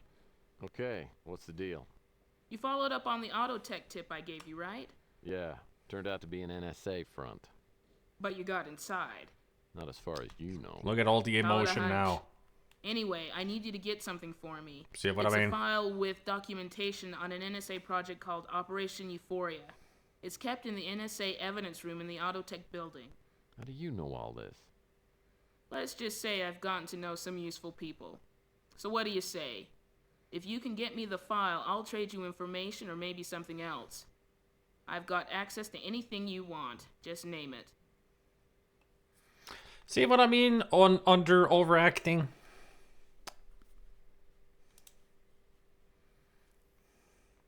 Well, there is a favor you can do for me. You ever heard of a book called There Are Messages from Outer Space? Sure. It's like a Bible for UFO nuts. Well, I've got reason to believe that someone made an anagram out of the title. I need to find a computer program that'll check out all the possible anagrams. Well, that's easy. I know the guy who does the anagrams down here at the paper. I'm sure he can take care of it. Might take a few days, though. That's okay. Just get it as soon as you can. I'll see what I can do to retrieve the Operation Euphoria file. Anything else? Yeah. My contact got me a passkey. I guess you'll need it to get to the file. I'll send it over by express courier. All right. I'll let you know when I'm ready to make the swap. That's not in my area. Seems to me I've heard that name in connection with the UFO industry. I don't know anymore. I've never read it myself. Popular with the UFO junkies, though. Horton was with the NSA. He was the right-hand man of a higher-up named Jackson Cross. Are you gonna ask me about every person you ever heard of? Don't know anything about it. That's a whacked-out magazine if I ever saw one. Alien encounters, abductions, that sort of thing. Girlfriend. Almost went there. Doesn't ring a bell. Can't help you with that.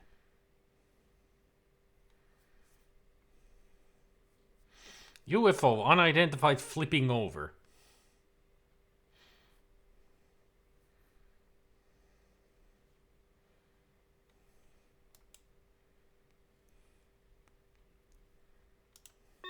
Well, now that I got Purnell's key, at least getting into the locker at the NSA should be easy.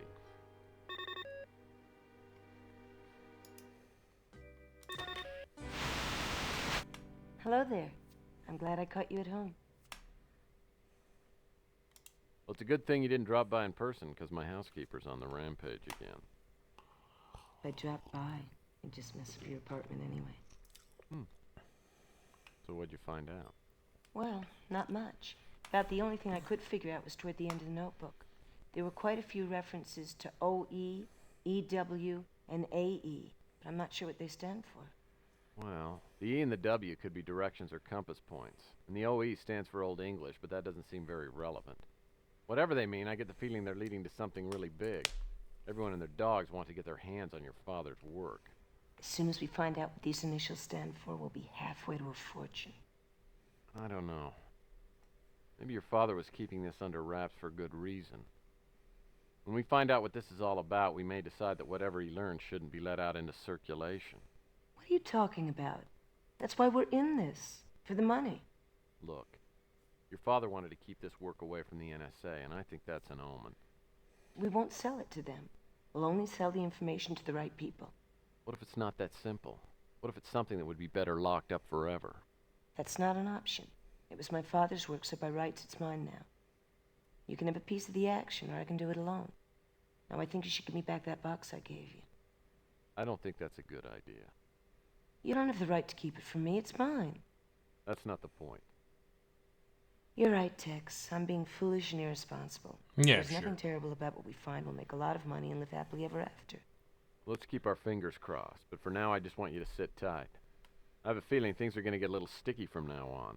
Those initials you found may refer to other people who received boxes from your father. I'll see what I can turn up. Give me a call if anything else occurs to you. All right, Tex. I'll be here. Please be careful. I think Regan should change her name to Karen.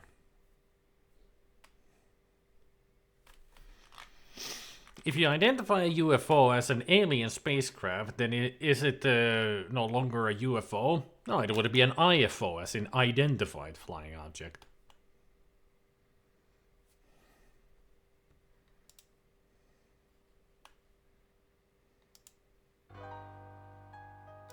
Looks like the tiles on the top of the box can be moved around. Now if I can just find out what pattern they need to be in.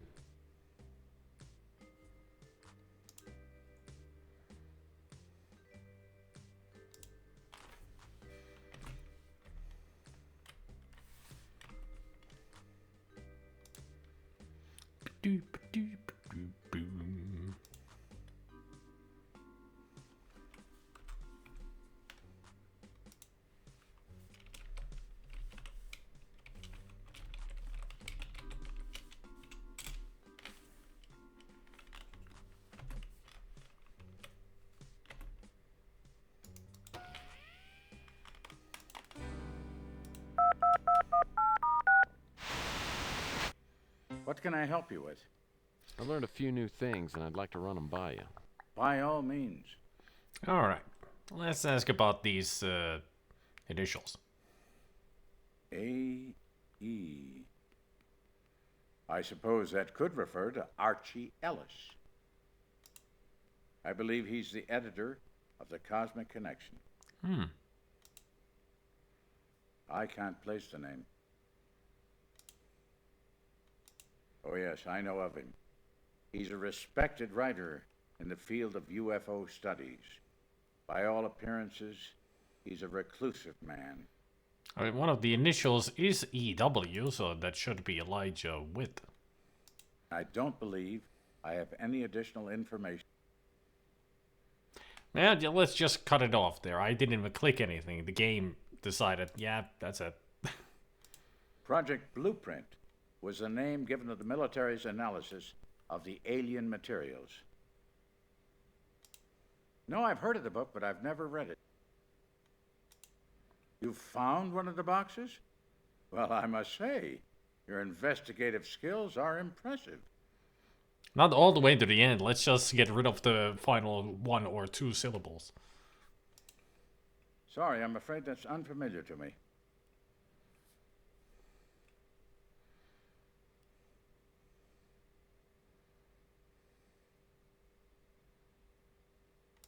After Fitzpatrick hangs up, I realize I forgot to ask him for Ellis's phone number. I decided to check the directory, and surprisingly, Ellis's name is listed. Well, let's call Archie then.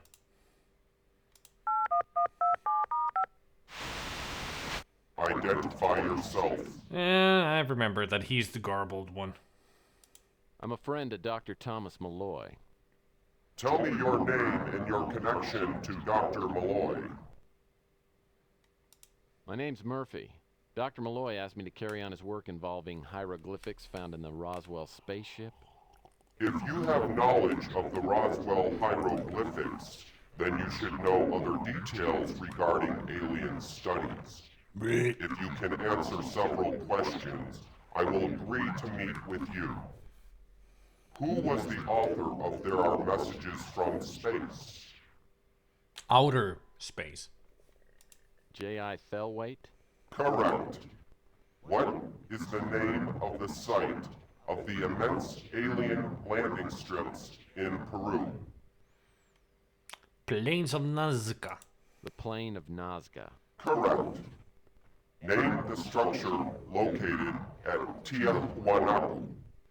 The Gate of the Sun. The Gate of the Sun. You have passed the test. Yay. Contact Archibald Ellis at 413 Vina Del Mar. That's AE. That's the last initials.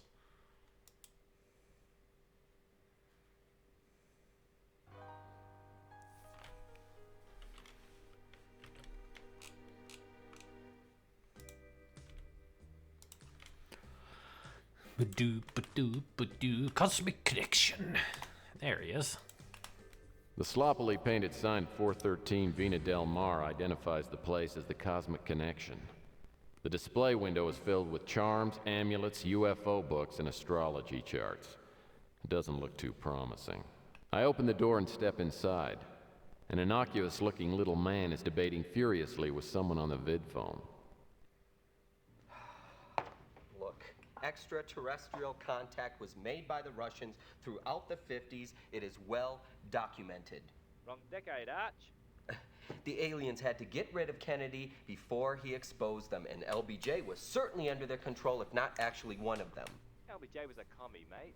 Look, Call me Larry, mate. Vietnam was a ruse to divert the America's public attention and to throw our political system into chaos. Cliche, cliche, cliche. You know what, Larry? You're really beginning to get on my nerves here, okay? So why don't I call you back later? Goodbye.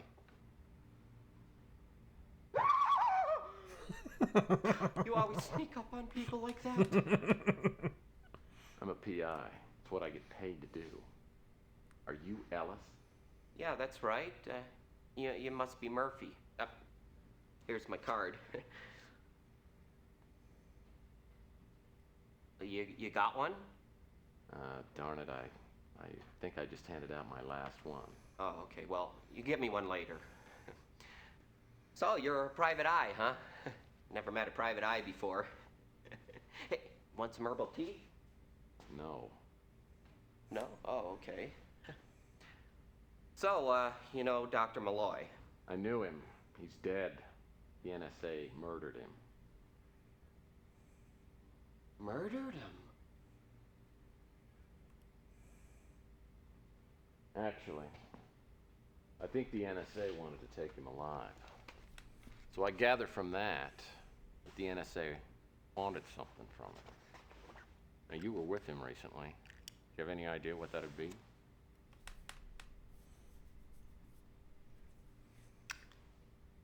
Oh, do you mind?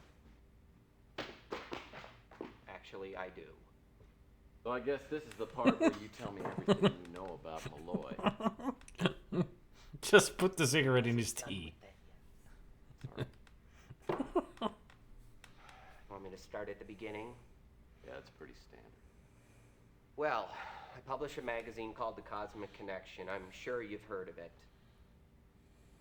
We feature investigative reports, interviews, anything concerning the supernatural, the ET, you know, anything like that.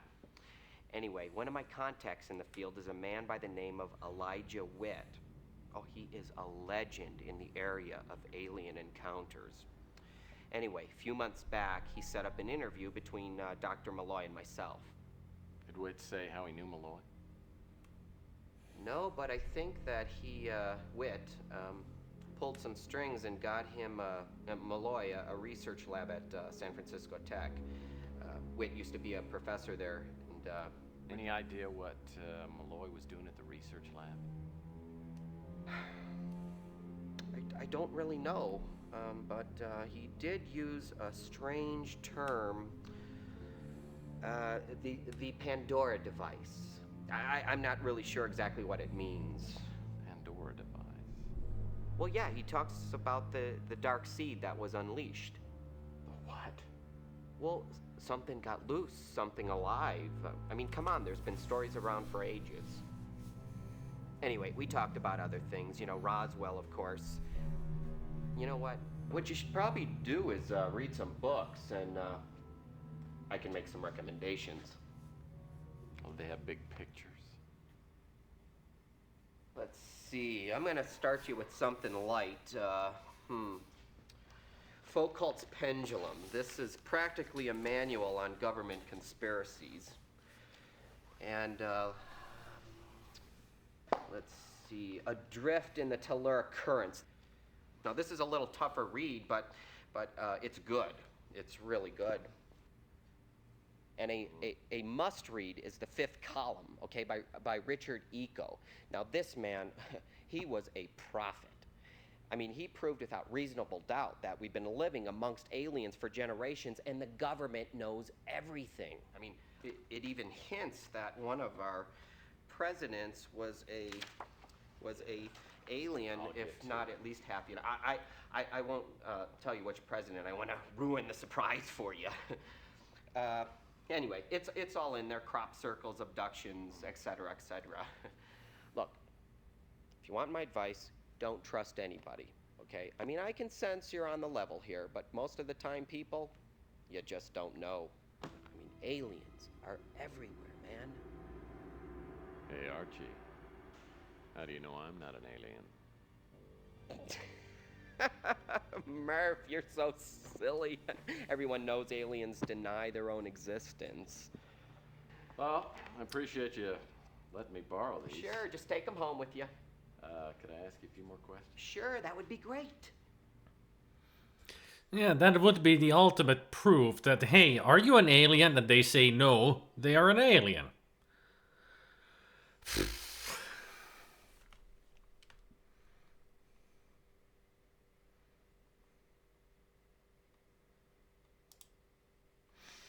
Let's just be careful Witt's first name didn't start with a T, otherwise he'd be a twit. Ah, but would he be the upper class twit of the year? Now there's the question. Did Malloy send you a small box made of some strange metal, no apparent way of opening it up?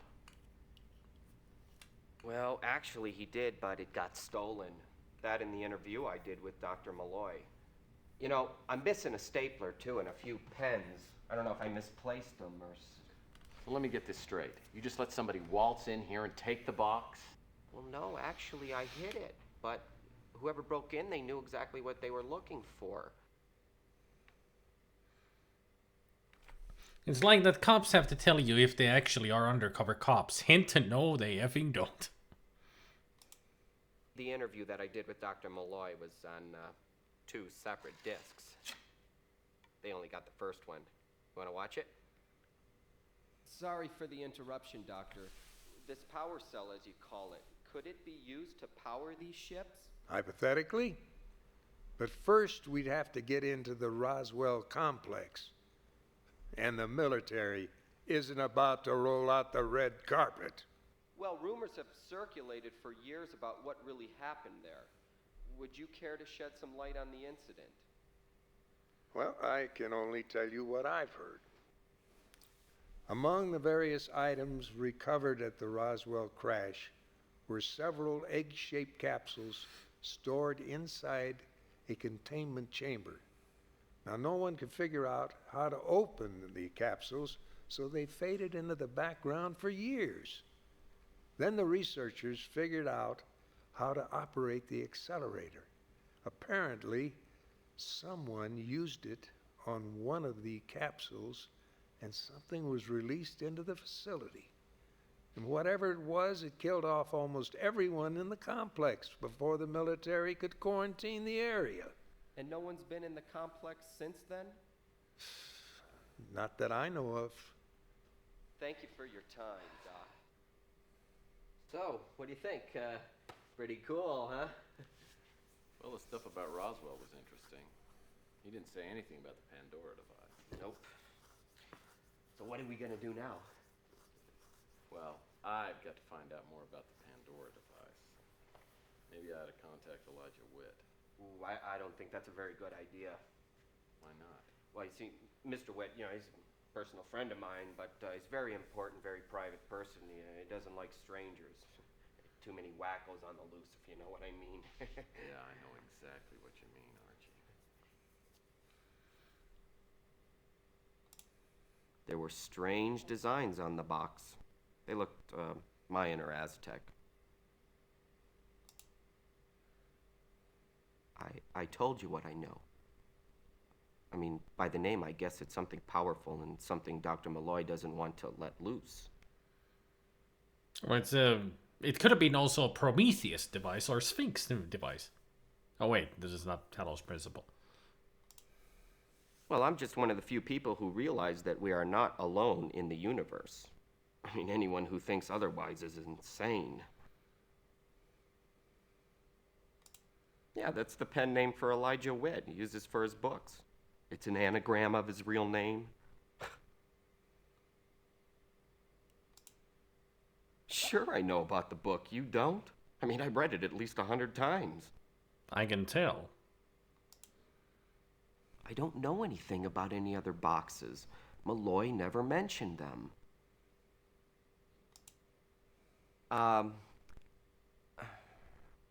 No, I'm drawing a blank. Yeah, that's the code name for the research done at Roswell on the alien wreckage. I don't have any real good documentation on it. The government keeps a very tight lid on it.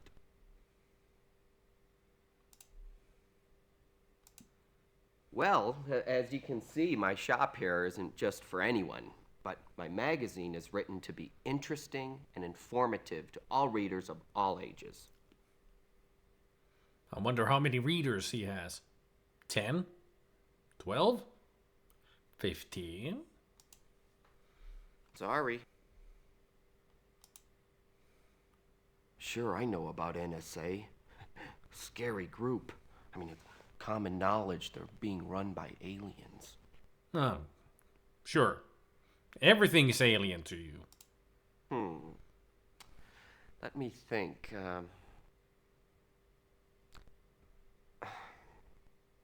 No, nothing. Well, you know, I subscribe to the Mirror. It's a little soft on conspiracy issues, but yeah, not bad overall. Yeah, because it tells about the real world, not your world. Yeah, she's a reporter for the Bay City Mirror. I mean, I tried to get her to write for the Cosmic Connection, but we didn't hit it off real well. Or as the joke goes, there is definitely intelligent life in the universe. Why? Because they never visit the Earth.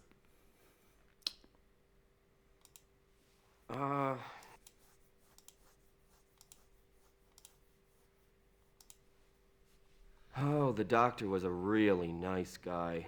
I'm really sorry to hear that he's no longer on this Earth plane. You know, dead. Next thing we hear is the owner of every newspaper is an alien. Mm-hmm. I mean, to him, that probably is a thing.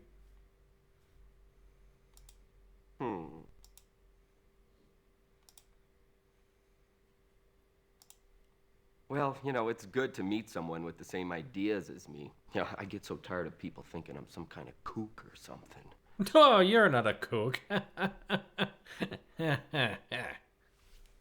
Ha! Talking to Ellis was like entering the Twilight Zone. All this hocus pocus about aliens and quarantine. And what's the story of the Pandora device Ellis referred to? I wonder if it could be linked to the boxes Malloy sent out.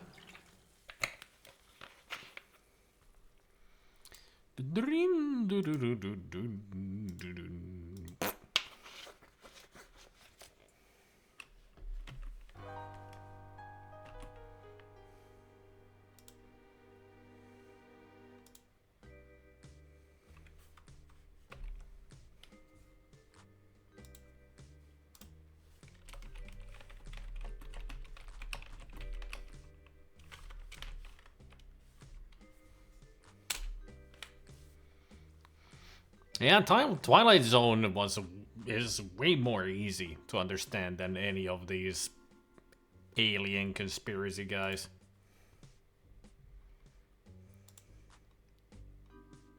Looks like the tiles on the top of the box can be moved around. Now, where was that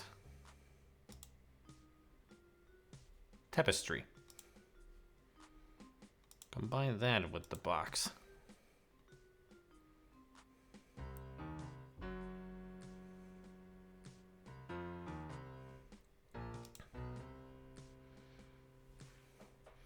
Alright.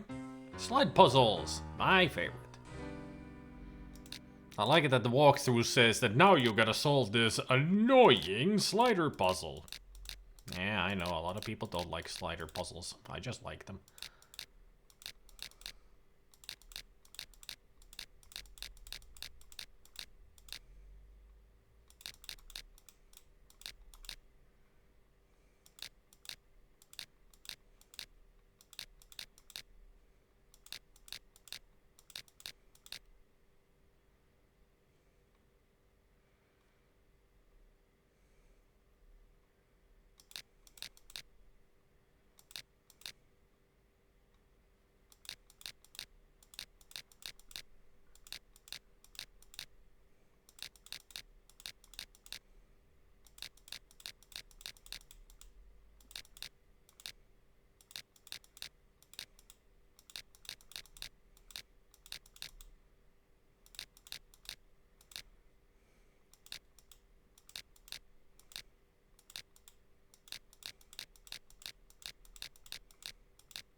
Oh, you gotta be kidding me.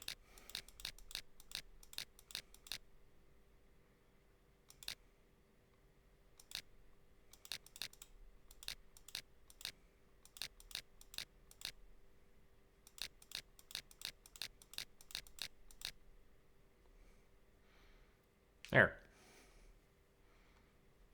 Done.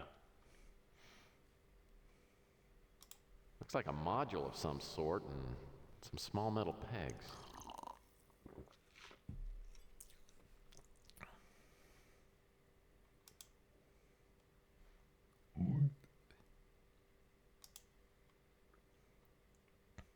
Nice pegs.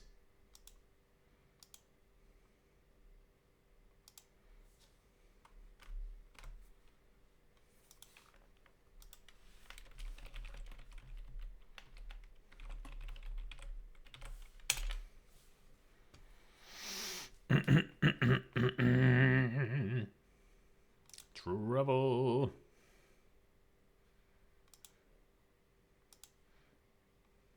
Yo, Malden. What can I do for you, Murphy?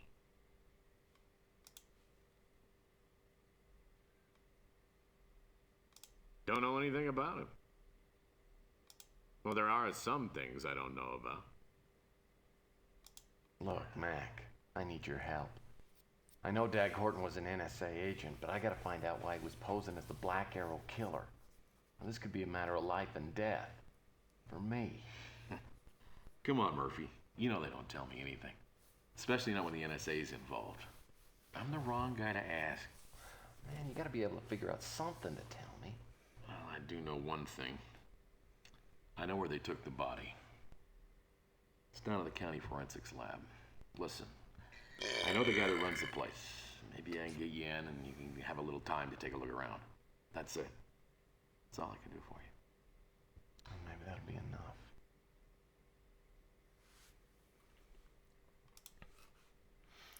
Well, let's go to the morgue right away. To see what we can find. For the second time in a week, Mac comes through for me. Now, that's a new record for him. When I get to the morgue, the door's unlocked and the coroner has conveniently gone out for a long lunch. That gurney looks about as comfortable as one of those Craft-O-Matic beds. A nice lamp like this sure cuts down on eye fatigue.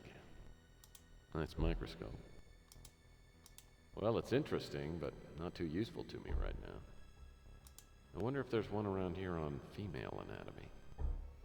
I wonder if there's... Nice tools. Ideal instruments to pull, poke, and prod. I guess they don't get too many complaints.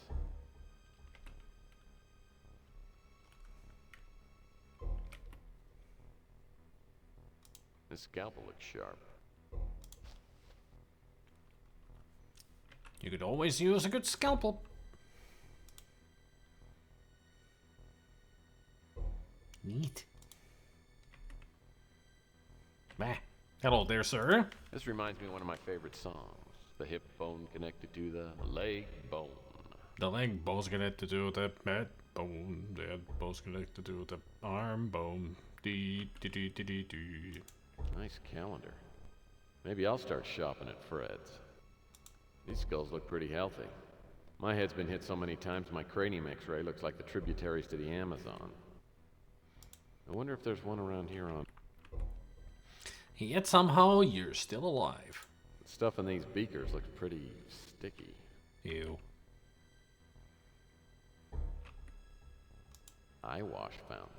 I'll bet eyes come from miles around to bathe in this fountain. And a clean morgue is a happy morgue. In case one of the cadavers starts playing with matches. A clean morgue is a safe morgue. A security keypad. I hope the alarm hasn't been set. How I Did It by Victor Frankenstein. I get the feeling that evil experiments have been done here. Victor Frankenstein. Refrigerated storage unit.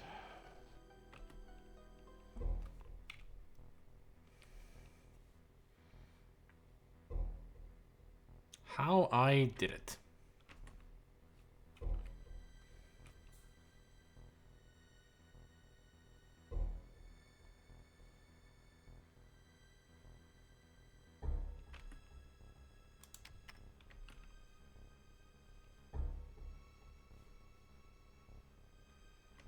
Empty. Well, there's always room for more.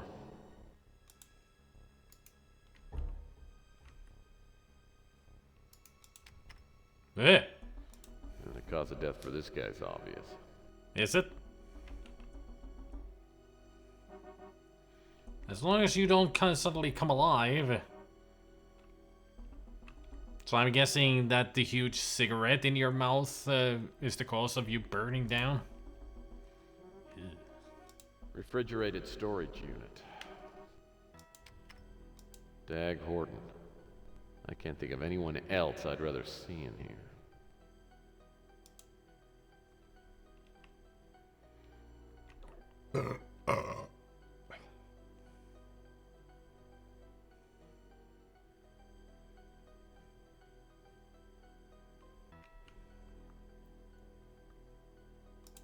These drawers are labeled with letters.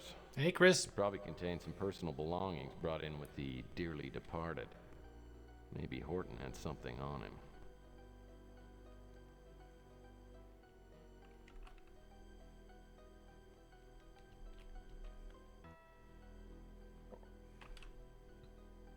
G through I, and Horton starts with H. G.I. Joe! Looks like it's locked.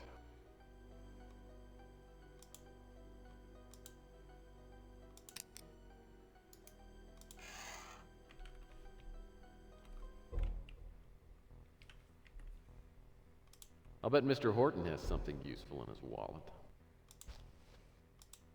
File cabinet key. This looks identical to the key I found in Horton's office. So we gotta go to the office again. This time open the other file cabinet.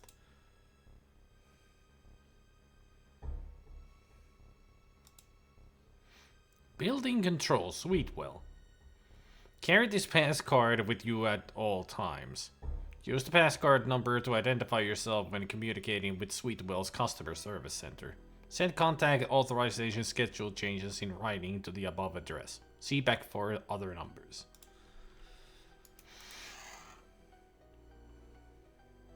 Lost and found.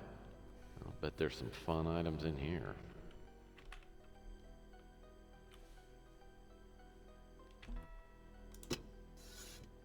Wow. Someone decapitated Mr. Clean. So, this is where Louis shops for his brains and eggs special. Use this brain. Do not use this brain. Abnormal. Ah. Apparently somebody was fan of Young Frankenstein. We got Frankenstein's How I Did It, and now we got Abnormal. This label says Abby Normal. I hope someone doesn't accidentally use this brain. Well, we know who did. Ugh, eyeballs. I bet someone's been looking all over for these.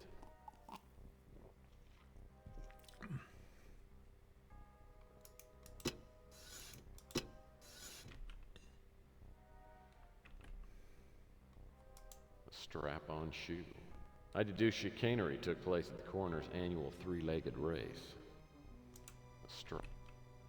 I wonder if the owner knows it's lost. You don't see something like this every day. So in the lost and found, we have a strap-on shoe, as in a prosthetic leg, a foot, a hand, 2 brains, and a head. As in somebody lost their head. I wonder if the body is still looking for it. This cabinet says unclaimed personal items. And there's the rest of them. Is that Pug? It's Pug. I always wondered what happened to him after I tossed him out of my office. Yeah, I don't think Pug is going to collect his head anytime soon. Yeah. And also, apparently somebody lost their sandwich. Someone didn't finish their sandwich. Well, it's good to see they've got additional storage capacity. From the looks of these damaged craniums, I'd say these are the remains of Curly, Larry, and Moe. No, Murray? Yeah, various odds and ends. Nothing too exciting.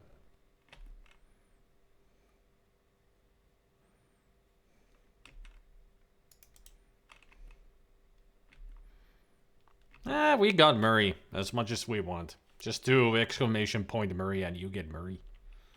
As much as you want. There's a yellowy liquid in this cup. It's probably lemonade.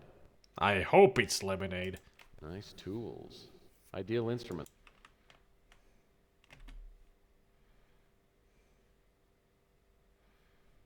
I think that's all we can do around here.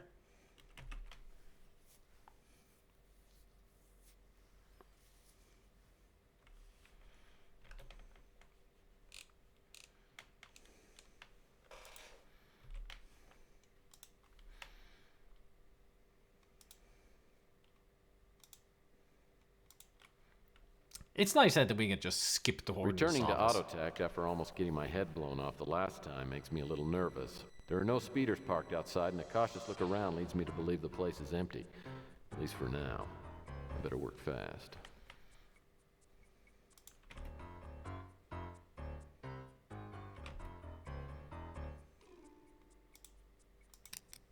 There we go.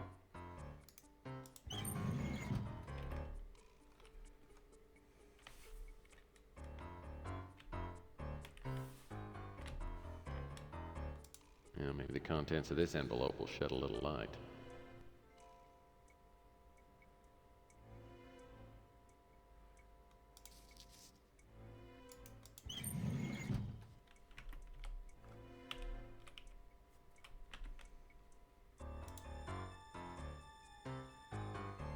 Confidential, huh? Got a key. B-17 bomber. Back memorandum.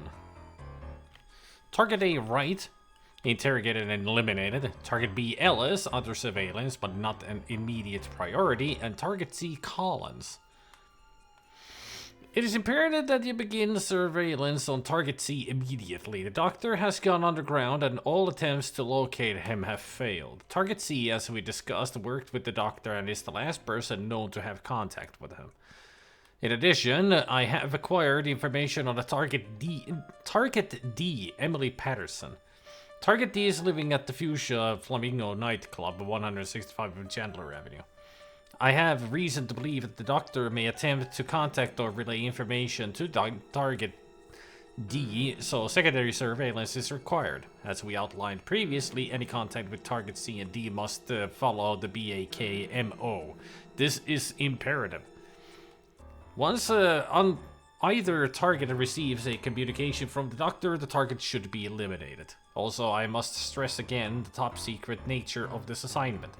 Details should not be discussed with anyone, including other operatives. Jackson Cross. Well, now we know. Now it's confirmed that he definitely faked to be the killer just to get rid of Sandra Collins and Emily Patterson. And apparently target B is Ellis. Wright is dead.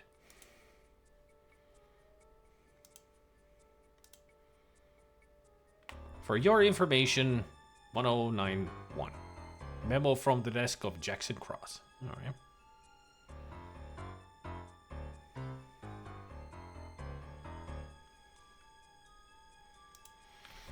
The new Archon is on sale. Huh. I mean, they started their spring sale.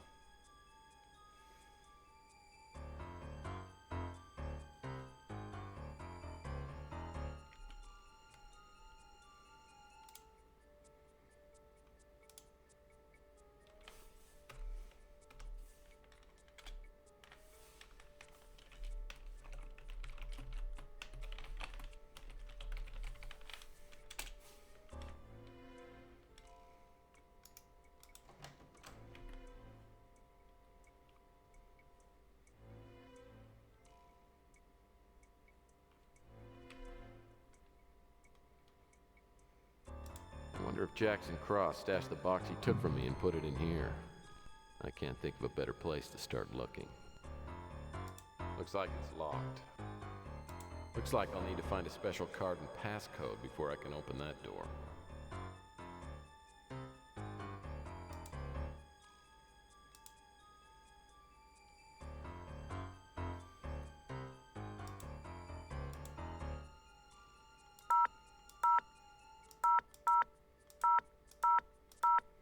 Security code accepted.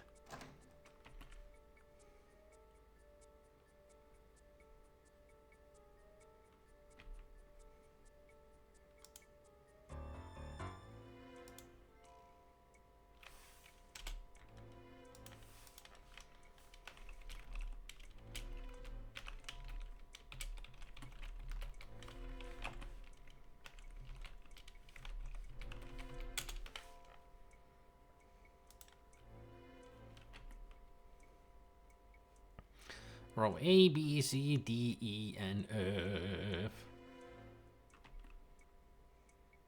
Almost looks like there's something on the ground, but I guess it's just graphical. Evidence scanner. Authorized personnel only. Looks like a code is required in order to use this scanner. Seems to be some kind of giant degaussing machine. Uh-oh. This machine encrypts objects with a security code.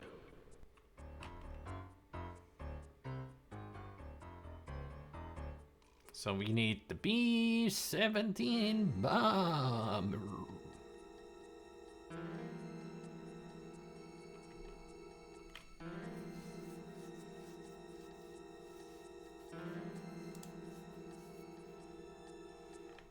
Who knows what dastardly secrets are contained in these lockers? It's all locked up.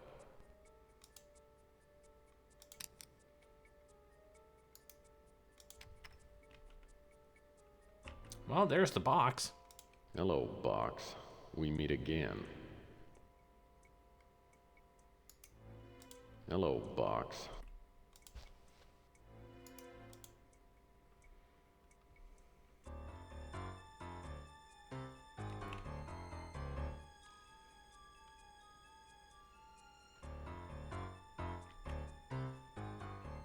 Oh, this one isn't locked. Probably cash from a drug bust. I've got 100 bucks.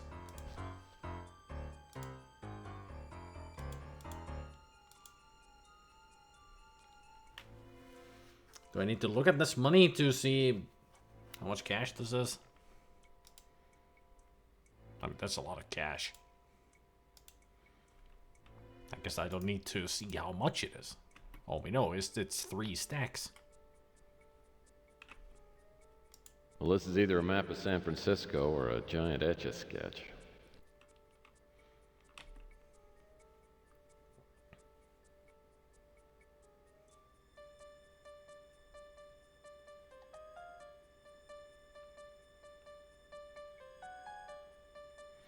Yep. I think every item that we get from here, we need to put through the scanner. This locker isn't shut all the way.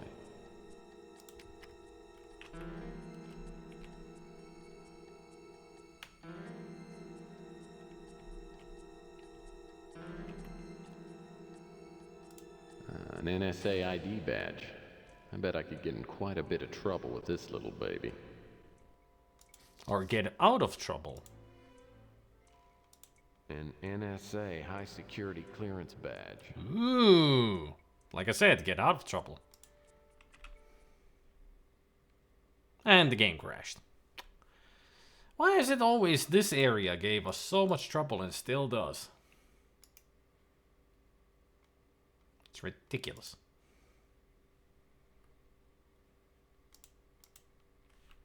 I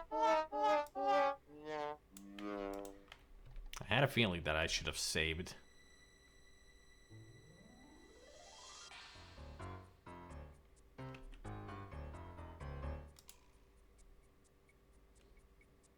Oh, I got the badge and everything. Ah. We made an autosave as soon as I got the item. That's good.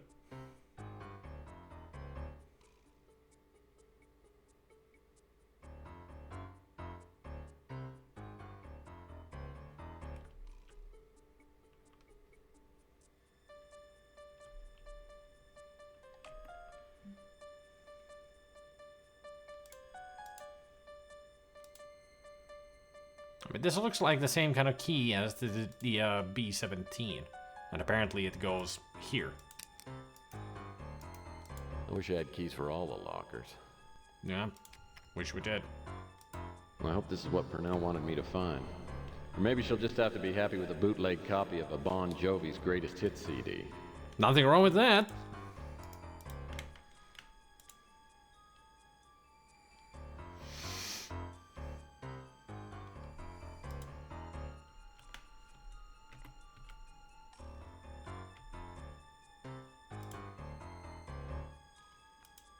Now let's make a save. Just in case.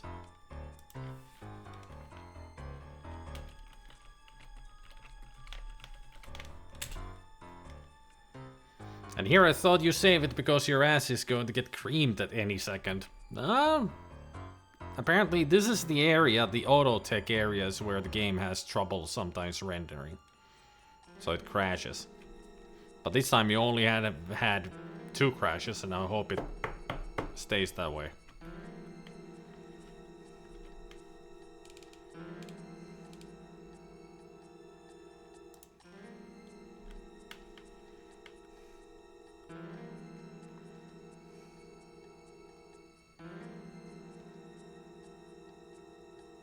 Yes.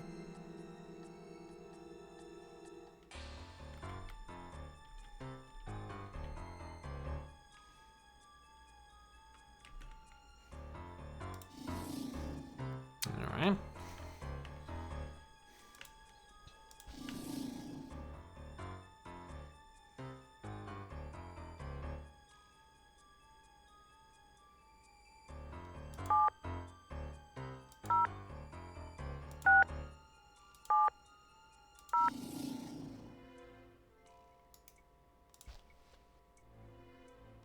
This has to be what Purnell wanted me to find for her.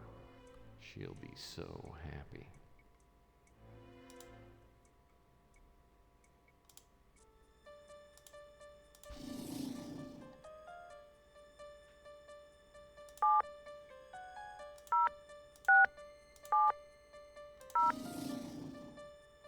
Probably cash from a drug.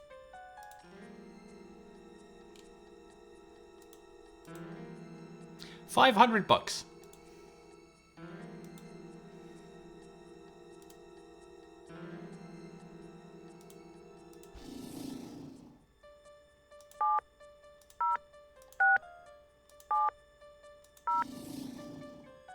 I hope this box is now descanned.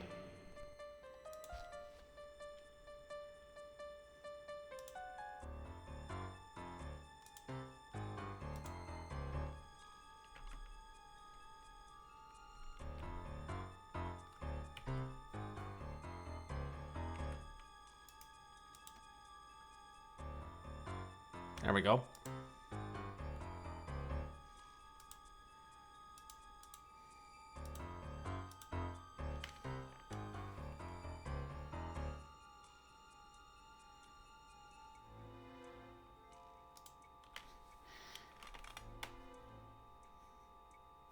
So that's the one that wants the pegs on it.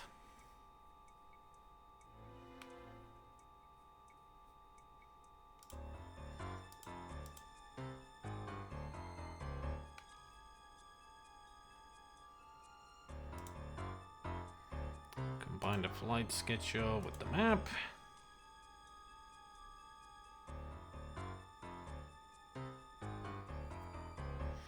Field map and flight schedule. Combine those with this. Now we got the full set of box, pegs, flight schedule, map.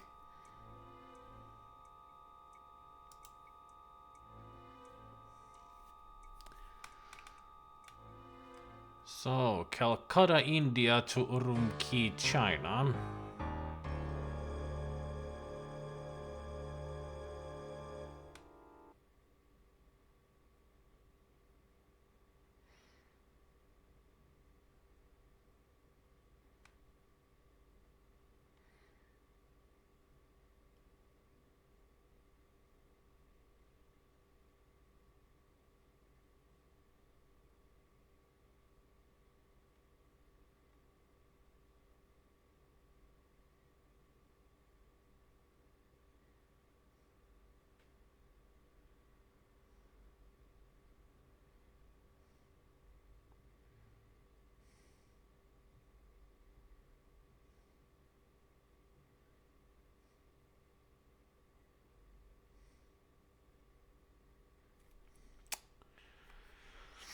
I like the jigsaw puzzles in this game, but the timer for bonus point was ridiculous. Unless you know the puzzle by heart to the point of being able to speedrun it, no bonus points for you. No, sir.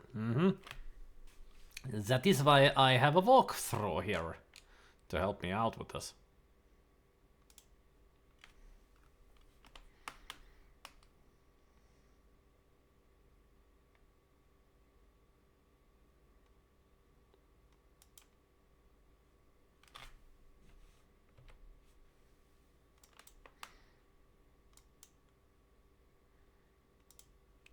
So it's from here to there. Bombay to Dhaka. Bombay, Dhaka.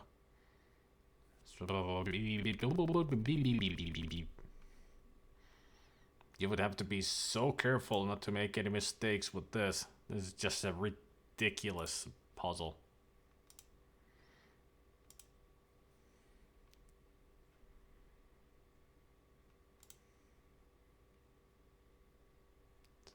that one. To that one. And this. To that. That. To this. Doink. Blink. Blank. Blanc. Dirt. Derp. And boink. Hooray! I opened it. This box contains a module similar to the one in the first box. There's also a slide. Seems to be a modular attachment. Must hook up with other pieces. Unless I miss my guess, this is a section of the Pandora device.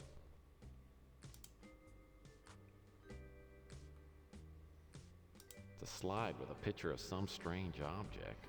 But if Malloy put it in the box, it must be important. Oh, it says power cell. Item 186.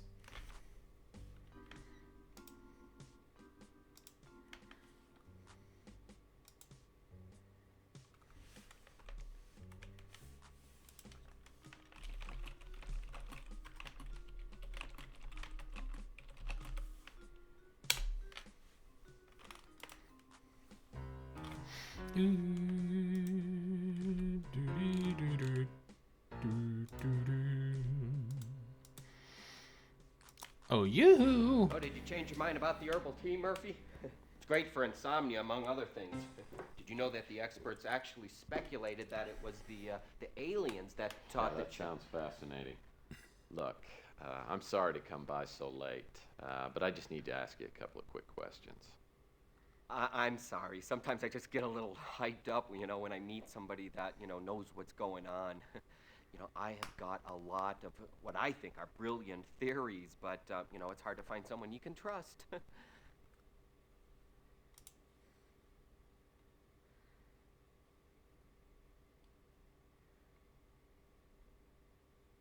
Listen, Archie, what can you tell me about this power cell? Well, according to Malloy, there were 2 of them on the spacecraft recovered at Roswell. The research scientists decided that it was some sort of alien battery, and they tried to break one down. The other one was cataloged and stored somewhere in the Roswell complex. You think you're the first person who ever wanted to get in there? Heck, every UFOologist in the world would love to get in there and take a look around the complex. So why don't they? Well, look, first of all, it's secured. The military, they don't want anybody getting in there. It's only accessible with top-level security clearance. Which we now have. And also, you gotta do the Naruto run. Well, have you got any top-level security clearance? Well, no. Well, do you know where I can get some? No. Well, I guess I'm just wasting your time. People say I'm crazy? No, you're just something different. Well, one thing seems pretty clear. Malloy considered the power cell to be important to his work and was convinced that one was still hidden away inside the Roswell military complex.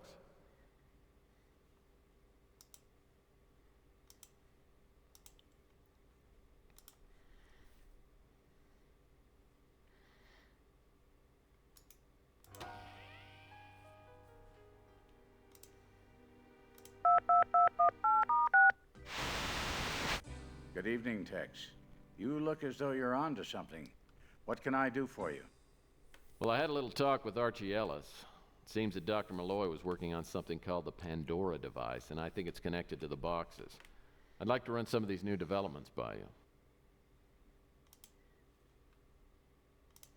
Knowing Thomas, he wouldn't put all of his information in any one box. Maybe we need all of the boxes to create the Pandora device. Sounds most likely. It's possible that the box that Mr. Ellis received was a blind, meant to throw the NSA off track. Could be. So it means that there's only 4 boxes. The power cell was recovered from the site near Roswell. Or maybe it's just 3. Maybe one of the other boxes is a decoy. If you have connections to the NSA, that's where I'd go to get security clearance high enough to get into the Roswell military base. Yeah, we got that already. I need some information about the Roswell military complex. What kind of information? Well, I got one of the boxes open, and inside I found a picture of what I've been told is an alien power cell recovered from the UFO crash at Roswell. I think the power cell must tie in somehow with the Pandora device. And apparently, the only place I'm going to find the power cell is inside the Roswell complex. You intend to go to the Roswell military base? Well, I don't see any way around it. That's why I called. I need to find a way in. I don't think I can help you. My security clearance there is a thing of the long past. Any suggestions? The only people that would still have access to the base would be top military personnel. And perhaps the NSA. Well, if that's all, I guess I better get ready to go. If you're certain you must go to Roswell, there's one other thing that I should tell you. The military base is well camouflaged, and you could spend weeks trying to locate the site. I'll give you the coordinates. Oh. Nice.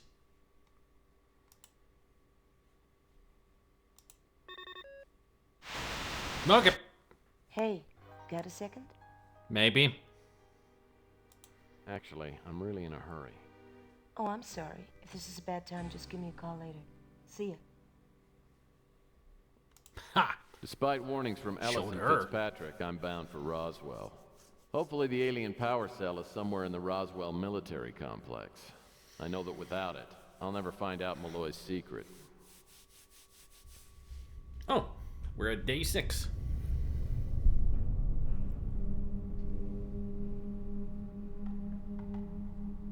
South by southeast. Nice reference to north by northwest. Are we gonna run away from a airplane trying to shoot us?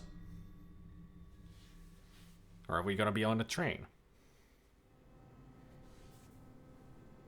The trip to Roswell takes about 4.5 hours, giving me plenty of time to think.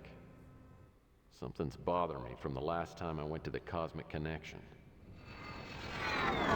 And it hits me. A black Avatar speeder was parked down the street. Could have been the NSA.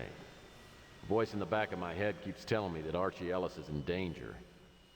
Or is it that they're just keeping tabs on me? Eventually, I locate the military base, and using the NSA ID badge I found at Autotech, I'm able to get into the complex. The area is still running various security systems, but the place is totally abandoned, at least by humans.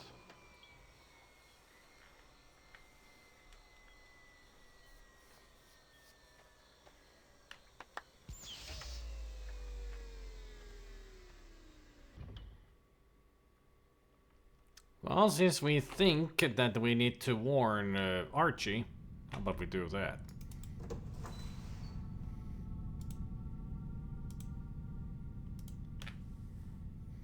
Archie's nervous when he comes to the door. Earlier, there were suspicious characters mulling around outside the shop. I tell him it might be wise to close the store for a while and take a little vacation. With the way things are heating up on this case, it's best not to be readily available for just anybody who might drop by. I mean, he was on the list, so they definitely would have tried to kill him.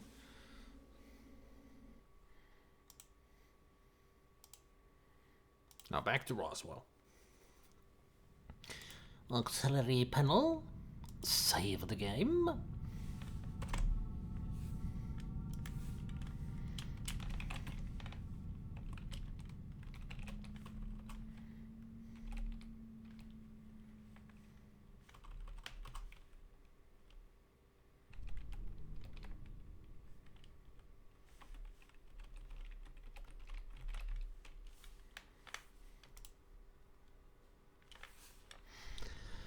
I was thinking of ending it here.